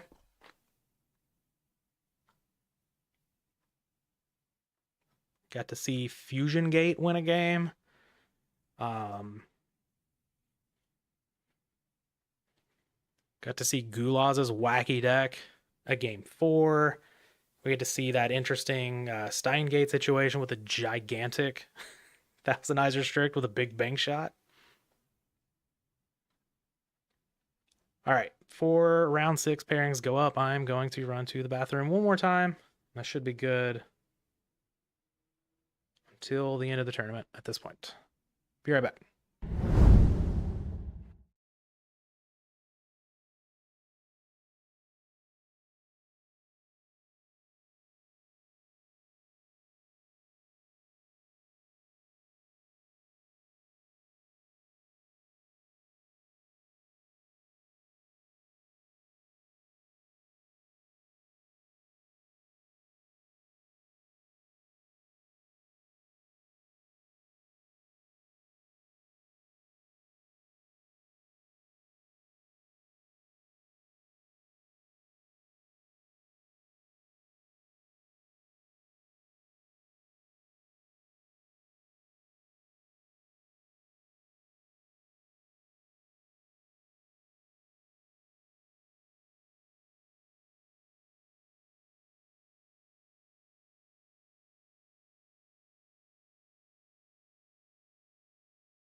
All right, we are back.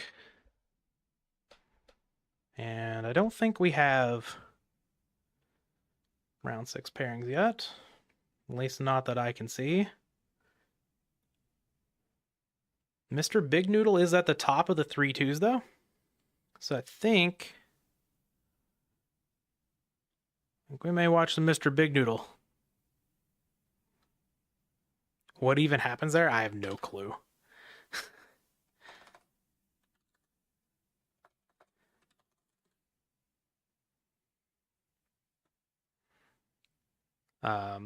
I've never I've never entered one of the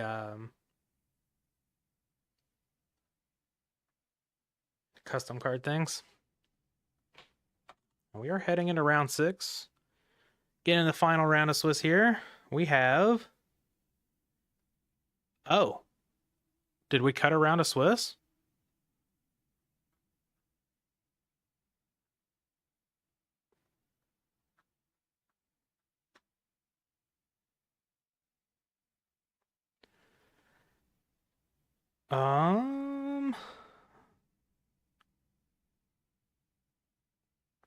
This doesn't make sense. Okay. Because I'm only seeing...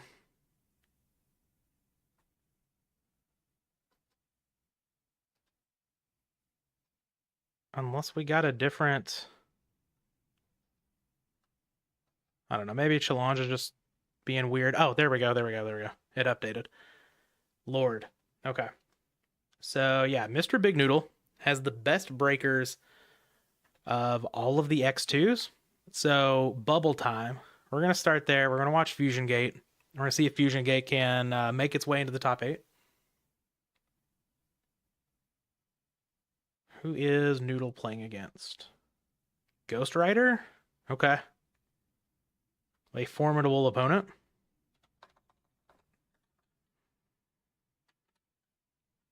Make sure I get the match from the beginning, because we know the Fusion Gate deck can definitely put out some power from the very beginning.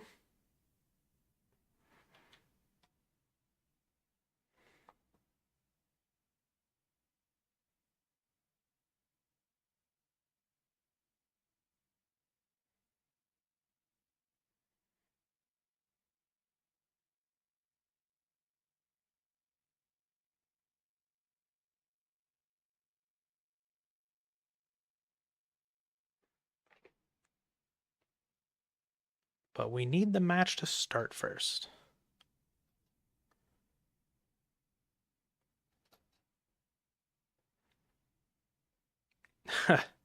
SDL got paired against Yata, so we know Yata's going to be in the top 8. SDL forfeited that match.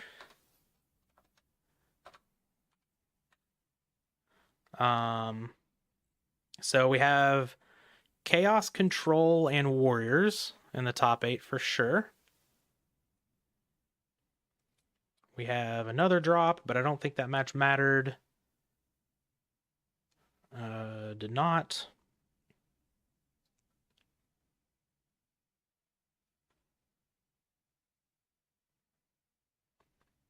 And Mike and Simonis up here. I recognize that name from playing way too many ladder duels. All right, we've got...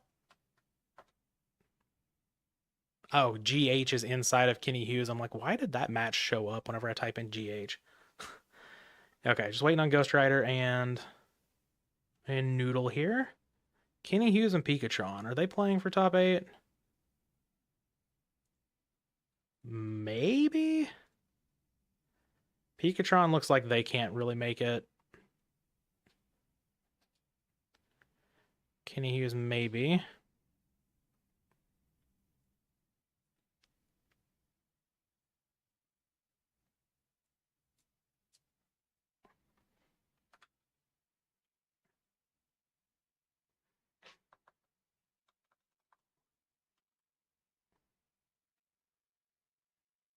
All right, are we hosting up or what's going on here?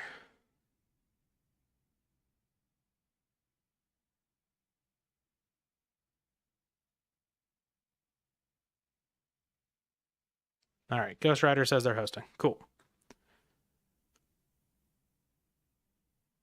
So I guess we'll search for GhostRider then.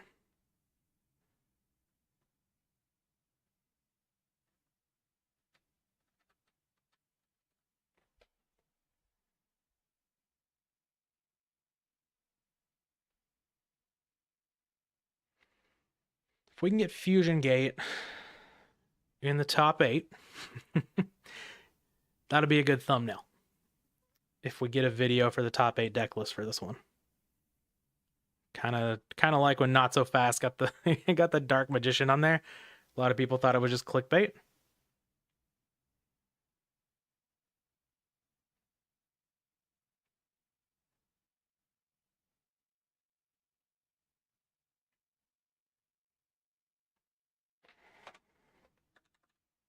Oh, here it is.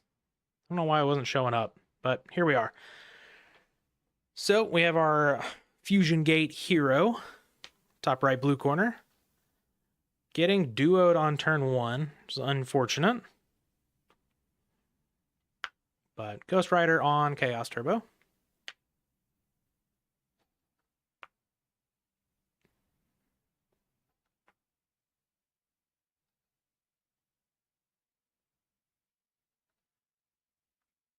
Having a big think on what to discard. We discard the Barrel Dragon, okay.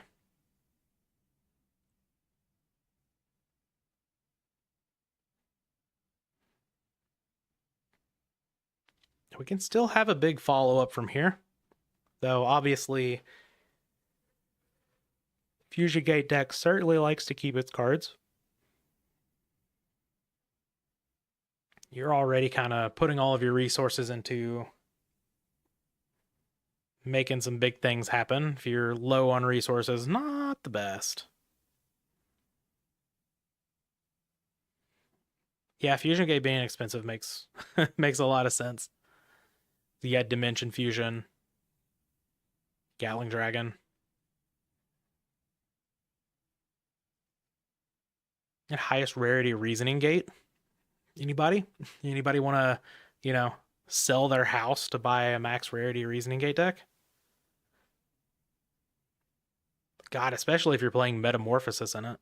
So like $700-800, I think, each.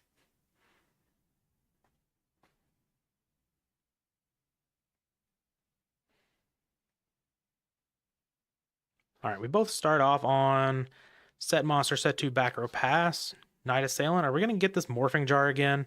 Oh, Cyber Jar this time. Okay. We haven't seen one of the jars resolve once for Mr. Big Noodle.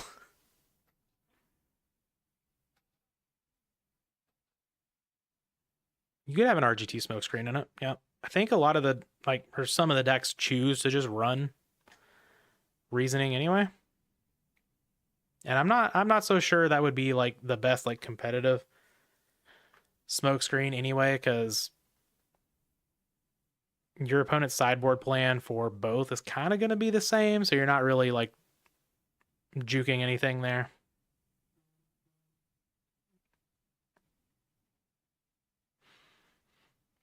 But Noodle's got Graceful Charity here, and it's actually going to get Solemn Judgment.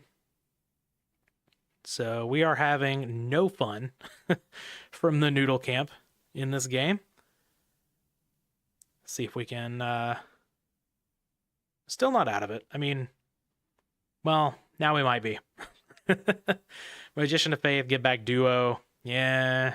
Obliterate. Just all the way back to the Shadow Realm.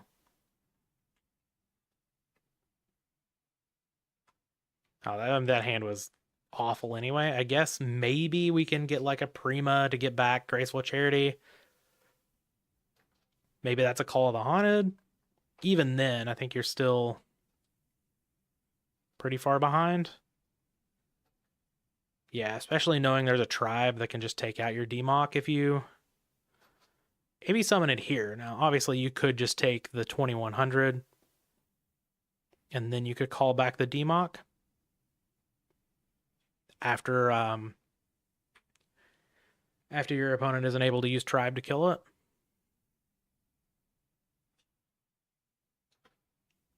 All right, see what we got, Noodle. We have a set monster pass. No problem, Dradori. Just trying to make sure these PWCQs are still getting some streams out here. I know a few of them didn't. I won't be able to stream the next one, so I'm hoping JDZ will be back for that one, but we'll see. I believe the next one is the last one of the season, and then we start prepping for Worlds.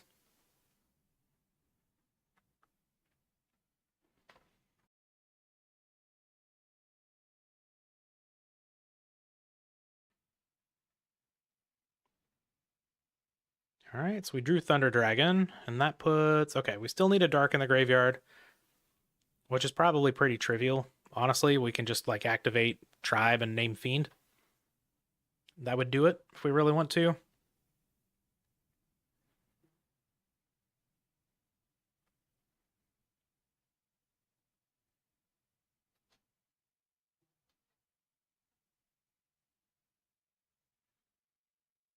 But we're having a big think over here. Raigeki break. Probably going after the Mons. Oh, we're going after the back row. Okay.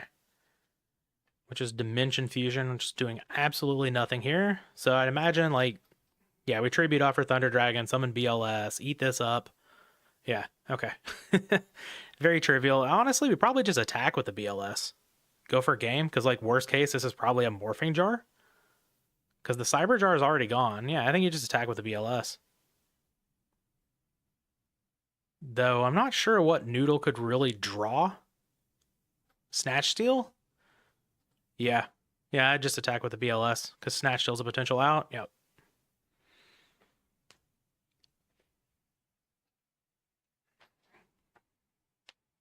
And GhostRider is going to be able to take down this here first game. Hopefully, if we if we want Fusion Gate in the top 8, hopefully Noodle can take down game 2 and 3, but if not, GhostRider is a very good GOAT format player. I'd be happy to see them in another top 8.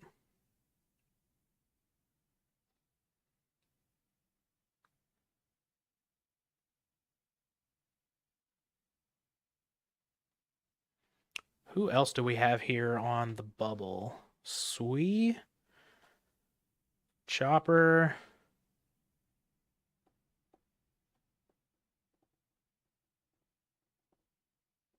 Okay. I wanna get some of these some of these bubble matches to watch before we head into the top 8. Just to get the ones, you know, with the most on the line.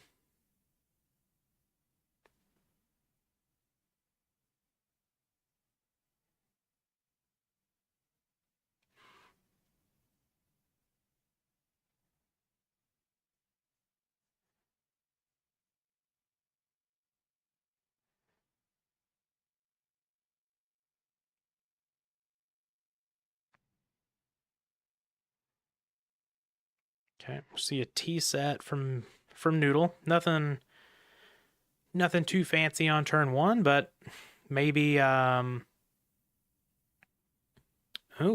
Okay. So it wasn't a jar this time. Maybe we can actually get a jar resolved. Jadori PWCQ is the Patreon World Championship qualifier. The winner from this event will qualify for GOAT Worlds. We've been hosting, I think, 2 of these a month for almost every month this season. We are on number 67. We are running out of time for people to qualify for GOAT Worlds. So that'll be happening next month.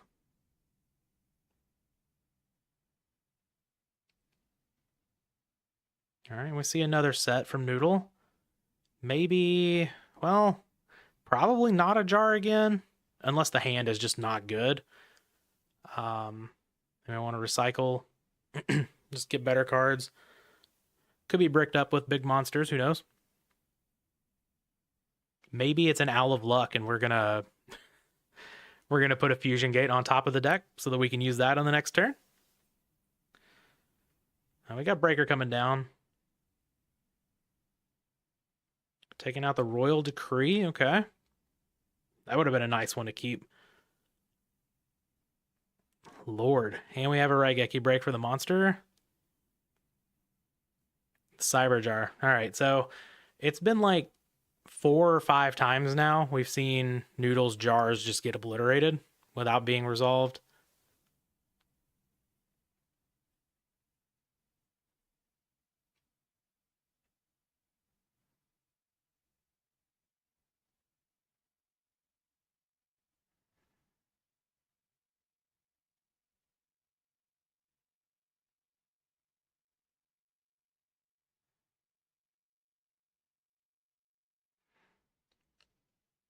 Though, no more back row for GhostRider, though. You gotta wonder if there's a Chaos monster in hand. So, like, even if you do, like, summon out a twin-headed Thunder Dragon or something, it's like the crackback could just be enough for game here. But, you know, gotta do what you gotta do. Maybe sometimes the best play is just do what you can, hope your opponent doesn't have the right response.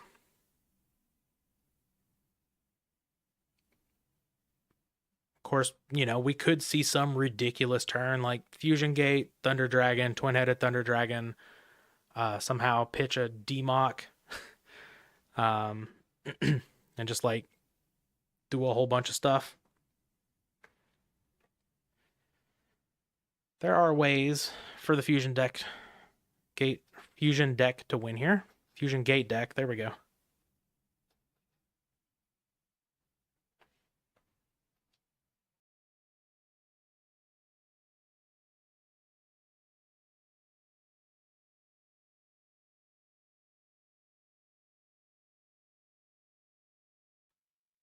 Yeah, Reaper on the Nightmare. That's going to do it.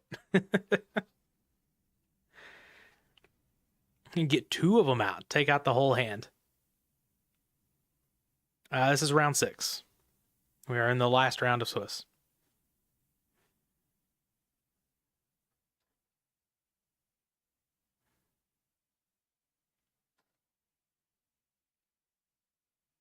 Nope, you're good.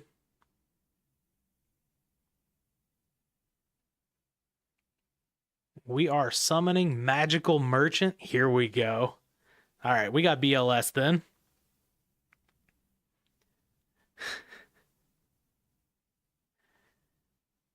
Yep, here comes BLS. I don't know about putting it in attack position. I don't know about that one. Because, yeah, we're going to banish a dark here, but GhostRider can just attack back with one of these spies and put him in the graveyard, summon a chaos monster of his own. Oh, never mind. Nothing matters. Fusion Gate's not going to make it to the top 8. Unfortunate, but we got some other matches here. Let's see if I can jump into one of those. We've seen almost all of these players. Who else is... Oh, Pablozoic also looking for... Sitting on the bubble. Have we seen any jank decks? Oh, yeah. What we were just watching was a Fusion Gate deck. We didn't really get to see it do its thing. But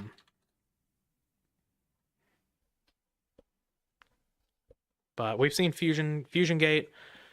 Gulas was playing a pile. Yeah, if he was playing Umi, he definitely would have won. Yeah, definitely just playing the wrong field spell.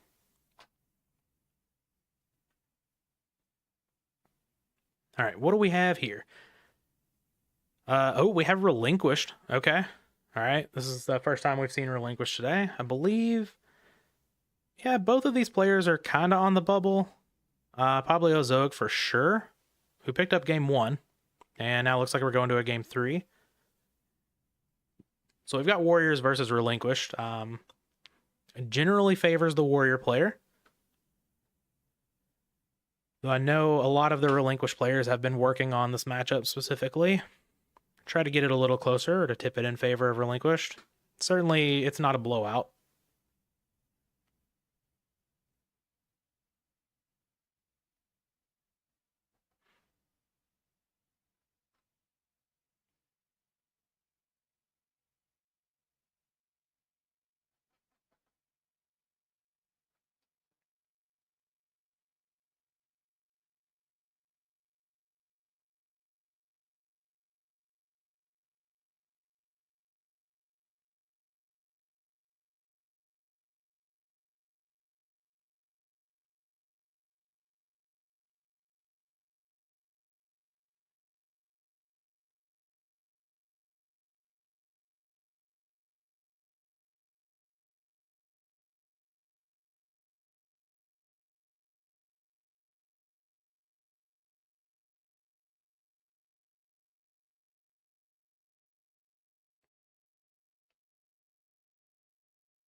Yeah, I'm a big fan of the Relinquished deck as well.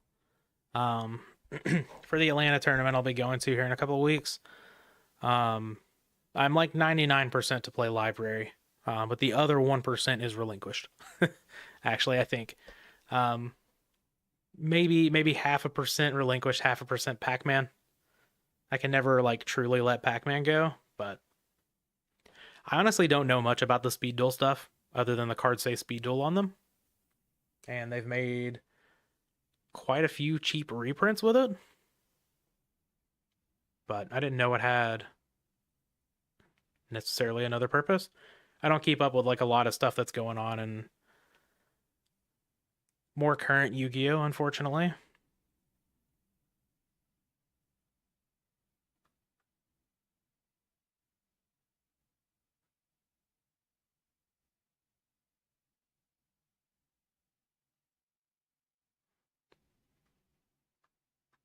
All right, we've got Trap Dust Shoot. Are we finally going to see a Trap Dust Shoot where we get information?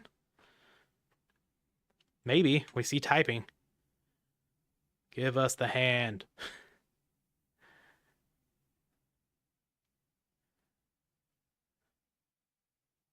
Give us the slab. For all you Courage the Cowardly Dog fans out there. Oh, Raigeki. That card's banned. All right, so we have Raigeki Break, Black Illusion Ritual, Sakuretsu Armor, and Relinquished, and Meta. Okay. All right, so we're playing like more of a control version of the deck. That's interesting. It's not a great hand, though. But I guess, like, if we draw any monster, the Relinquished can kind of go hard here. So you kind of...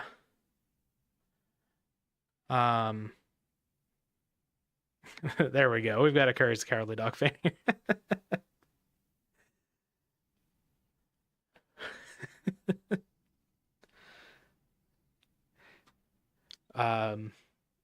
We could have grabbed the Mataza to play around the Relinquish, but I guess we hit the Black Illusion Ritual, so cool.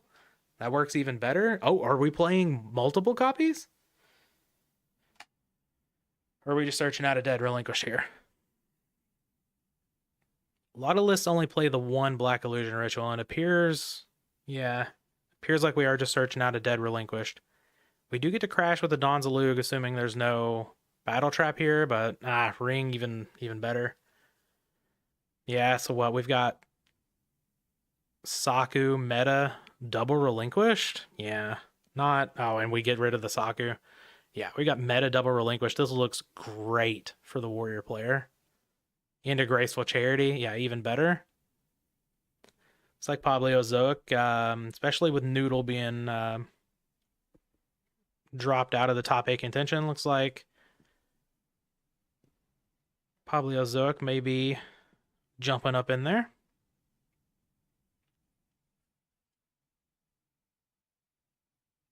Almost for sure, honestly.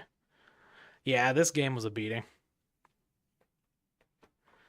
This do be happening sometimes. We've seen some really good games, so we haven't seen a whole bunch of one-sided blowouts here. If we rip this meta out of the hand, okay, we hit it, at least hit a Relinquish, so we there's a chance, like maybe we can draw into a Scapegoat or a Sinister Serpent would be even better. Serpent meta, take the Kaiku, attack over Donzalug.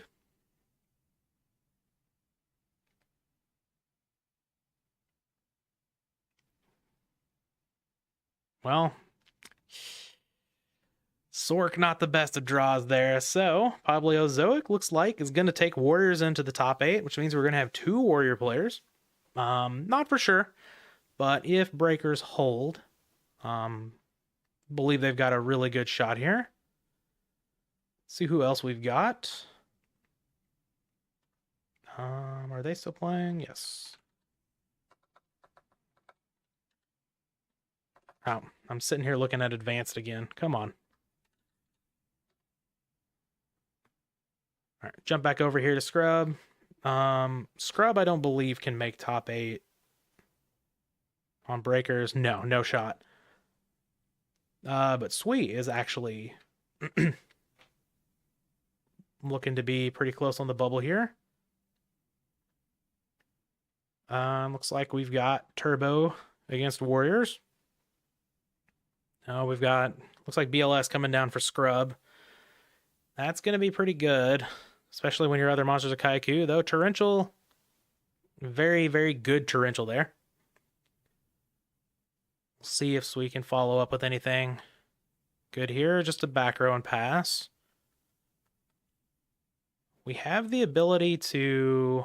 Oh, gross. We have the ability to summon a Chaos Monster. So not sure what this card in hand is. BLS pretty good for Scrub here, though. Oh, it could just be a Raigeki break. Face down. Or a ring. All right, playing with fire here. Scrub's going to go down to 1200, though. See if we've got protection. Decoichi off the top could win the game. I'm just he setting pass. Not bad though. So he's sitting at a very healthy 2300, though a premature burial from Scrub if it's still live. Yep, and it is. Yeah, premature burial will be very good here. But we just have all the back row in the format for Scrub. See if we can find a monster. A lot of monsters are already gone. We're missing a Faith, a Breaker, BLS, Kaiku, 2 Blade Knights, level 2. Yeah, a lot of the monsters in the deck are already gone. And this is a really good sequence for Sui. So now we're back at 2 cards each, and the warrior returning alive. Yes. Oh, Scrub's doing it.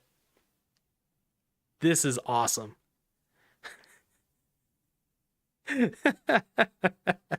This is how you ruin a day right here.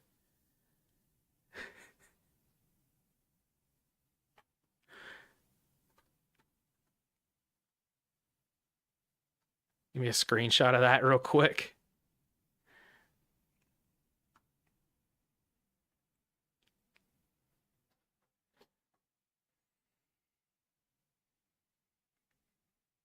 Oh, it's not going to be good enough, though? Hold on. What happened? All right, Geki Break. Okay. Wow.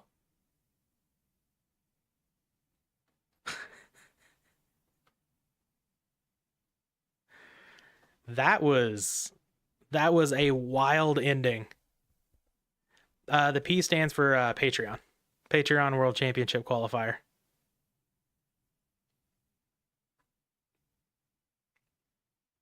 Okay. So, Scrub has admitted defeat. So, looks like one of our bubble players. We've got 2 of them. We saw Pablo take it down, Sui take it down. Do we have anybody else still playing? No, that was the last match. So now we are just waiting for our top 8.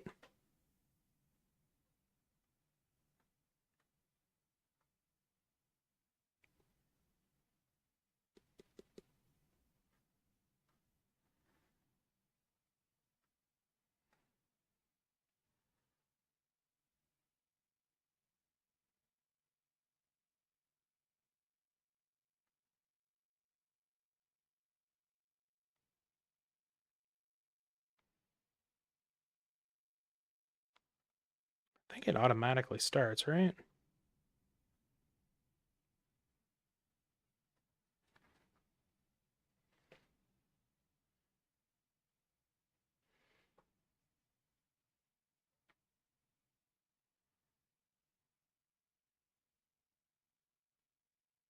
Let's do top tomorrow. Let's not. Let's do it right now. No.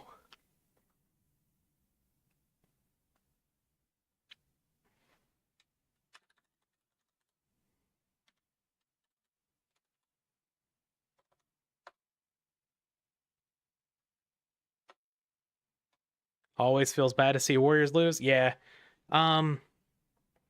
Scrub wasn't going to be able to make it into the top 8. I don't believe on breakers anyway, because Scrub was 16th going into this round. So that was pretty much just a dream crush if Warriors was going to win.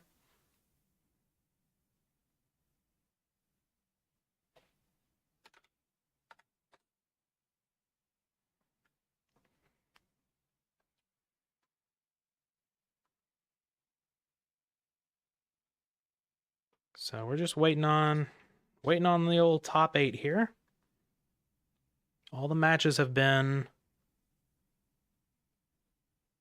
reported.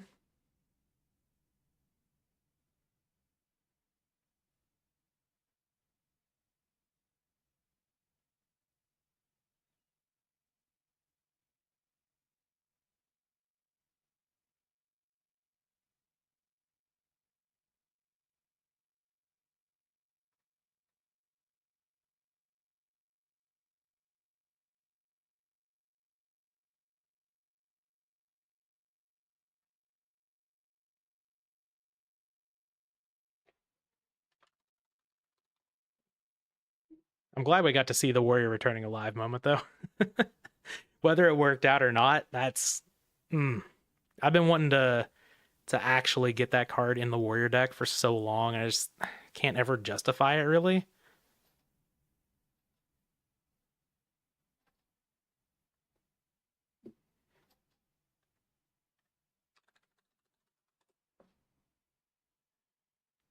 Just making sure we've got everything straight here. Can we play top 8 today? I really hope so.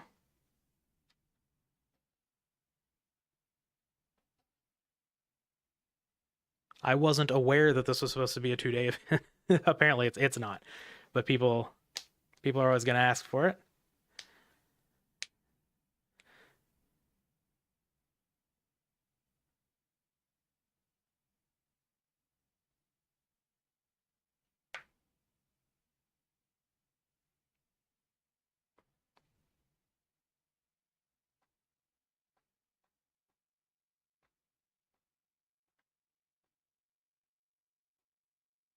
You want a local? Hell yeah. That's good enough.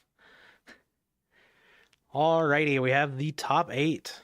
First seed, SDL Killer. Second seed, Michele Cimino.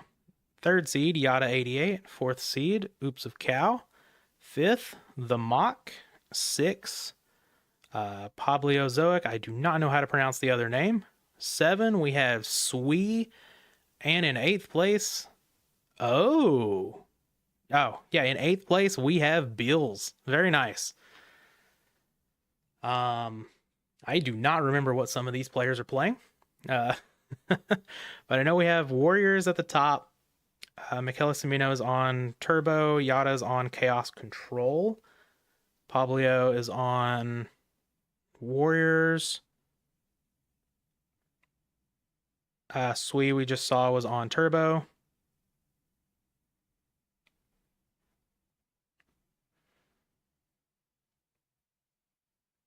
So we got some decent representation in there.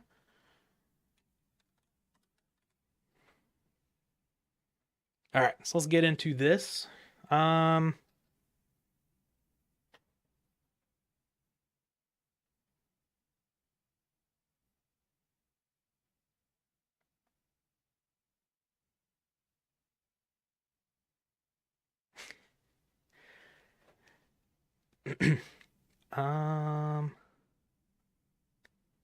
I don't even know what the Mock is playing. I don't think I think that's one of the few people that we haven't seen on the stream.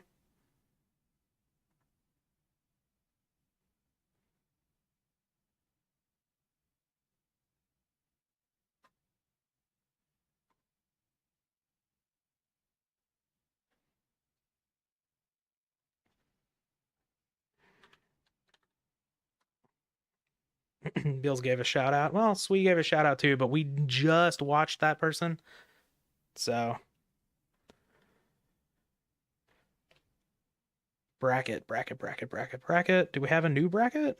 No. Right?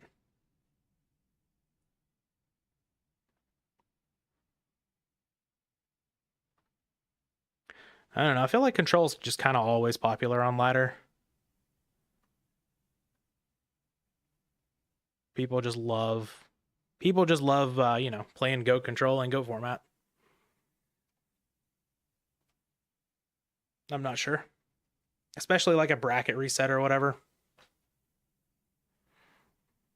Or not a bracket reset, a ladder reset.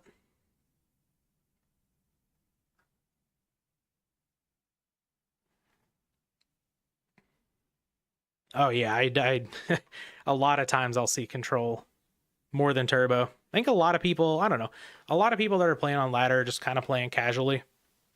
I think has a little bit to do with it.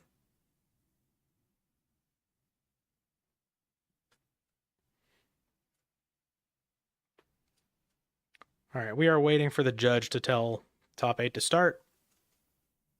And then we'll jump in there.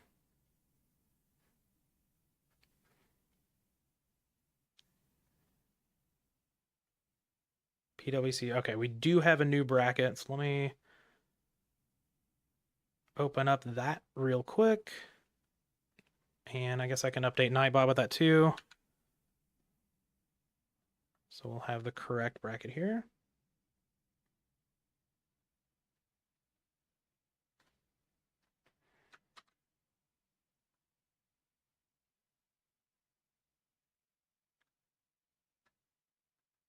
Close out of this one, so my small brain doesn't get confused.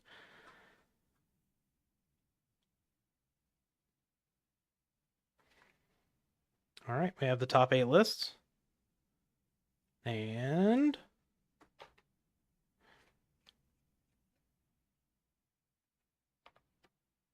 we are ready to start. All right, cool. Let's get this going.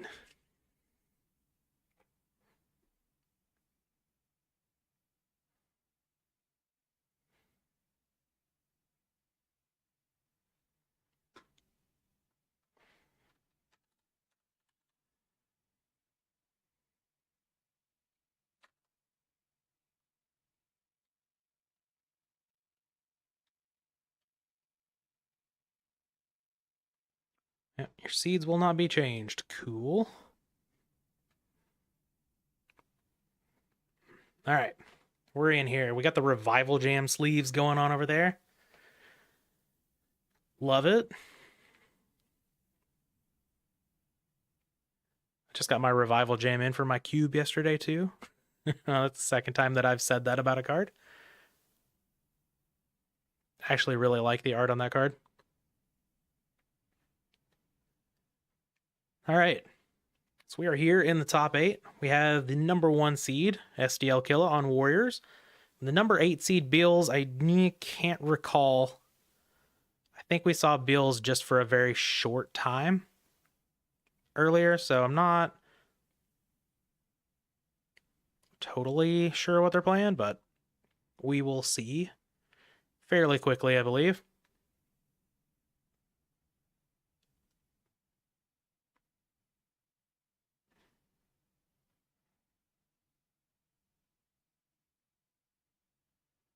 Okay, top 8 is not timed, for sure. I know we were kind of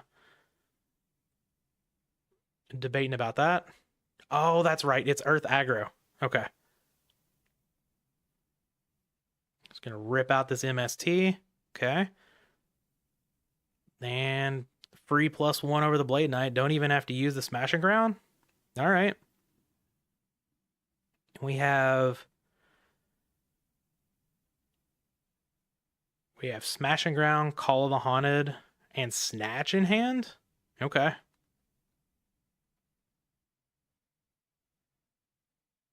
It's pretty powerful.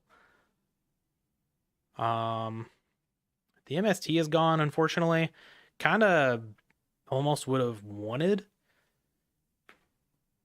the Warrior player to use their Solemn Judgment early on to get you a little bit ahead on life points, being the Earth Aggro player, but totally fine to just get it out of there. Yeah, you can get that Kaiku out. Ooh, no back row follow-up. Okay. Can we draw a monster? We do, and it's a good one. DD Warrior Lady is not going to deal the most damage, but it is a very good monster to have against Warriors for sure. And Bill's definitely on the front foot here. Yep, Blade Knight coming down. You have to attack here, I think. You don't want to get that snatched. Or even smashing around. Really knowing the Bills doesn't have any more monsters here.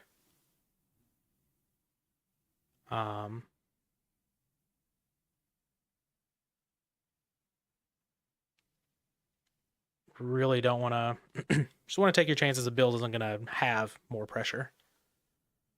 But Earth Aggro does play a lot more monsters than a Warrior deck would, so decent chance the one gets drawn here. Looks like we're just going to see a back row and pass. Could be the Call of the Haunted, could be something new. SDL with nothing? Wow. Okay.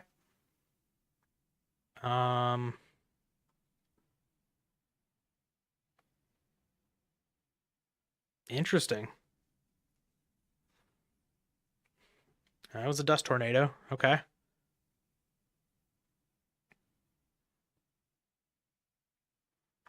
on a Jar of Greed. Nice. And a back row, another back row. Still no monsters, okay. So we're just sitting here waiting for someone to get some sort of pressure going. Trap Dust Shoot really good here, oddly enough. Usually, at this stage of the game, Trap Dust Shoot not that great against warriors, but here we are. 5 cards in hand for the warrior player and nothing on the field.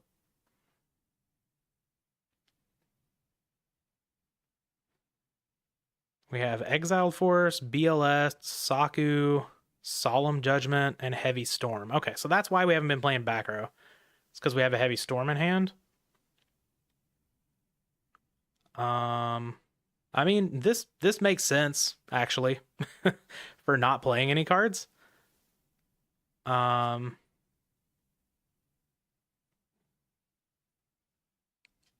Yeah. No, I mean, that hand makes a whole lot of sense for not playing any cards.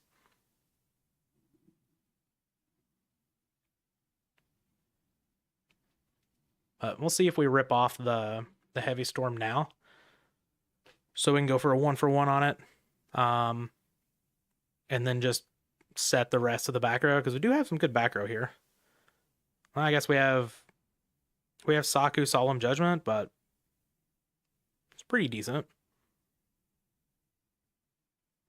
And you're not really gonna... No. Okay.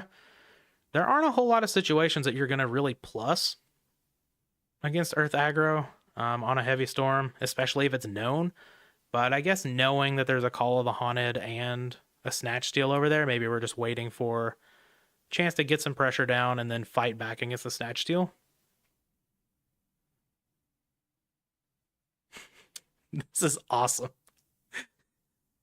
This is your typical aggro matchup in GOAT format.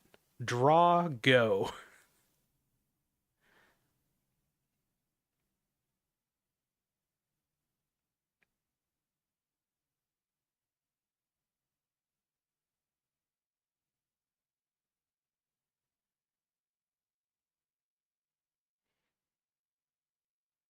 All right, do we have anything now? We got to at least set something. So you don't want to be discarding to hand size while you have settable traps. Okay, we're just going to lead on Exiled Force. That makes a lot of sense. Get rid of Moth. What did we have to get back with Moth? Just the MST? Okay, I mean, that's a fine hit. So no, yeah, 2 Blade Knights are gone. Though we did set it into a known Exiled Force. Maybe we just want to get the Exiled Force out of the way. Now we draw Pot of Greed. Okay. Good for the Beals corner.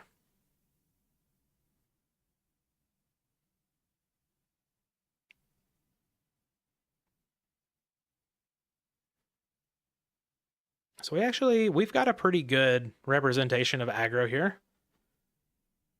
We got, what, 2 warrior players and an Earth aggro player in the top 8? Not bad.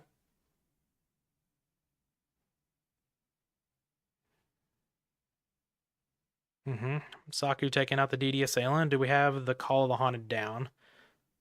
Appears not, or we're just electing to not use it. Yep, now we're going to throw off the Heavy Storm for a Mirror Force. Okay, so we kept the Call in hand, and we still have the Snatch Steal. Though we know... Yeah, we still have Solemn Judgment left.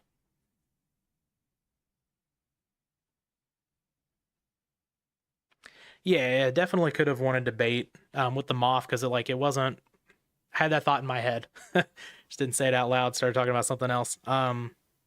With the Moth not being super valuable at that point, definitely makes sense to try to trade that for the Exiled Force rather than drawing into some monster that can attack and having that killed. See Gaff come down. We know the Saku's gone, but we know there's still a Solemn Judgment over there. We haven't seen Mirror Force from this side of things yet.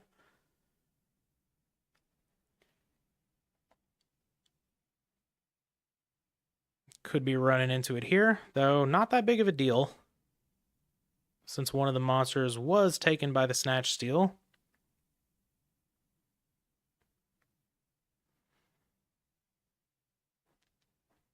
Gonna applaud Beals really quick for doing this correctly. Goblin Attack Force does not change battle position until the end of the battle phase. It does not matter if you turn it to battle or turn it to defense right after you attack with it. I just think it's cool. People do it technically in the right order. But looking pretty good for Bills here. SDL does get to gain 1,000, up to 3,300, but that's not that high of a life total against Earth aggro. Really want to be over 4,000 if you can.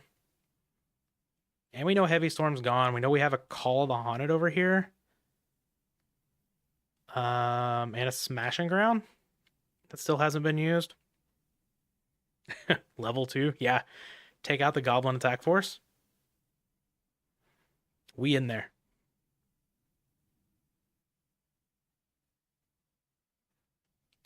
Yeah, I guess you could get sharked if you did that. That is true. That is true.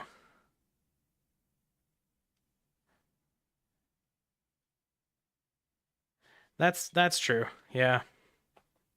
I would very much argue against that if a judge was called in that situation, especially like if you just like go straight to attack with another monster. But I know Yu-Gi-Oh rules are a little bit more strict than what I'm used to. So, yeah, I guess it should definitely do it by the book then.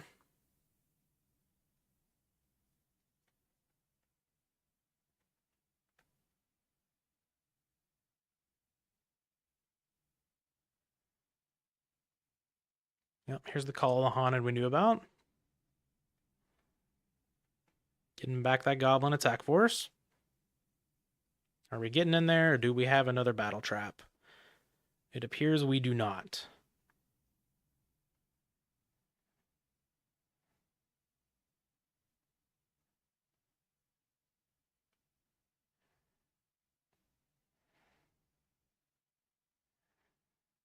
Okay, draw and a set for SDL. Do we have more protection? Because we could just end the duel here with another monster. Giant Rat, okay. Ah, Torrential, that's a good one. Do we have a Premature Burial? No. Okay. We play on. SDL is a draw and pass. We do not have a light in the graveyard, so it could be a BLS. We have Gigantes coming down for Bills. It's going to meet a Solemn Judgment. Do we have a follow-up? Nope. Okay, so probably could just be the Smashing Ground in hand. Wouldn't surprise me if that was... Well, no, there's the Smashing Ground, so I guess we don't know the cards at this point.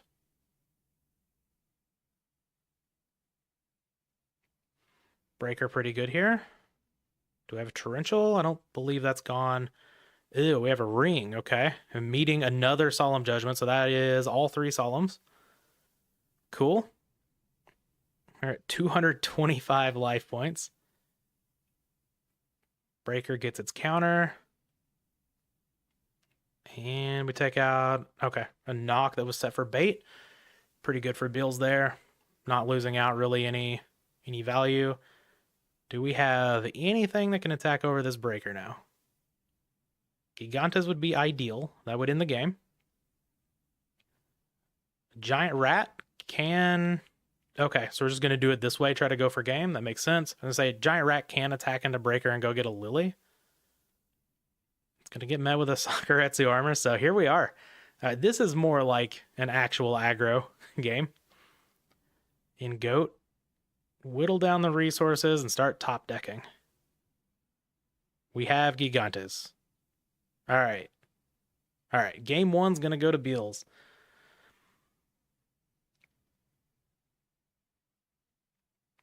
Earth aggro, Warrior, pretty close matchup. Earth, of course, has the bigger monsters on average, so sometimes Warriors can have a little bit of difficulty getting over those. Gigantes also very good in the matchup. However, The warrior deck has a lot more traps. A lot more ways to interact with those monsters, so matchup can go either way.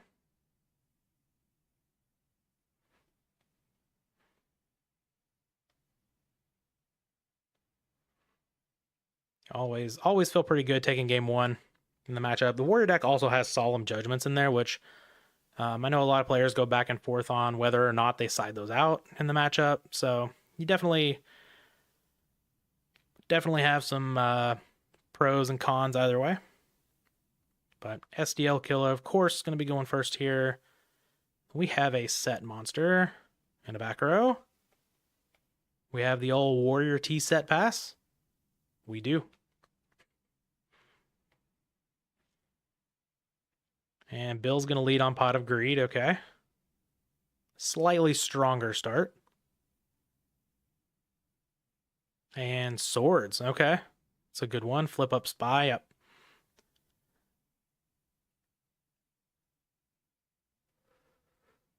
Okay, well, Earth is, of course, a lot more equipped to answer Gravekeeper spies than Warriors, generally. Especially with a Tribe. No negate. All right. What are we pitching with Tribe? Smashing Ground, sure. My Body as a Shield on Tribe. Ah, perfect. Let's go. That's my favorite. I love that. You get nothing, Bills. Sorry.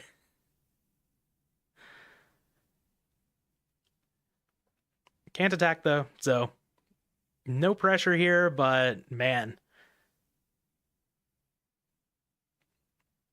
Gotta love turning a Tribe plus into a minus.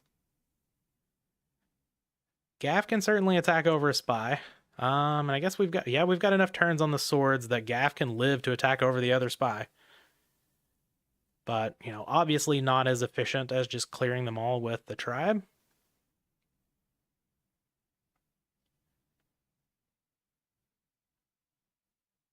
We've got another set for the Warrior player over here. Okay. We're going defensive here. Giant Rat coming down. See if we can get one of these face down monsters out of here. Oh god, if it's a Donzalug. No, it's just a moth. Okay. Get back My Body as a shield. So you do expect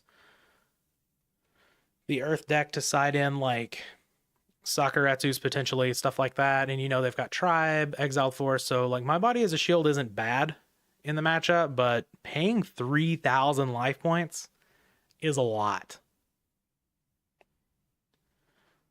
So, not the best Moth in the world, but not the worst Moth in the world. We'll see. If Bills is just like loaded up on Premature Burial in hand or something, trying to get that Tribe back, that could be the best My Body as a shield has ever been.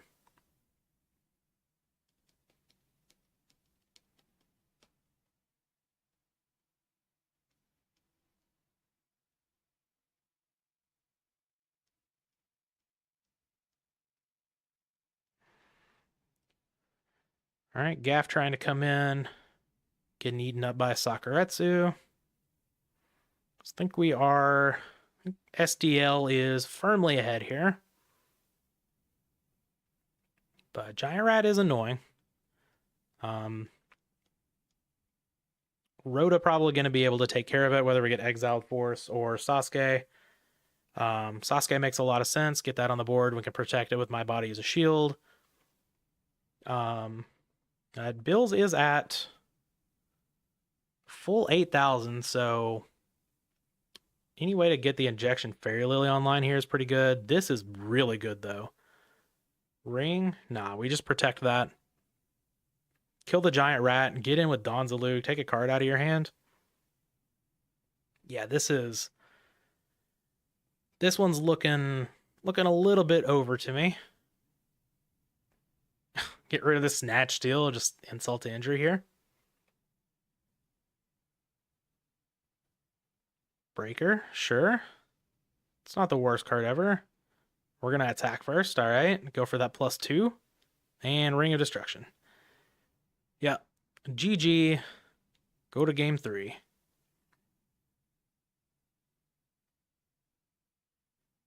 All right. Earth aggro being on the play seems pretty good.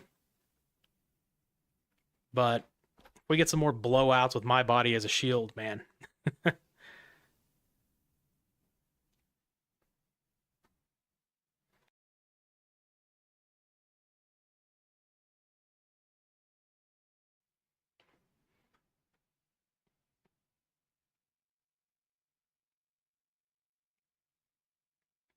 All right. So we're leading on DD Assailant. Just a single back row. Passing over to SDL. All right. Blade Knight. Are we setting the hand and attacking?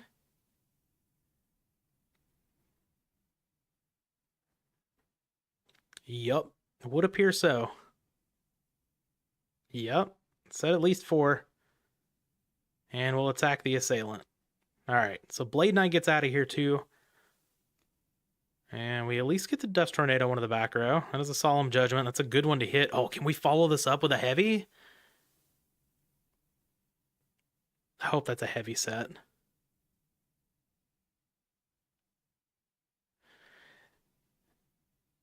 Yeah, it's seen a lot of my body as a shield today.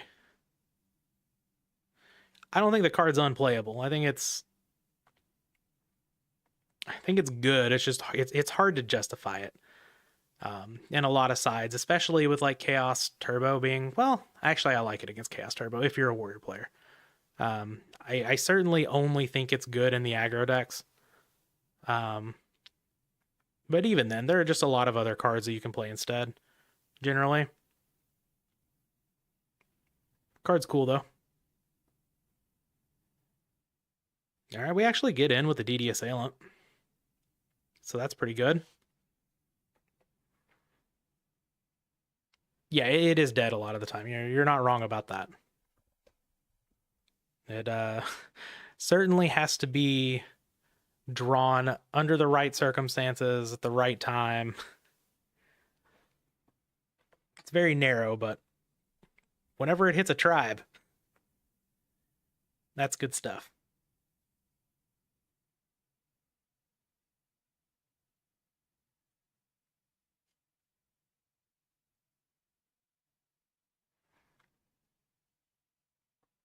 All right, I believe we have a match ending in the top 8 here. Yep, Sui is moving on to the top 4. Will not play the winner of this match on the other side of the bracket there.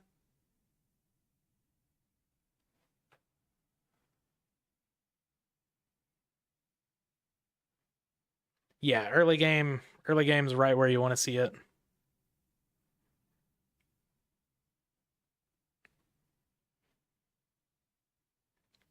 I wish it was kind of wish it was a counter trap. Now, welcome in, Lorenzo. Glad you've been enjoying.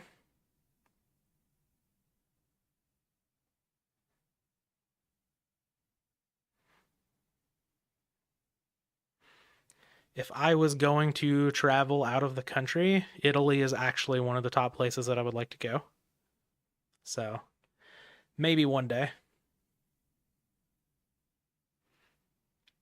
Here's my body as a shield again.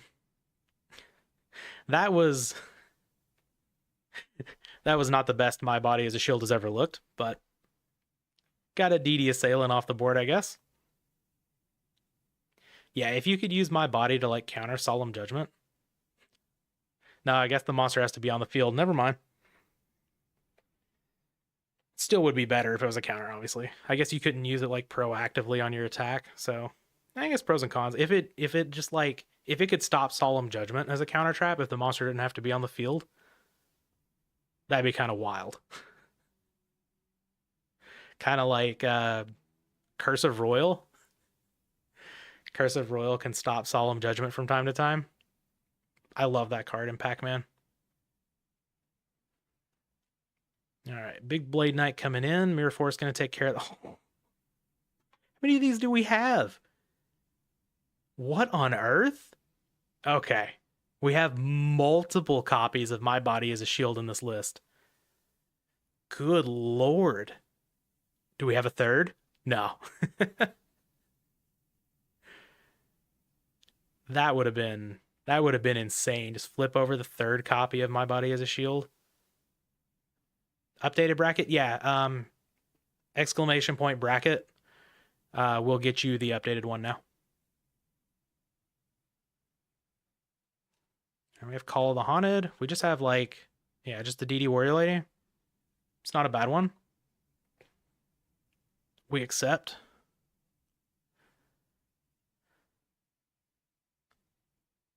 Attacking the face down. What do we have here? Spy would be pretty good. Is it a Moth? Moth would just give back My Body, right? Or Rhoda. Okay. All right. Moth's not bad. Oh, Ring. Interesting. So what are we protecting here? SDL's down to 18. So I don't think we've seen Ring. Yeah, we haven't seen Ring for Bills. That could be pretty big here. Turns just about everything into lethal.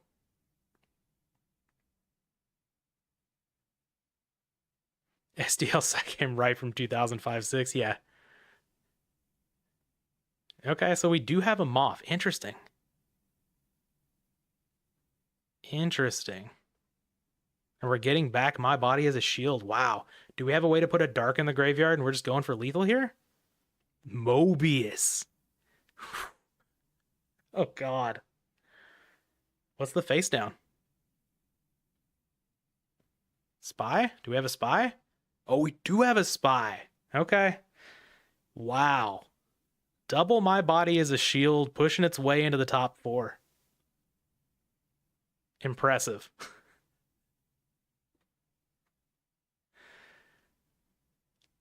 All right, unfortunately, our Earth aggro player is out, but we've got some more matches going on here.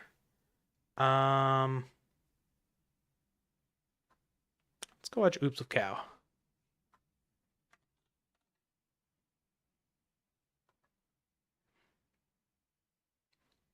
Oh, never mind. We haven't seen this player yet because this is another Earth aggro player. So we had 2 Warriors, 2 Earth aggro in the top 8.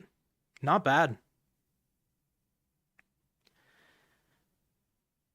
Oh, and another Warrior. Hold on. Oh, this is Chaos Warrior. So we had like... Am I losing my mind? No, we had 2 Warrior, a Chaos Warrior, and 2 Earth aggro decks in the top 8.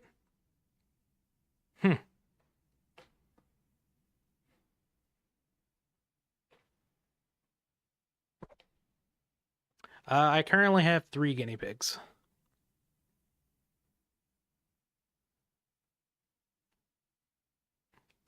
Snatch still taking over this Kaiku here. We're in game 1 still. Okay. Got it. I love the Rock Spirit. The one PWCQ I got 9th in was with Earth aggro. I played the Rock Spirit just as an extra way to get stuff banished for return.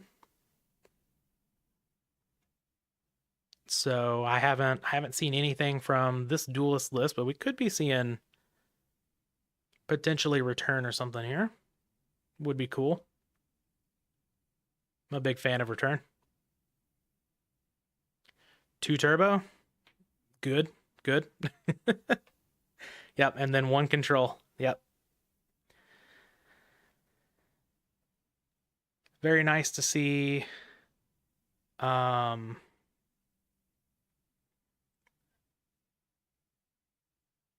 turbo, 2 Earth aggro, 3 Warrior, 1 Chaos control. Yep. That sounds about right. Love to see that. Turning the tables on turbo a little bit. Though I think the turbo numbers were just a little bit down in this tournament, at least from what I've seen from the stream. I haven't looked at anything other than this, but Love to see some other decks getting in there. Even if I wouldn't really consider any of those rogue decks. But just seeing a little bit more variety is always nice. I guess these PWCQs are a little bit more aggro heavy than what you would expect from a normal tournament, but still nice to see him perform.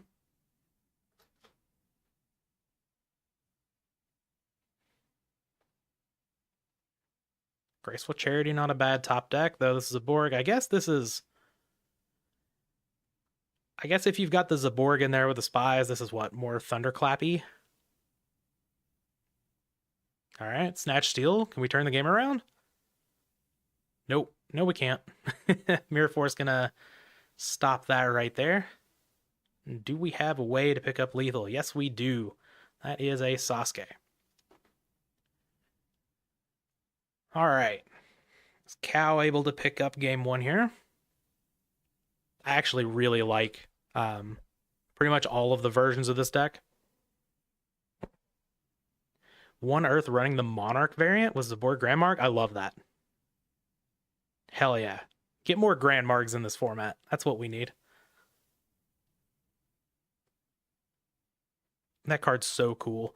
I remember like back when I was getting into the format, I watched the deck profile with James Ark. I think it was his Philly list, that Earth aggro list with like Grand Marg, Last Will, Cold Wave, Back to Square One. That stuff was awesome. Granny Clap. That's a perfect name. All right. I've got to put that deck together now. That's going on the YouTube. What's my favorite deck from the event? Probably the Fusion Gate deck that Noodle was playing, honestly. I've got a soft spot for some Fusion Gate.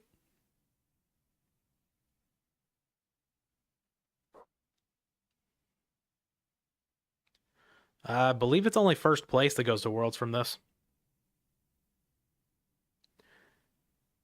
Oh, that's a Rixa creation? Okay. I love that. I haven't actually seen that list in a while. May have to source that. I know I'm in some discords with Rixa. I don't think we've ever actually talked though, to be honest.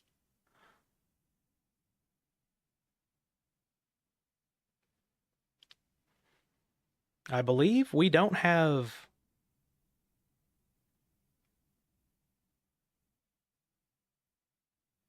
Do we have anyone in the top 8 that's qualified for Worlds?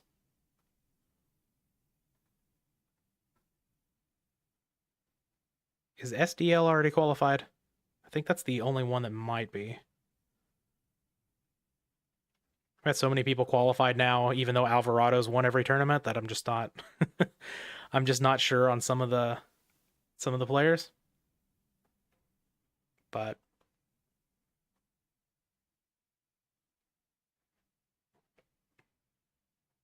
yeah, Erixa seems like a good guy from what I've seen. Oh, Oops is qualified? Okay. That's right. That's right. I remember. Yep. Remember seeing that now. All right, good chance we get a new qualifier from this one. That's pretty sick.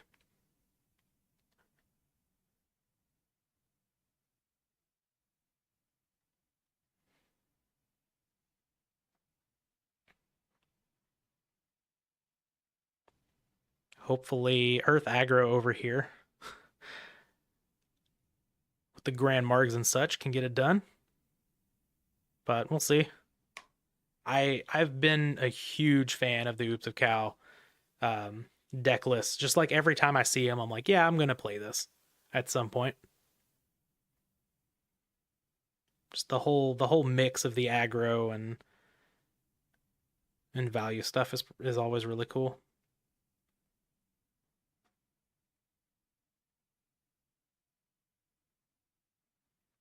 Donald hitting the board, okay. Oh, and we are done.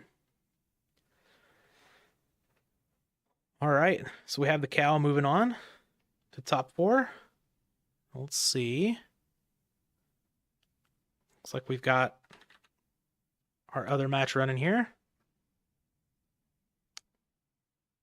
Yata and Pablozoic. Okay, so we have our other warrior players still going here. Looks like up a game. And only at 350 life points here with a Tsukuyomi in hand for the control player. So not ideal for the warrior player for this situation. BLS already gone as well. And all 3 copies of Solemn Judgment. I guess that would explain the 350 life points pretty well. Did all that damage to ourselves. But no pressure coming from the control player here.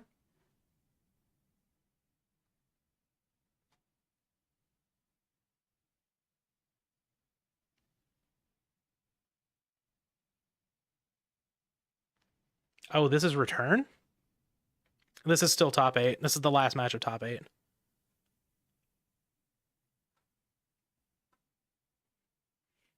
I've watched this player several times and I haven't seen a return. So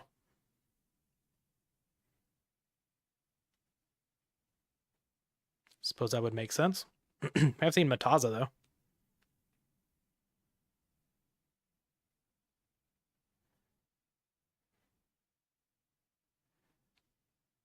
Sakuretsu taking out the Asura Priest here.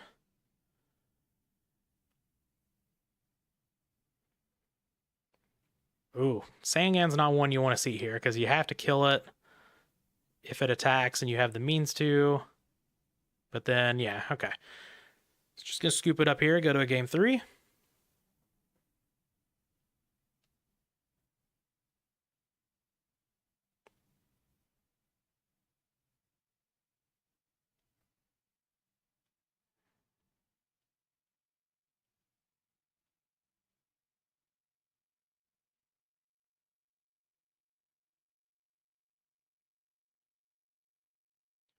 Imagine I would like to be on the control side of this matchup. But nah, no sad faces yet. We still got a game 3. We can get there.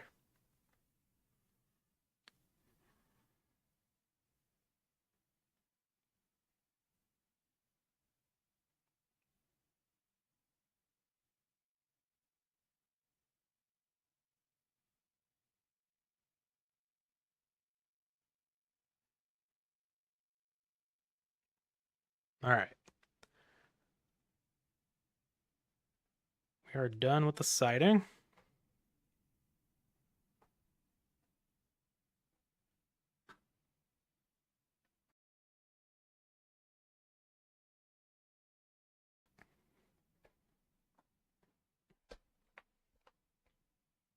All right. Big think turn 1. Love to see it. What do we have here?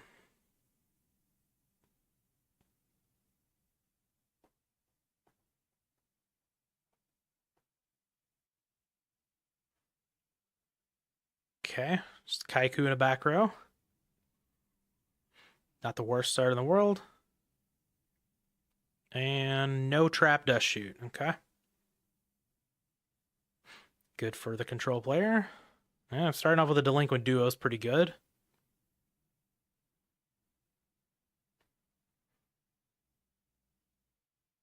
What are we getting rid of here? Get rid of a Blade Knight and a Mirror Force. Okay. It's a powerful card to discard.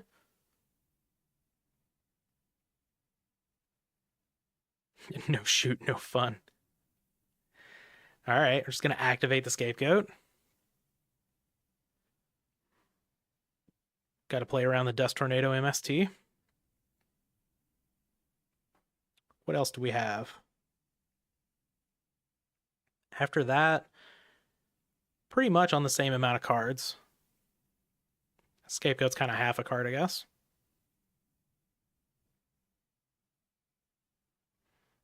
All right, we have 2 back row, and we'll pass the turn over. See if we can follow this up with maybe like a Metamorphosis or something.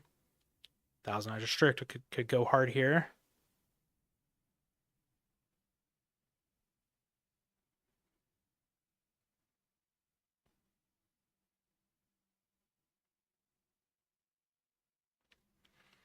Depending on the hand, I'm okay with playing out the Kaiku like that. A lot of times you do want to be the aggressor in the matchup, and there's not really like a whole lot that can go wrong by just throwing out a Kaiku against a Chaos Control deck on turn 1. But I don't know the rest of the hand. Obviously, we had a Blade Knight and a Mirror Force. Though maybe we've got some sort of battle trap back here, like a Sakuretsu armor that we wanted to set before the Mirror Force or something like that to protect against like a Zombra or something. Not sure. You can probably make the argument either way for it.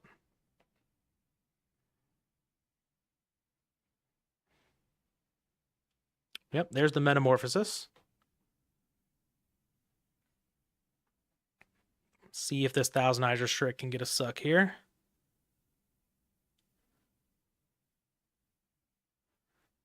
Book of Moon, okay.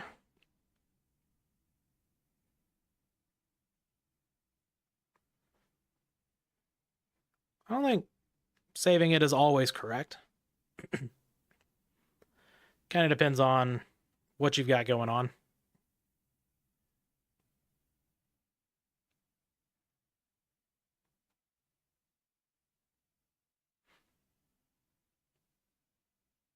Okay, so we do get to protect the Kaiku, though. Yata looking to be in a pretty decent position here. Of course, if this face down is like a Moth or something, and it's able to get this Pot of Greed back, that'd be really good. Or even like the Delinquent Duo, or the meta for that matter.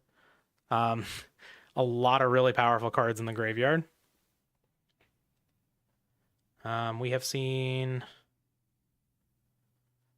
not a whole lot over on the blue side.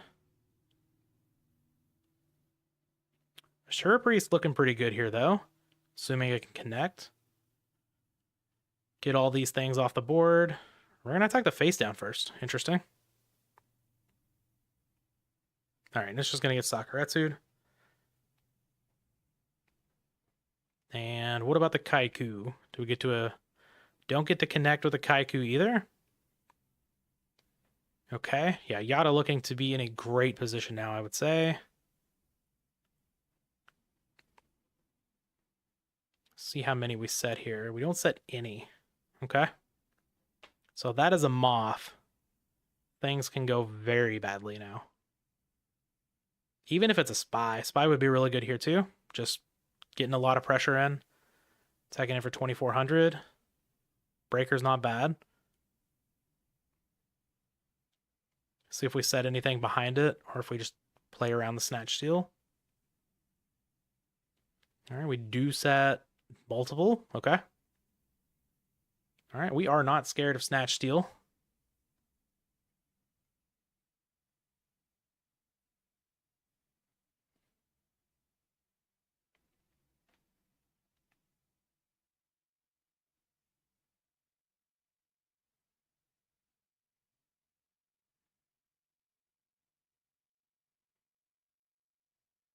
Heavy Storm. Okay. Well, that's going to take care of both of them. Snatch Steal only would have taken care of one. Oh, wow. I guess that's why we weren't scared of the Snatch Steal. We actually have a Raigeki break. Let's get rid of that and Mirror Force. That's pretty good. Still got to find a way to deal with this breaker and a potential good monster face down here. Well, it's probably not a Serpent unless they didn't have the Raigeki break already whenever they set it. That's totally possible. Exile Force. Okay, yeah. Oh, we're going to attack the face down. Oh, we know it's Thousand Eyes Restraint. Right. I'm sitting over here thinking like it's some flip effect monster. No, that's the Thousand Eyes Restrict that we already knew about. My bad. My bad.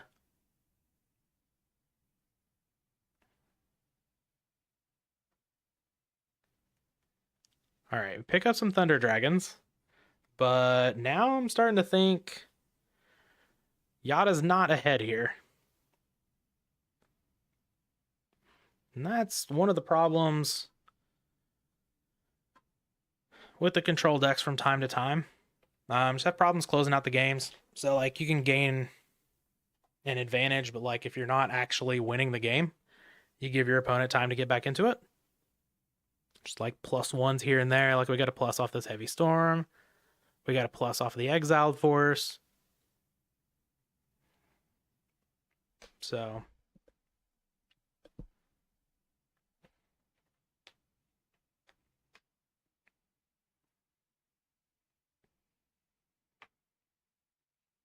that being said, I mean, sometimes if you draw just, the right right combination of things at the right times, you can put the pressure on that you need. I wouldn't say Yata's necessarily ahead here. We don't know the hand for Ludy just yet, but we know there are 2 copies of Thunder Dragon in hand, which are just kind of sitting there. And, like, you can get over 2 goat tokens. That's not a big deal. Especially with a tribe. So I think this needs to be a pretty good back row, and it looks like it's not.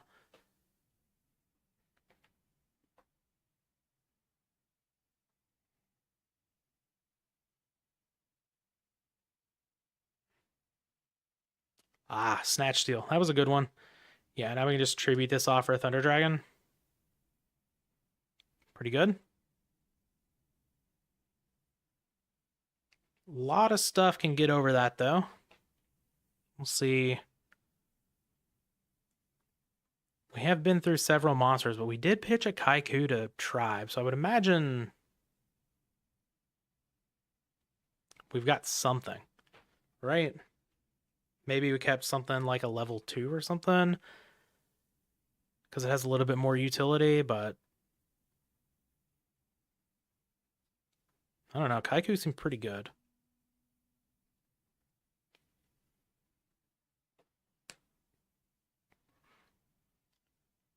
See how we choose to do this. We do have light dark, right? Yeah, we do have light dark.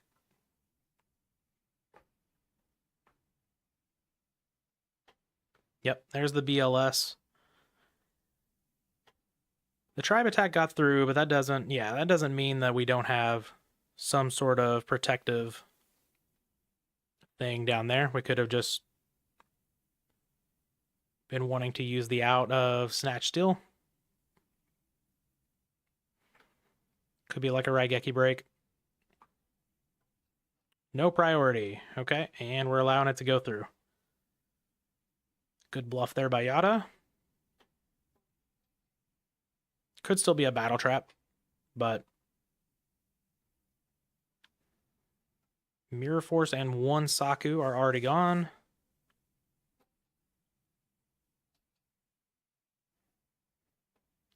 Rhoda. Okay. Yep. Really going in there.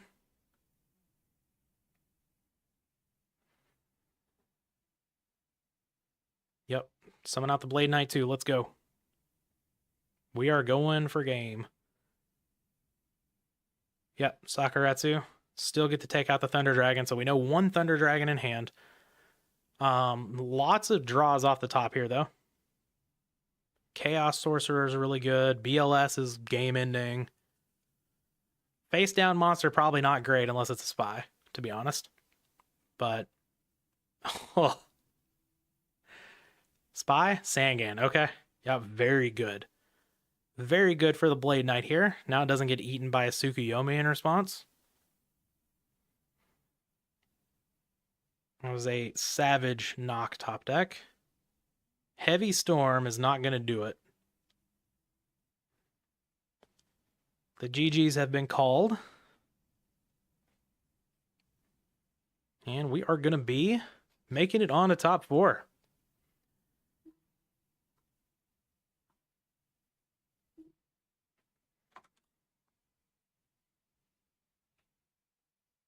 All right, we've got 4 players. We have Sui, Ludy here, Oops of Cow, SDL Killer, all in the top 4. See if we can get ourselves a new qualifier for Worlds.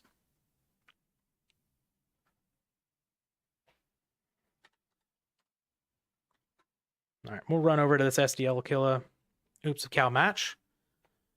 All right, we come into SDL being up a game. But Oops of Cow does have a Mobius on the board here. Duo.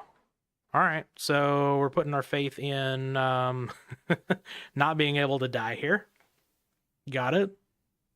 Because we know this Kaiku is about to get murdered. Do we have a Blade Knight? Any Blade Knights for game? No, just going to attack over the Kaiku.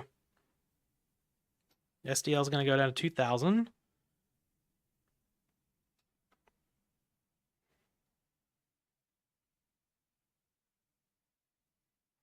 And what is this card you drew? We have a face-down monster. Could be anything, honestly, at this point. Prima might do it. Do we have Exile Force? No, we just have DD Warrior Lady Spy, but yeah, it looks like DD Warrior Lady is going to be good enough. And we get another game 3. Very nice.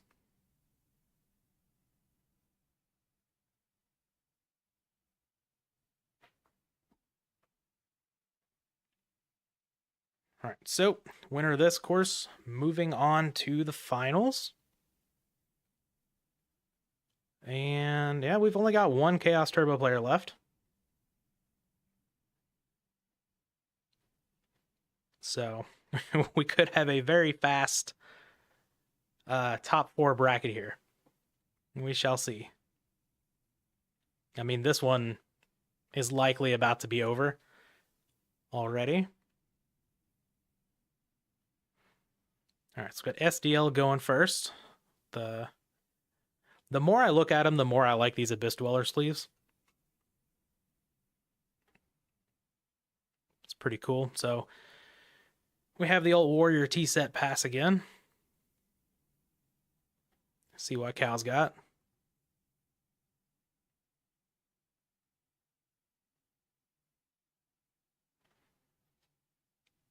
MST, Pot of Greed.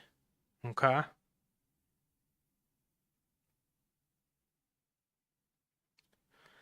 I don't know what percentage of all the players are on Turbo. I know we didn't see a whole lot of it on stream. If Splevin is still in here, you may have a better idea.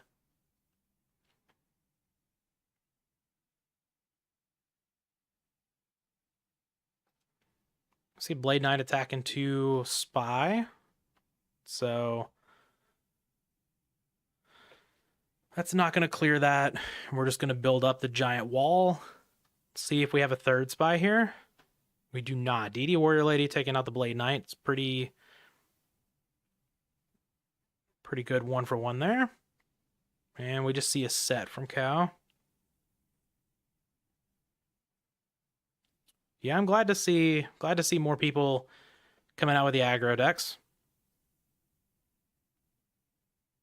No, people were feeling a bit down there for a little bit, just seeing Chaos Turbo over and over and over, which is understandable.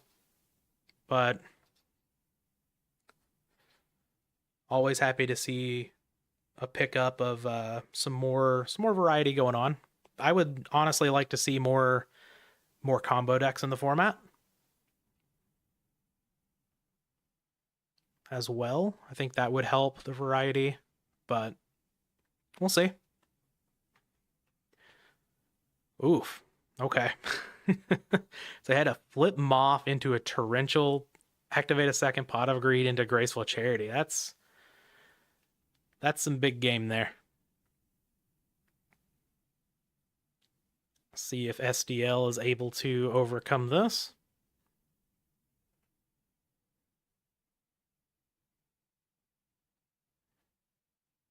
And we have a Chaos Monster, BLS specifically.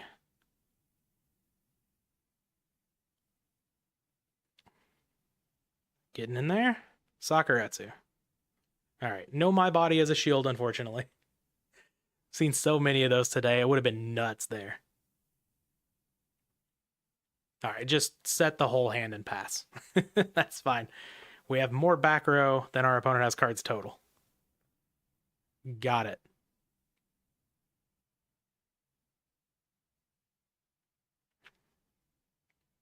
All right, Blade Knight getting in there. Just a little 16. Not the biggest Blade Knight in the world.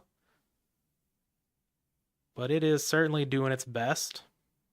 We lose the back row, Sakuretsu armor, so Blade Knight's just kind of out here ready to die if we've got something for it. That is certainly something for the Blade Knight. Do we have a dark?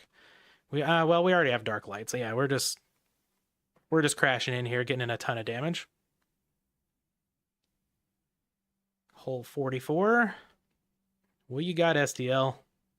Got to be something good. Face down monster is probably not going to be good enough. Can stem the bleeding a little bit, but from what I understand, BLS is pretty good against face down monsters. Yeah, we have a Kaiku. Just run it out. No fear. At this point, like, you don't really even care if it's a torrential. Like, even a +1, whatever. You're so far ahead.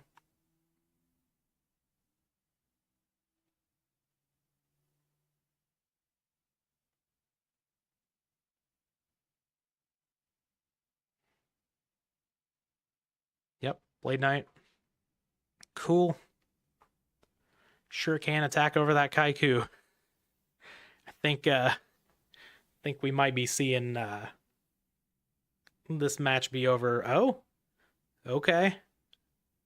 Do we have a Solemn over there? Or an MST, Dust Tornado, something?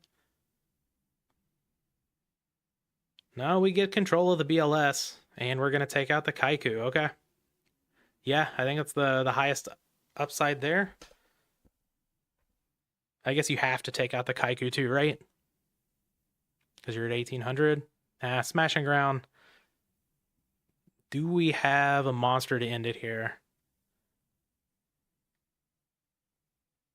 Call of the Haunted. Why not BLS one more time?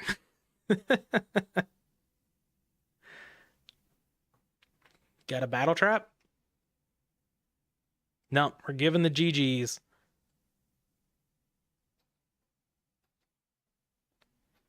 All right, looks like Oops of Cow is going to be moving on to the finals. All right, so we can jump down to our other top 4 match. Oh, I'm looking in advanced again. Oh, I don't think they've started yet. They have not started yet. So we're just waiting on Ludy and Sui to start their top 4 match. And once we get through that, we will have the finals. Good to see Reasoning Gate winning a tournament. Fairly large one, too.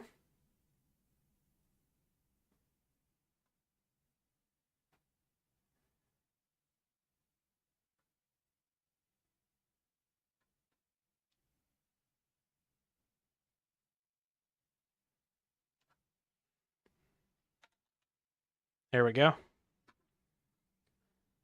We have our top 4 match. Speaking of Rixa from earlier, in here watching the match.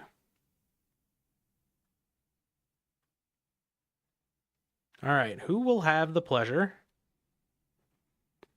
of playing against Oops of Cal in the finals?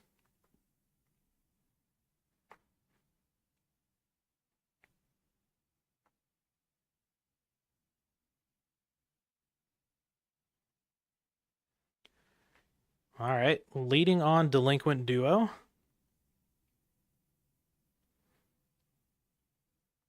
Always a good way to start your match if you have an important match that you really want to win.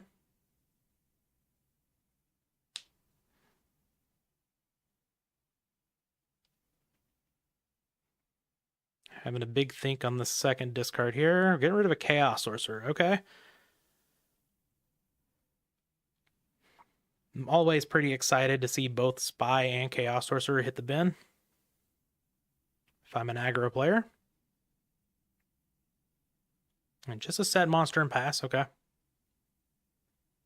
It's nothing too flashy after the duo.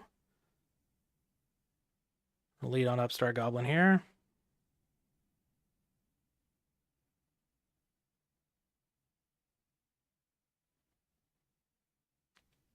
In and knock. Okay, that's pretty good.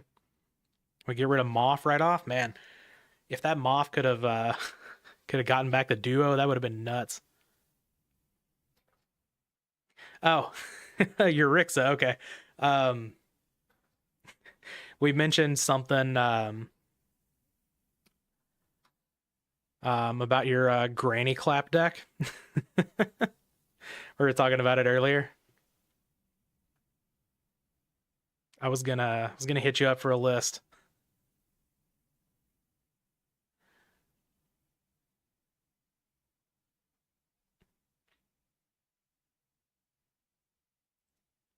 Heavy Storm, take out the rings. We are down to one card over here on the turbo side of things, and we have a Kaiku coming in. All right. Not looking great for the turbo player. Still at a healthy life total of 62, but this is looking like a bit of an uphill battle. Never mind. Snatch Steal is really good unless we have like an MST or something for it.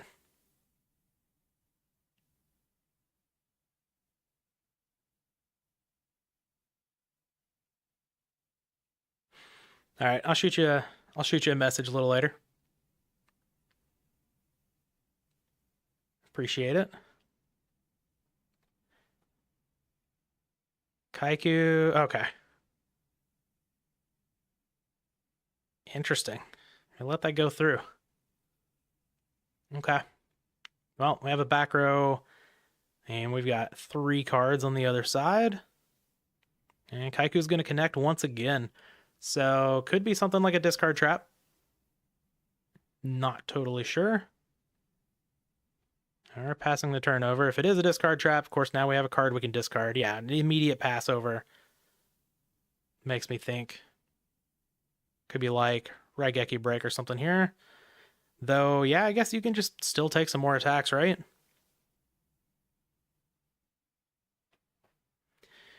If I could make a change to the GOAT ban list, what would it be? Butterfly Dagger Elma to 3.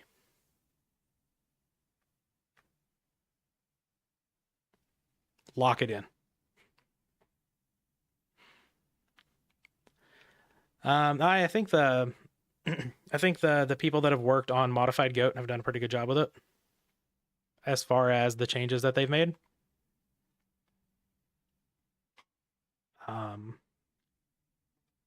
I'm just the kind of person that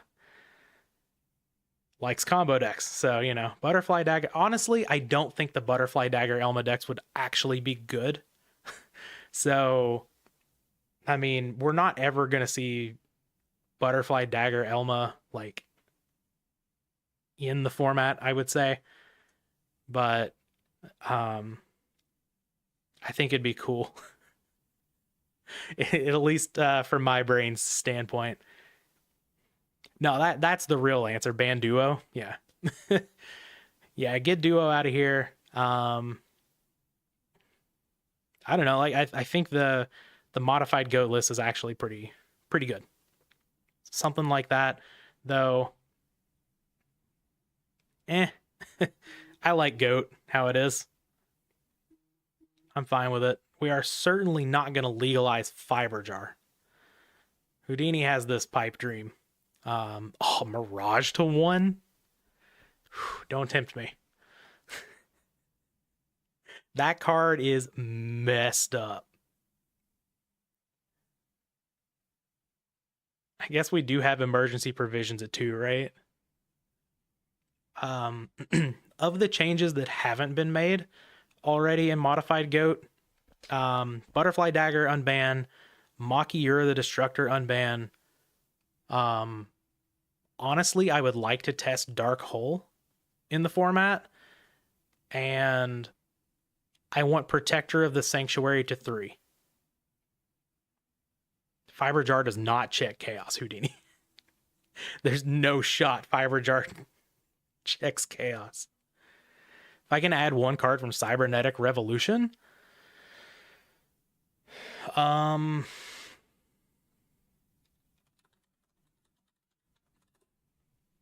gotta read Overload Fusion again really quick. Okay, not Overload Fusion. I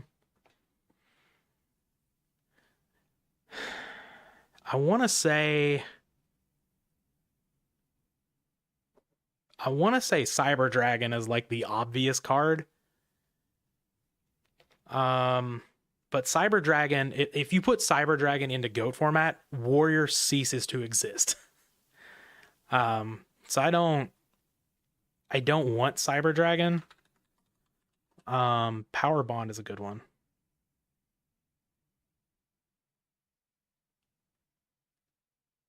Let me read Power Bond again really quick because it's been a bit.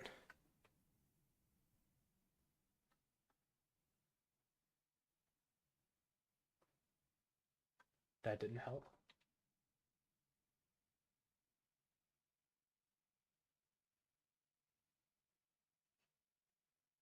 Yeah, Power Bond's okay. I don't know. I kind of want Miracle Fusion just cuz. I don't think it would be really that good. We don't have any of the good hero fusions, right? So I guess Cyber Dragon is kind of the answer. Cybernetic Revolution kind of sucks.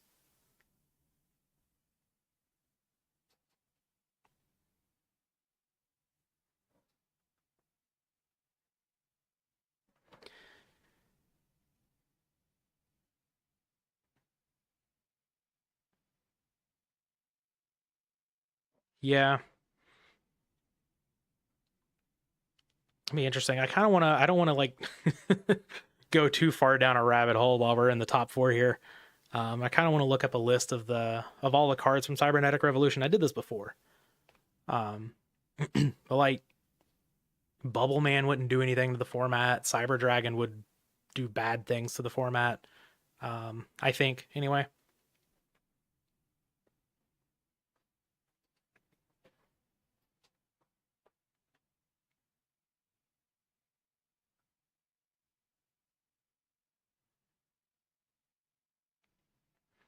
I do like playing around with limiter removal though. That is one of the things I do like about GOAT format.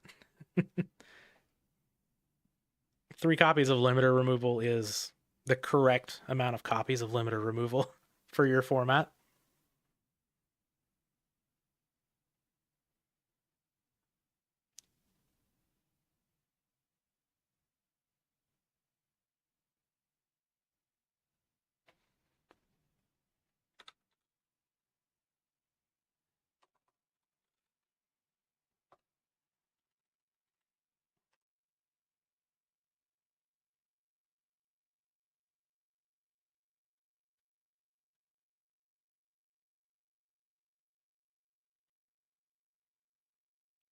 All right, back into this game.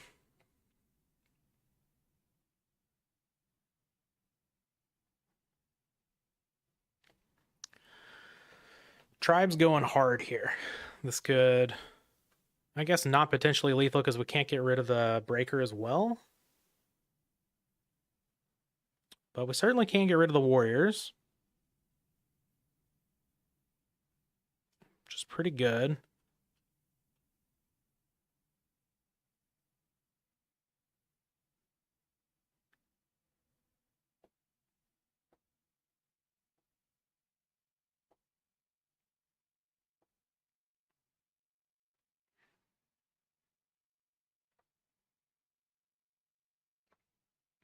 Oh, maybe put Cyber Twin.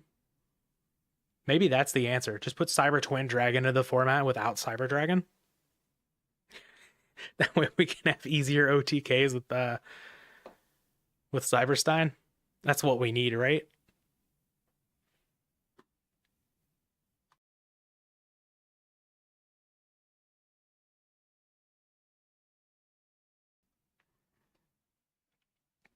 All right, so we do eliminate the warriors and we get the breaker out of here, but we're just left with 2 spies, and here comes BLS. Cyber End Dragon also. Oof. All right, BLS ring, that'll do it. No need to attack over the spies when you can just kill your opponent. Cyber End would do just about the same thing as Cyber Twin as far as limiter removal purposes.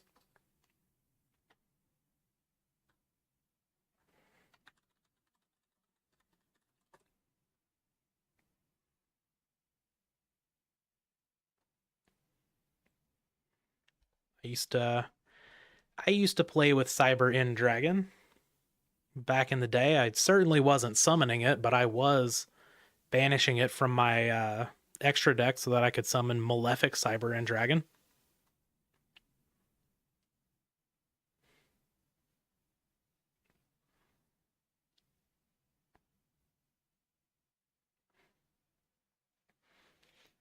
Ah, the days of playing Malefics. That was when that was the deck that I took to my first regional, actually.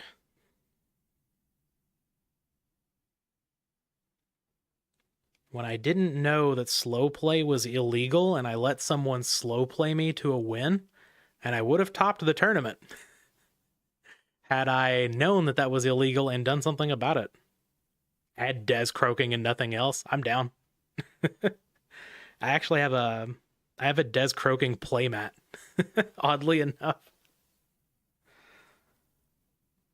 Of all of the cards to have on a playmat, Des croaking for some reason. No clue. No clue why I did that.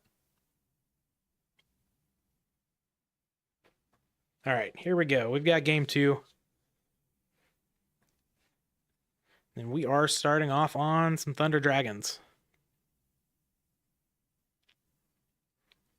There's a chance that we could have a no Chaos Turbo finals here.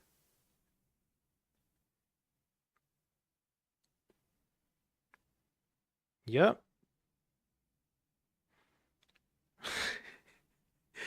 All right. Thunder Dragon into Pot of Greed into Duo. All right, we get rid of the Blade Knight. What else are we getting rid of? And past that, do we have a Graceful Charity?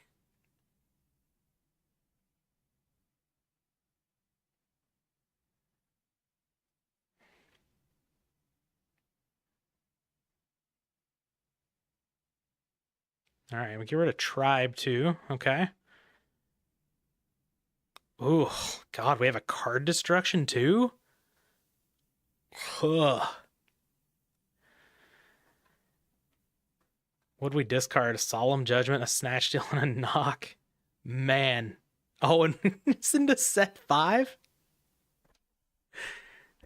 Here we go. This is... this is great.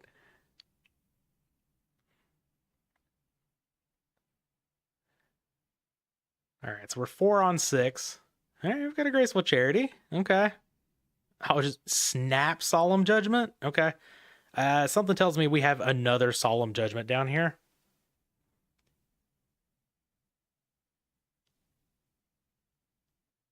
If that's the case, it's going to be a tough road for Warriors here. At least to come back in this game. Though if Turbo takes this one, we do have a third game with Warrior on the play. So has the chance to do the same thing right back. Minus the card destruction. We have an MST for the back row. Yeah. Oh.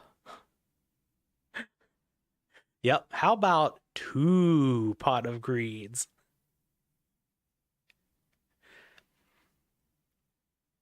It's like these games you just kind of have to smile and laugh them off if you're playing. It's like, it's going to happen. It's unfortunate. It's not fun to be in that seat, but, you know. What do you do? It's a little out of your control.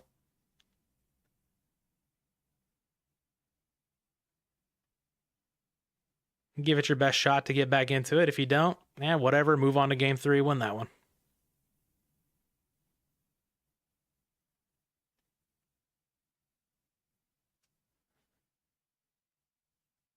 Giving it a think over there. We did pick back up the Graceful Charity, so if this resolves, I mean, BLS can at least try to get back into it.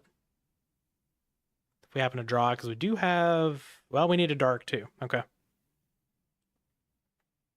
We only have a light in the graveyard.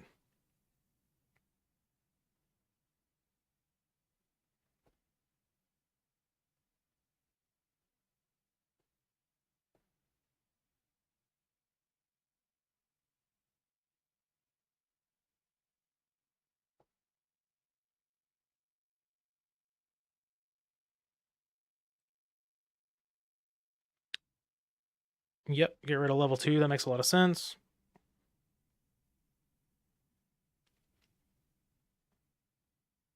What else we got here?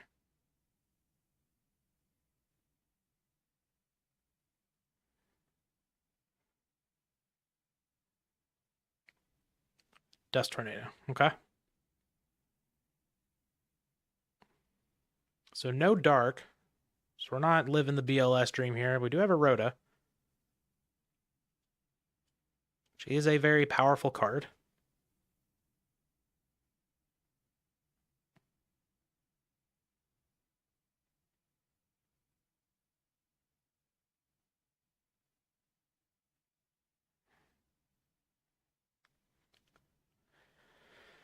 Into Donald. Okay. I mean, that's a way to try to recoup some card advantage here. If this attack goes through. No, Sakuratsu. Okay. To be expected, but gave it a good shot. Set a back around pass. Mirror Force gone. No, Mirror Force is still alive here.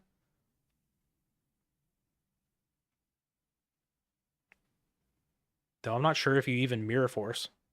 I'm not sure if you even attack with the Magician of Faith. Yeah, you just put that in defense, pass the turn. That makes a lot of sense to me.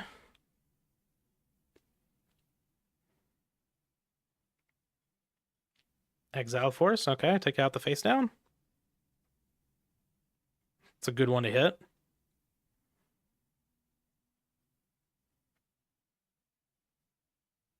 Graceful Charity. There we go. Now we've completed the Trinity. We've already used our Thunder Dragons, though. Woe is the Chaos Turbo player. They don't have Thunder Dragons to discard to Graceful Charity. Zombara and Jar of Greed. Sure. All right, Summon Out Spy. Do we have the Torrential? Nope. I like this play. Just get the game over with. You're up. You're ahead by a mile.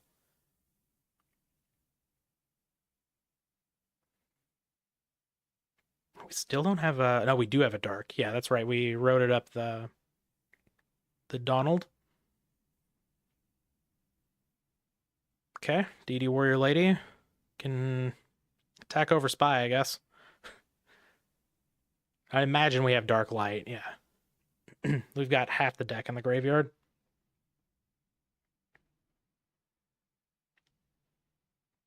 We debating on attacking here?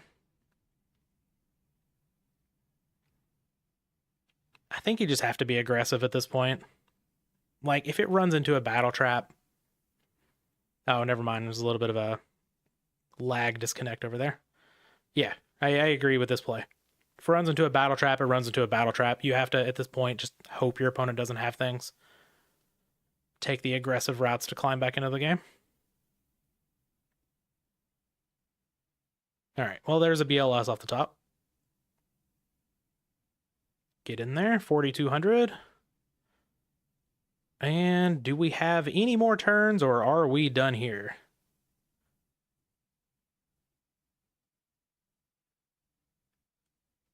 We have a said monster in a back row. We fight on. We're just...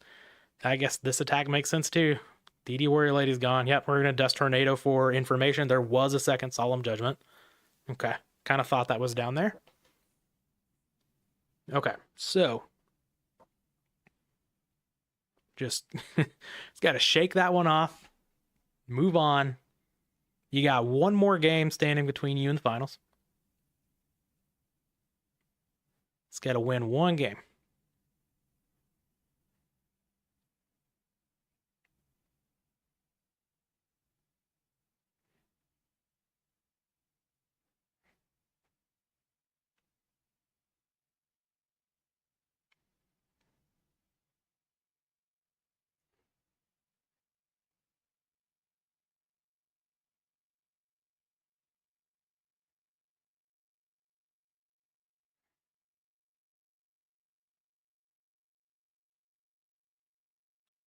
So we finish sideboarding very quickly. Having a think on Ludy's in though over there.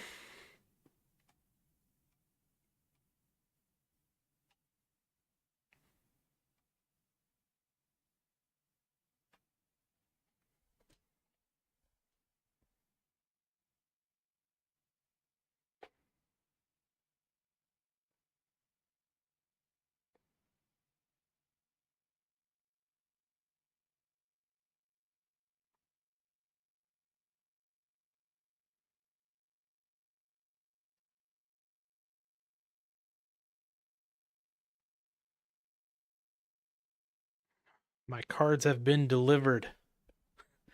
Hell yeah. All right.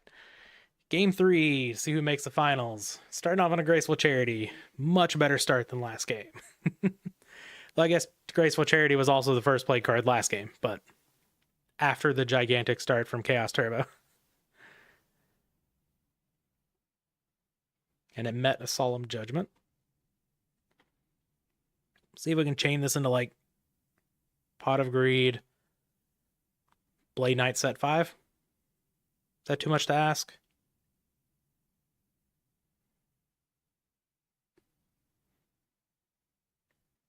I guess I would leave the Blade Knight at only 1,600. So we'd have 7 cards total at that point.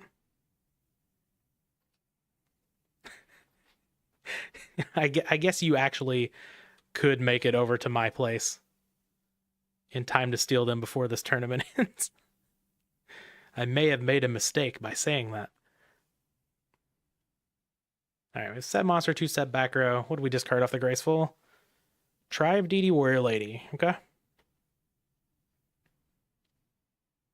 Had a big think on those. I generally like to keep the tribe around. Pretty good at taking care of spies and chaos monsters and the likes. But don't know what else is going on over there. All right, see Thunder Dragons.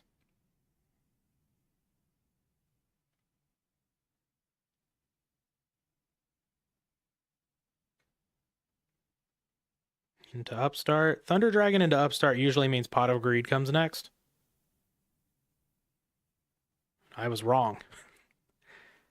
Just a back row and pass. Interesting. Oh, and we have the Dust Tornado. Oh, that is a weak start.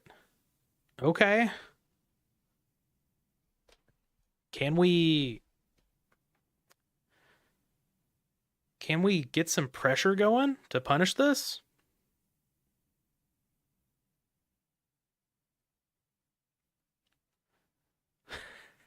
I certainly was the bass player for Creed.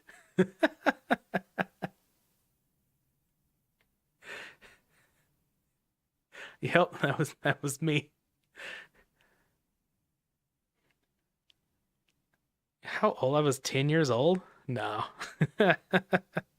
Oh, you saw it here. That was 8,000 life points. We have a winner.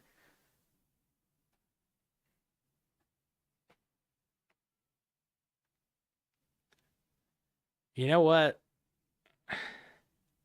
I would trade all of the cards I have for a McRib. Sure, me and Keeling are the only ones that get that joke. I do not like the McRib. It's one of the worst fast food sandwiches I've probably ever had.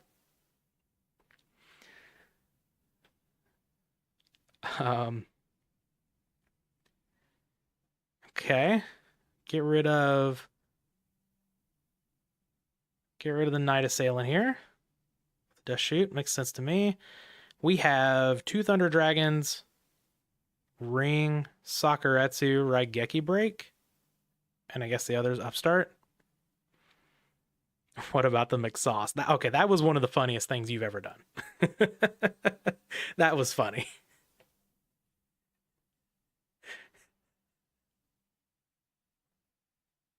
That probably was the actual worst sandwich I've ever had. You're right.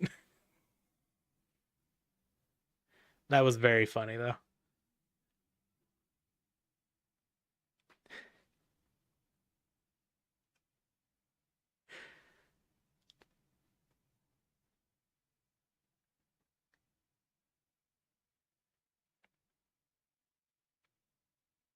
All right, I've got a Blade Knight here for some more pressure, though I guess we do still have this Raigeki break. But now maybe, yeah, we got to choose which one we're getting rid of. Probably the Blade Knight. I guess we have the Sakuretsu as well. But same deal. Choose which one we're getting rid of. Oh, Ring. And we have Ring. Okay. 3 removal options.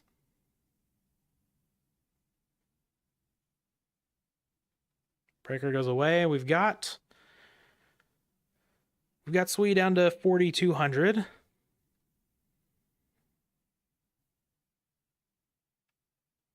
Getting close. A lot of removal left, though. By a lot, I mean 2. 2 that we know of. We know Sakuretsu, Raigeki Break, and 2 Thunder Dragons. If we can draw a knock here, that would be clutch. We haven't seen a knock yet.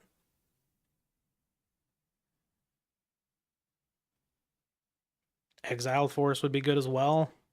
By extension, Rhoda.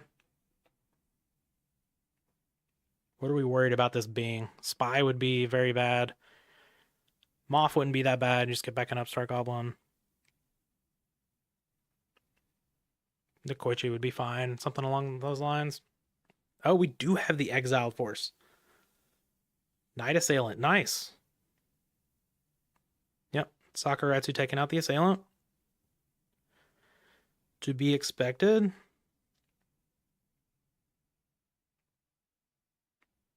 Alright, set card. Could be the Raigeki break. Do we have more monsters to push through? We do. Alright, the question is, do you get Donzalug here? I guess the answer is yes. Knowing that it's probably going to die. Now, if we have a follow-up Call of the Haunted here, that's going to be absolutely disgusting. Oh, we allow the attack?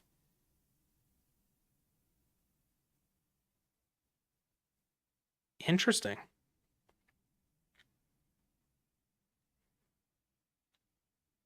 Okay. All right, now we have a set monster. That could be Spy. Wow. So we're willing to give up a card knowing that... Okay. Now we've got Nobleman. Take out Tsukiyomi. You have to Raigeki break now, right?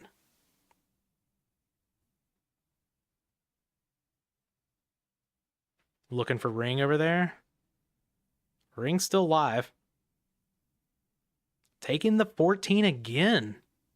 Okay, there's Sinister. Okay, I was thinking if there was another, like that other card in hand had to be something like a Sinister Serpent, but man, we're letting the life total get really low over here. With seemingly no Solemn Judgment. We don't know this new set. We do know that this is... Yeah, this is Serpent.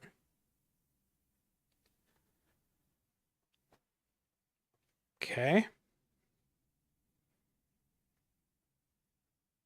So we have Serpent, we have Raigeki Breakdown, and one other back row. Ooh. Yeah, Moth's going to be good here. We're just going to Graceful, okay. Yeah, we're not scared about the Serpent. We know that's Serpent. Moth can attack over it, so we actually have lethal Donzalug that we know is going to pull out a removal spell here. Makes a lot of sense to me.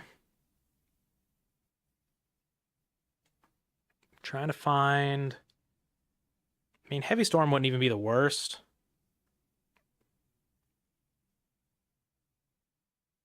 There it is. All right, I mean, we forced the Raigeki break here.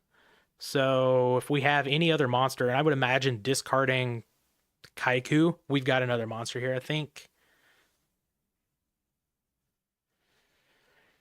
Think we may have game here.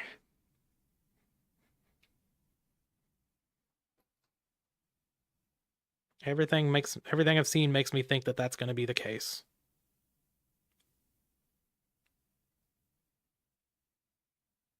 Solemn Judgment. Sure. Yeah, I mean, now we just have lethal on board. We don't even need another monster.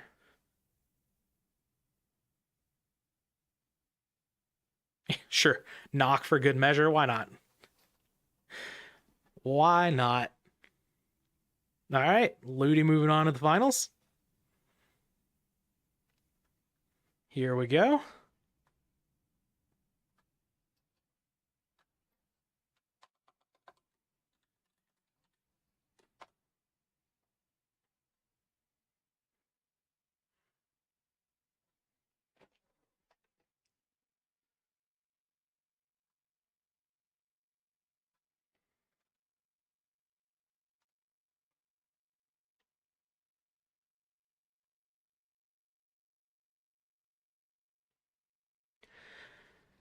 All right. Are we going to have a new invite to the World Championships? Or are we going to see another block? Have I looked into Chimera Tech format? I have not. I generally, I generally just stick to GOAT format. I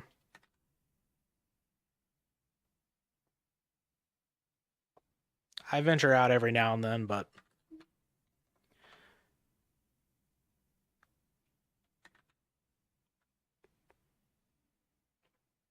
you pull up the old Discord here. Don't see no communication. It's fine. We'll get it when it comes up.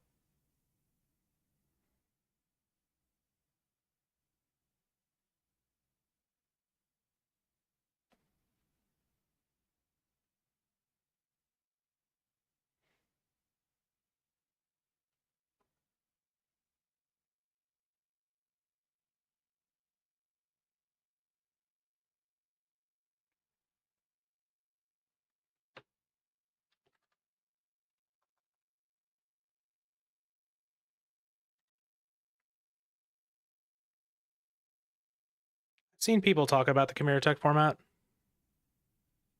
I honestly have no idea what it even means. I know what Chimera Tech Fortress Dragon is, but I don't know anything past that.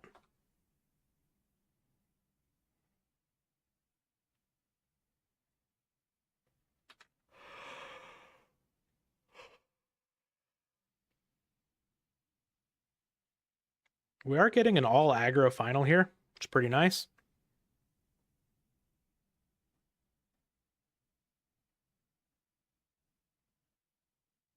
Uh-oh. Hopes of Cow saying may need a time extension. Not sure what's going on.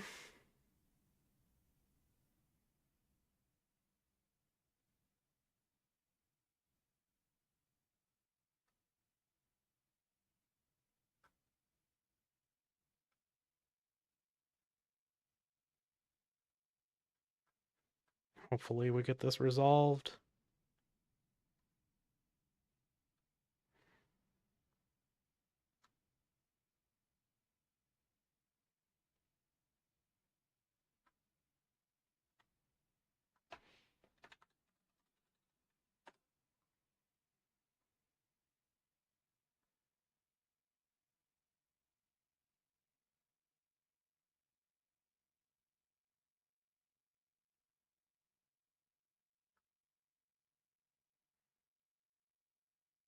All right, we may have a small break.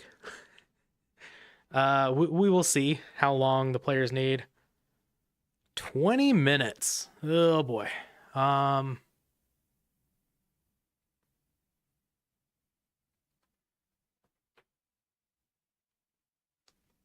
That's it's a big oof. Ludy says it's fine.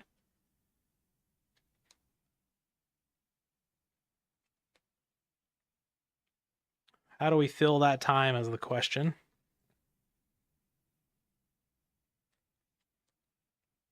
Splevin's asking for a bit less.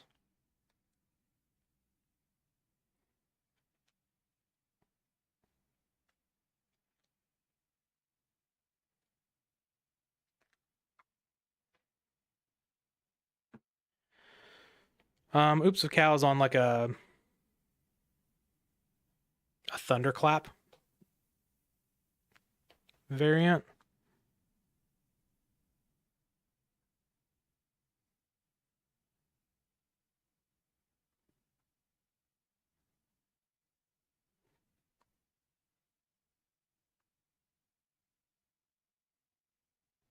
But yeah, basically kind of like a warrior mirror.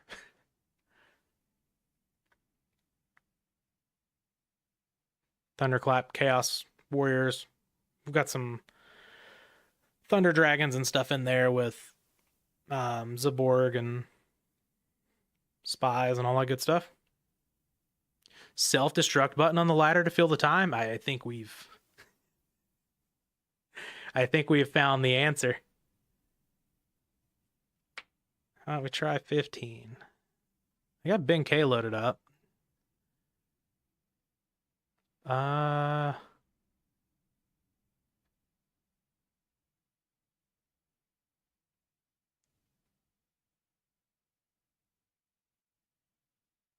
Here it is, the button. Still on here. The first ever Meme Deck Monday on the channel.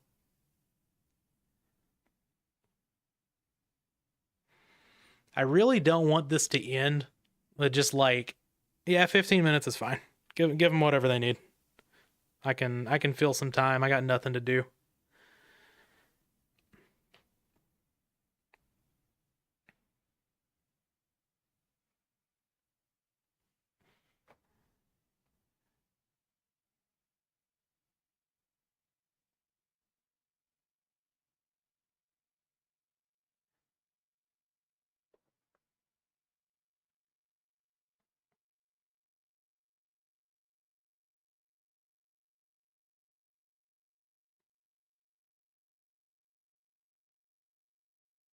All right. So we're giving the players 15 minutes. Let's play a match. I guess. Didn't plan on playing any Yu-Gi-Oh today, and here we are. I don't even remember what's in the button deck, honestly. It's been so long.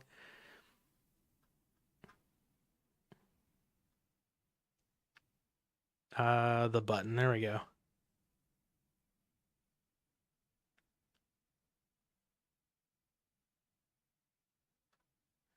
Actually, you know what? To get like the full like value out of this deck, it's just going to take so long to do because like you want to just draw the game over and over and over, so maybe that's not the best one.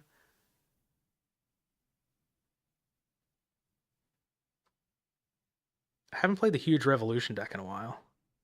That also takes a while. We've only got 15 minutes. Like I'm not going to finish whatever I play, I guess. But what do I have that can actually finish games where I don't really have to think? That's the key here because my brain is gone at this point.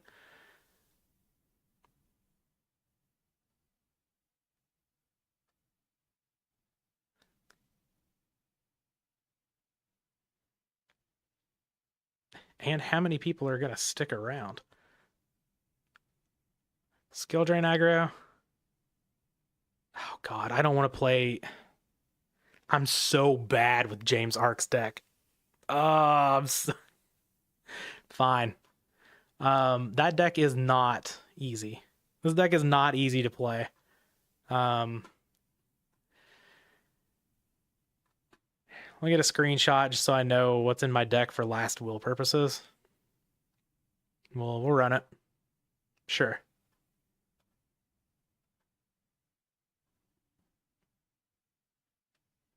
Just slam, you got it. We don't have to win games today.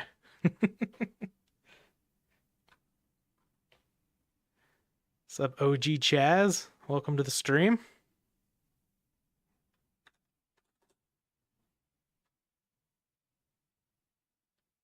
Sick. Can't lose. Oh, God. Please tell me it's library.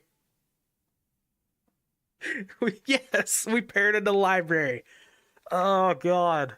Unless it's tunes. It could be tunes. This is not library. Do we have the... Oh, it's tunes!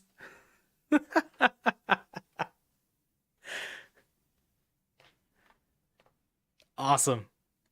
Like, this can just attack directly, right? That's it. Pay 500 life once declare an attack with a monster. Blah, blah, blah, blah, blah, blah. Sure. Hell yeah. Sorry, Toon player. My hand is cracked.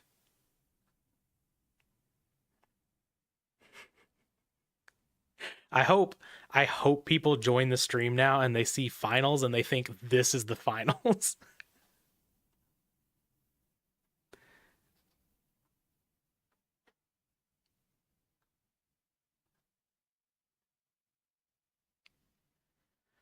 Oh, now I have to think. I can do a lot of stuff here. Can I win? No.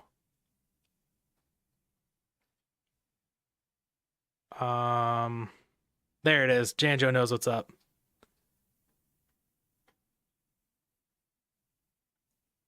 I kind of don't want to ditch this. Let's just ditch DD Warrior Lady. And knock seems pretty bad here. I don't know. Could just summon out DD Assailant. We could summon Injection Fairy Lily. Oh, let's just go for damage. Sure, why not? Didn't put an Earth in the graveyard because I'm big brain.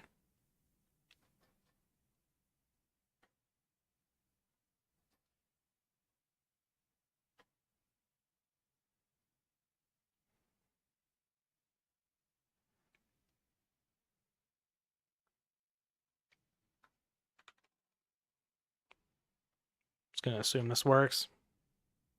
You're taking a bit. All right, take 900.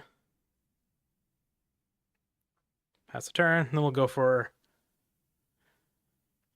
maybe some big damage next turn. I definitely should have put Magic Reflector for the Toon World. Yeah, you got to protect that.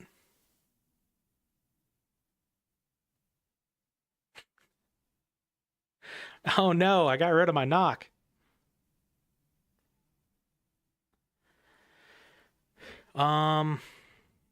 Could just slam Cold Wave here. Sure. I definitely should have put one of these Earths in the graveyard rather than the DD Warrior Lady. That was a mistake.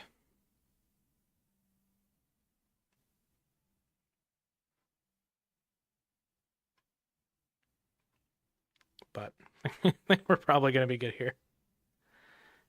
Correct.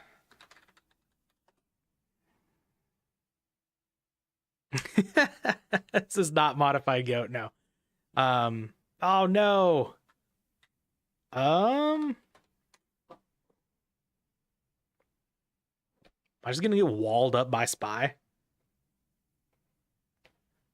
I don't really want to attack it with an Injection Fairy Lily. No, we're waiting for the finals to start. We're giving the players 15 minutes, so we just loaded up a deck here on the ladder. I guess I could attack with Injection Fairy Lily and then Prima back DD Warrior Lady on the next turn to get over the other Spy.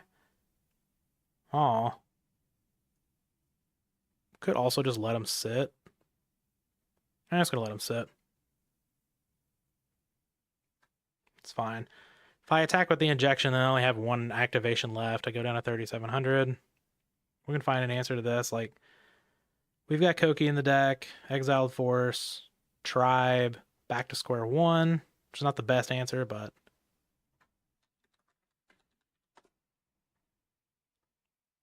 no problem, opponent. Yeah, there's Exiled Force. Beautiful.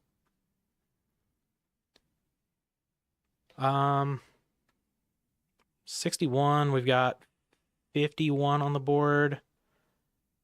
We have Gigantus too. So we could kill here. Can we kill without... Oh, wait, Last Will. Nah, let's just do this. I don't know.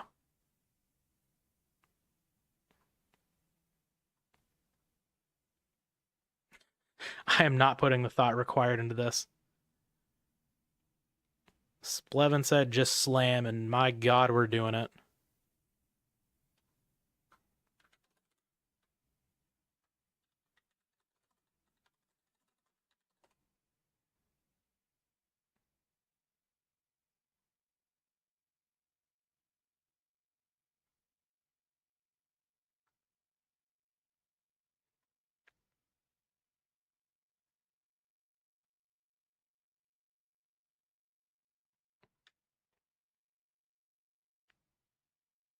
Take out the spy.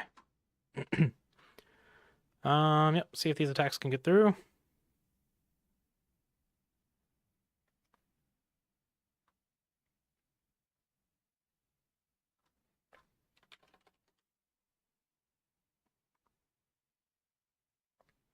Deal a bunch of damage. Oh. Yeah, I sure did have lethal with Gigantes. Whatever. Pot of Greed, pretty good.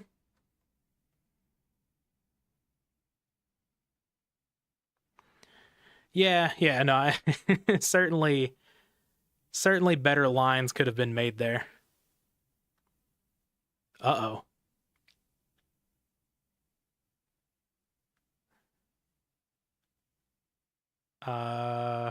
Okay, I'm not dead.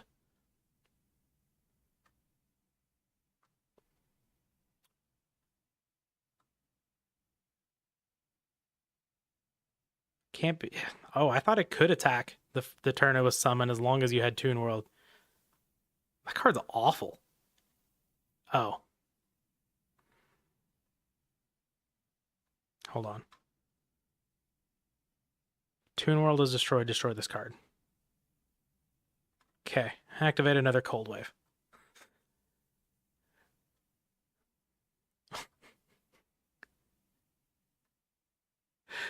Yep. Yep. You got a mirror wall. And you said mirror isn't real. They have the best of the mirrors.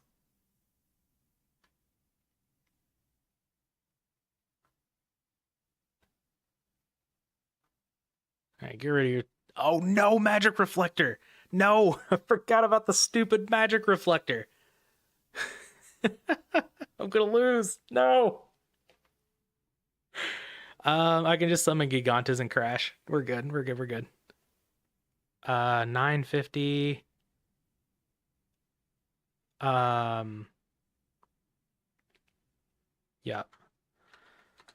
Make sure. Yeah, we've got 1,000 here. We're good. We're good.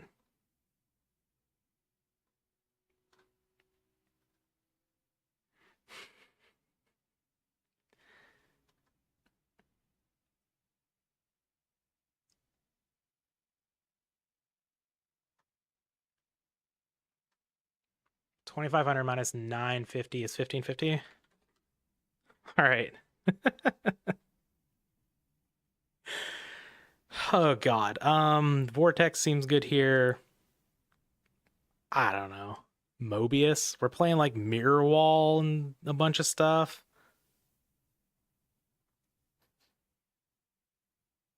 Are they better than Grandmark? Knock seems poor, right? I'm on the draw. We'll cut a trap dust shoot. Sure. Is this too many monarchs?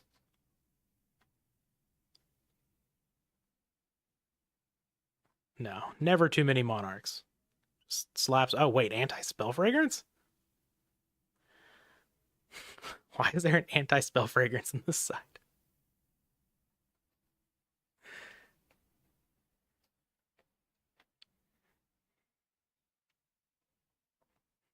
Way too many. Yeah. Checks out. It's all right. We're here. We're here for a fun time.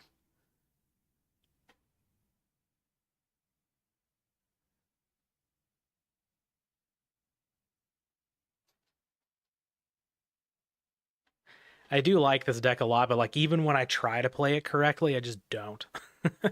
I've tried to play it so many times.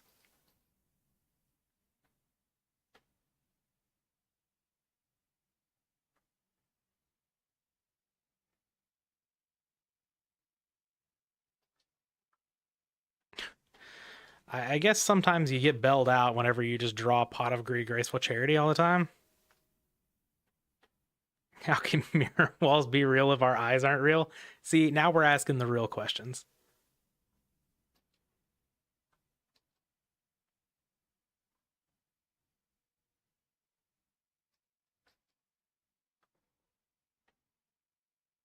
This is just not fair. Okay. Can I draw like an Exile Force or something to just end the game? Wait, can I end the game with Mobius? 24 plus 731. Yeah, okay, I can actually just end the game. All right, so get rid of Cold Wave. We get rid of DD Assailant. Here it is. Last Will. Summon Gigantes.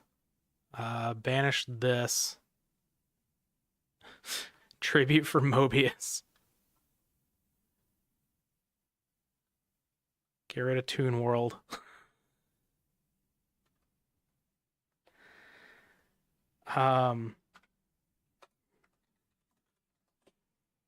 Last Will. Tournament's not done. We're given 15 minutes to the players.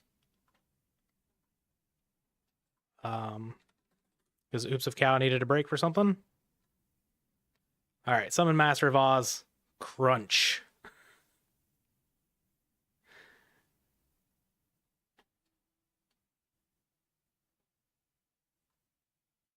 Yeah, playing against Toons in the finals. Oh, is this not lethal? Yeah, it is. Okay, get out of here. We beat Toons. Let's go. Okay. Players are ready, it seems.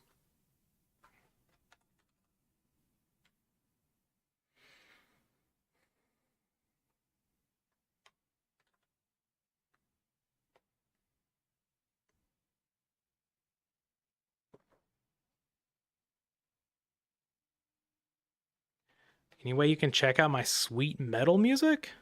I was in a band. We certainly did not play metal. So I'm not sure there's a way you can check out my metal music. However, my band's album is on Spotify. So if you wanna hit that up, go right ahead.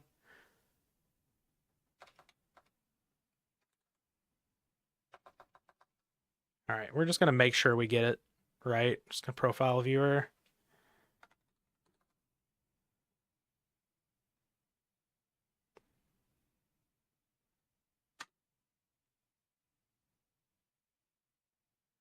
What kind of music do we make? I'm gonna take the easy route here, and I'm just gonna say alternative rock.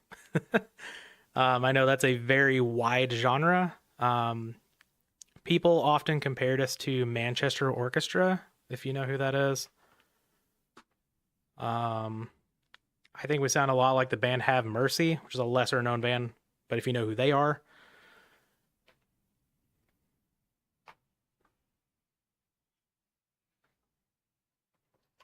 I did not play the saxophone, no. I played drums.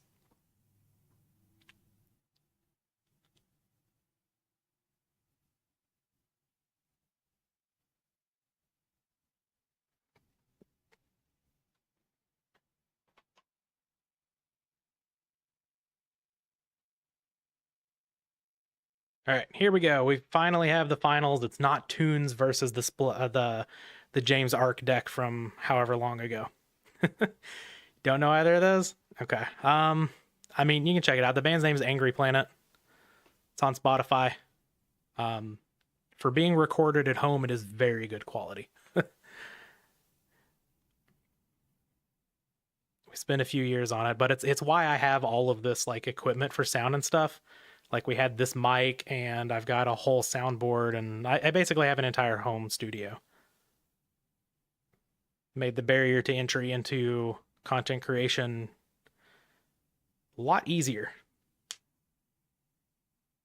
There is a distinct lack of bagpipes. You're correct. All right, we are leading off with an attack with the Kaiku here. Getting in there for 1800.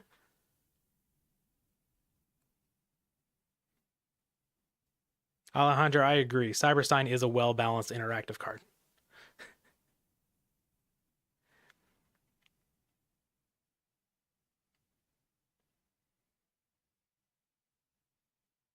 Yeah, long hair being in a band, metal, makes sense. My hair wasn't quite as long back then, but yeah, name of the band's Angry Planet. It's on Spotify if you want to go listen to it. This was what, like 7-8 years ago at this point now that we made that album, but we did 2 tours around the eastern half of the US, so we did do the touring part. It was fun. It is a helmet based on the Chargers. No one else has figured that out, actually. Yeah, that's the one.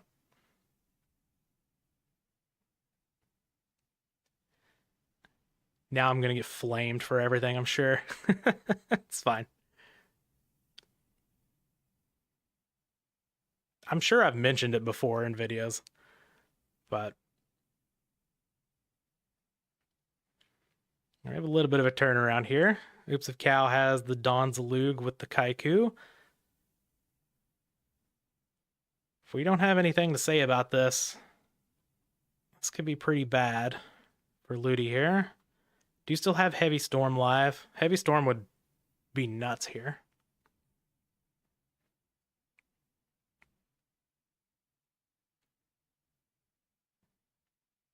Back in my sports ball days, I was a Chargers fan. So I had kind of slipped that little Easter egg in there without any of the other people in the band knowing.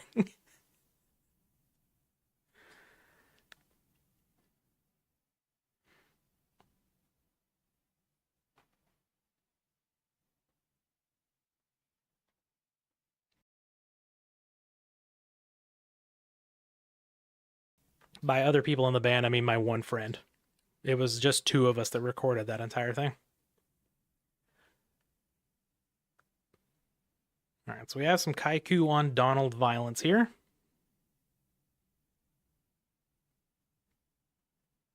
Gonna be able to take that out, but you do still have a Kaiku on the other side. I can take out this Kaiku, and we are up on cards. And yeah, Zaborg is only gonna further that. See if we have an answer to this, or if we're just taking a big 24. Looks like we are just taking the chunk of damage.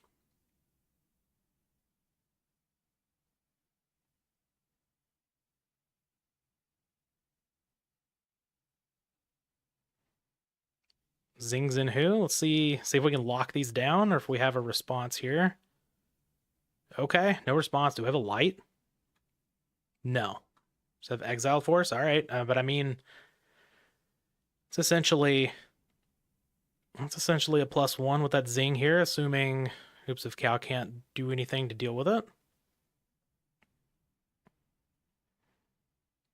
Call of the Haunted for Kaiku. All right.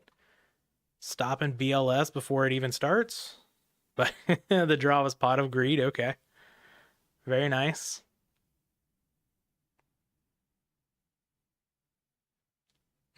Tribe's a good one. Get rid of that trash level 2 in hand. Get him for 16 or 1300. This one could be over pretty quick, but Tribe's not the hardest to out for a warrior deck. Blade Knight will get over it for sure.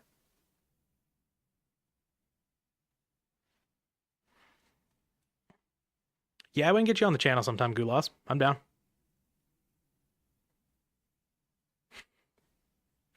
Maybe that'll be my first venture into Edison. We'll just play the remove brainwashing deck.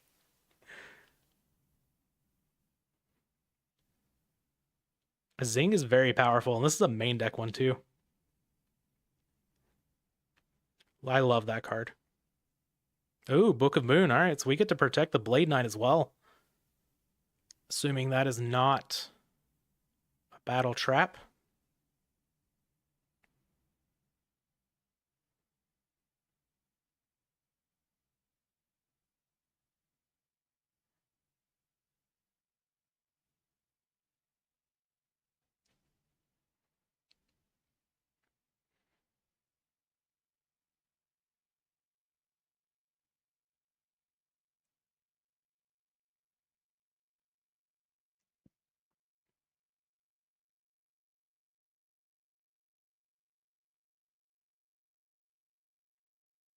Prima, okay.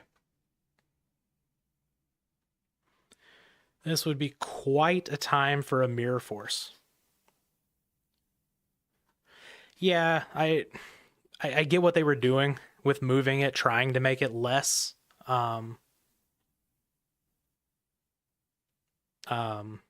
less confusing about the Zing, but yeah, that my brain was like, oh, what's happening with these? Oh yeah, Ludy's definitely back in this. This is really good. Like, just not having a battle trap for that Blade Knight there was gigantic. Got lethal here if it gets through.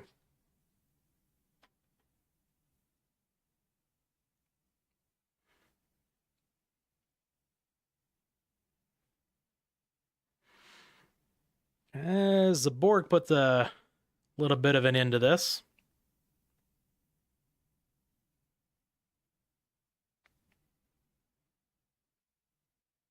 Oh, never mind. What a clutch dust tornado.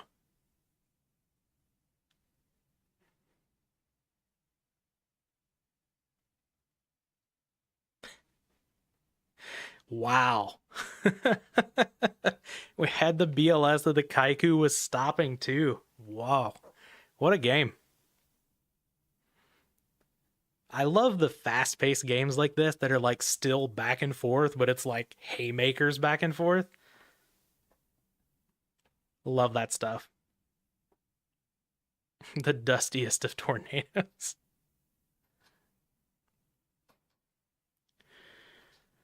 That is a good question. I'm not sure why you would take the damage there either, unless you just forgot that you had a Call of the Haunted for Zaborg. There's no honest in the format. I really don't know. That's a card that could ruin GOAT format, honest. Yeah, oh yeah, oh yeah. I'm pretty sure that was a loss because of that.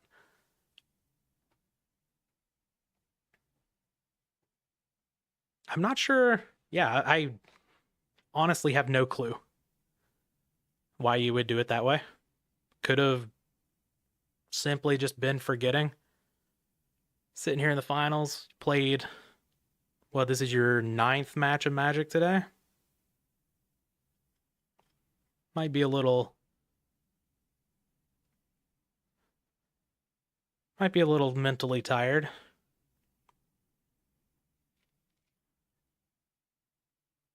I have also messed up a Call of the Haunted, a very obvious Call of the Haunted play on stream in one of these.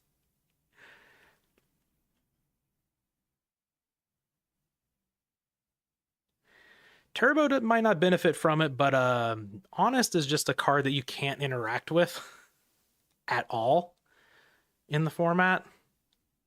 So even if and honestly, I wouldn't say Turbo doesn't benefit from it.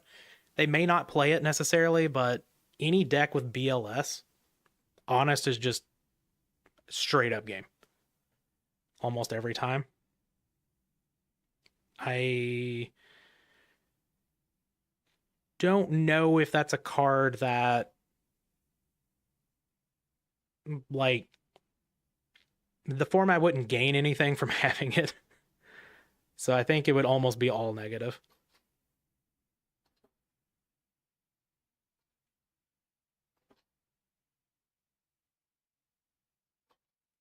That's also true. Yeah, honest is just good with honest. Honest is just a messed up card. Yeah, it is honest. That's true. Honest is honest. As honest can be, honestly.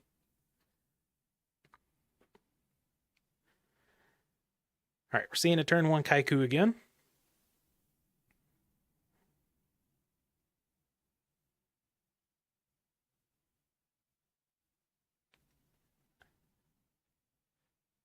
All right, and we have a Pot of Greed for the Ludy side of things. Very powerful. Very pog.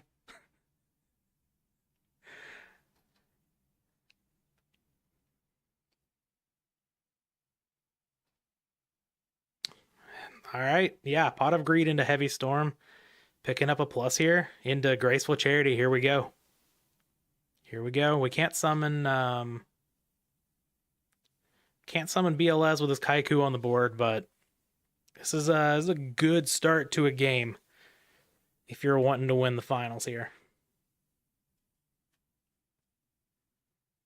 Unfortunately, Warriors doesn't make as good of use of Graceful Charity as something like Turbo would, because you don't have the Thunder Dragons and the Sinister Serpent and such, but filtering still very, very powerful. Yeah, Ludy's got a great shot from this point to make it to Worlds.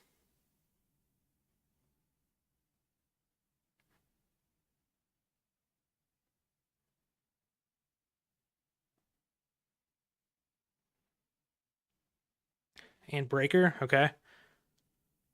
I guess that one's a little awkward. Oh yeah, he's just not setting anything behind it. Okay. So got a chance for Hoops to take back a plus here with a Blade Knight or something. Or a Zombra, that works as well. Yep, now you lose out on your breaker value, but only up a card here, but only one back row.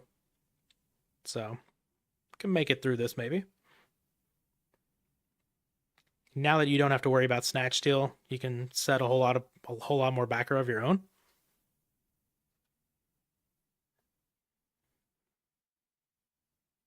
See what Ludy decides to do.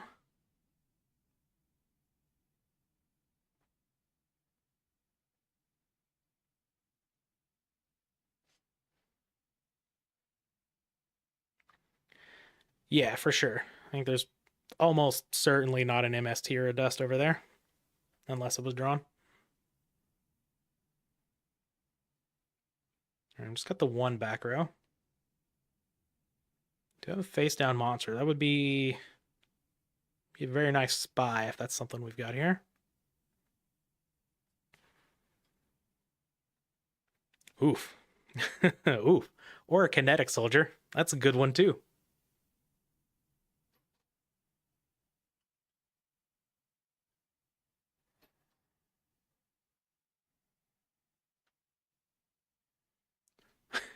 I did successfully beat Toons in the finals. I have made it to Worlds. My dream has come true.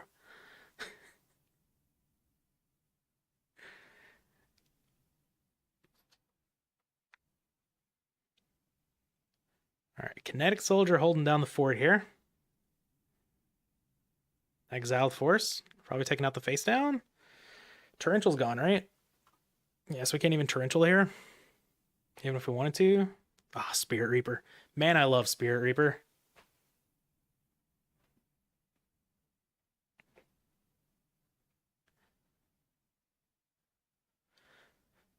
Even when that card does get played more, I wish it would get played even more.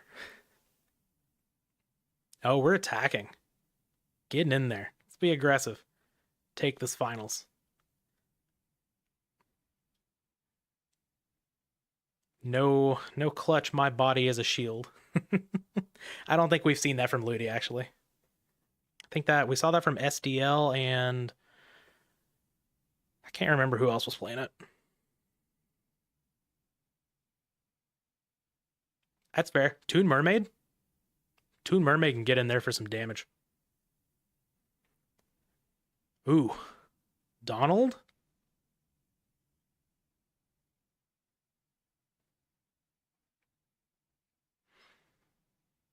I've summoned some Reaper on the Nightmares. Not very many. But I have done it. Okay. I mean, Oops is clawing back into this a little bit. I mean, DD Warrior Lady takes care of this entire board. And there's no light. Actually, that's very relevant. So no BLS currently available on the other side. Comeback could be real. I would say Ludy's still ahead. But certainly closer than what I thought turn one. That is for sure.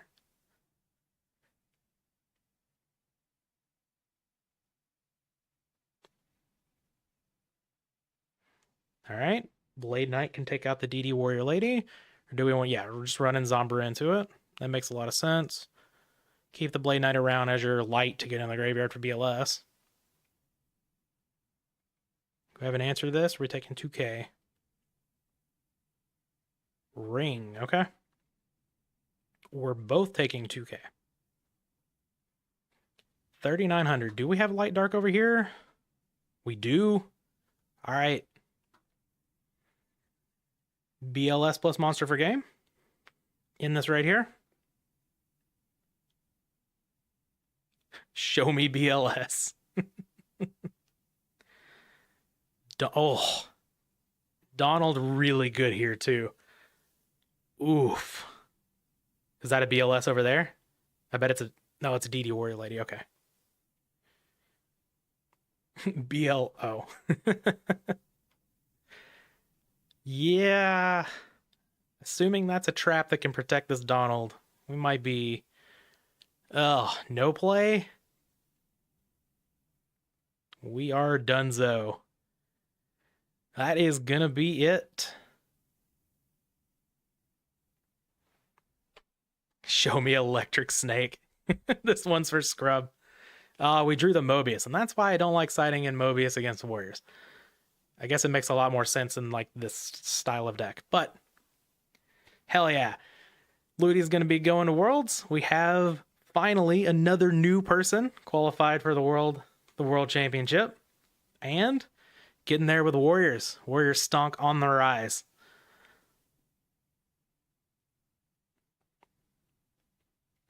The Mo Brick.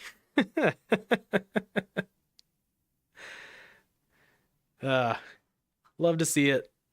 But congrats. Congrats to Ludy over here for making it to Worlds. We've got one more PWCQ coming up on October 5th. I won't be able to stream that. Hopefully JDZ's back for that one. But yeah, we've got that, and then we've got last chance qualifiers at some point. I'm not sure if we've decided when those are going to be or the logistics or anything like that, but I know we're actively working on it. So yeah, stay tuned. We've got cool things coming. Thank you for letting me stream this, Splevin. had a good time. Yeah, Warrior Best Deck. Thank you all for hanging out and for being cool and enjoying and supporting GOAT format. I am out of here, but everybody have a good day, night, morning, wherever you are.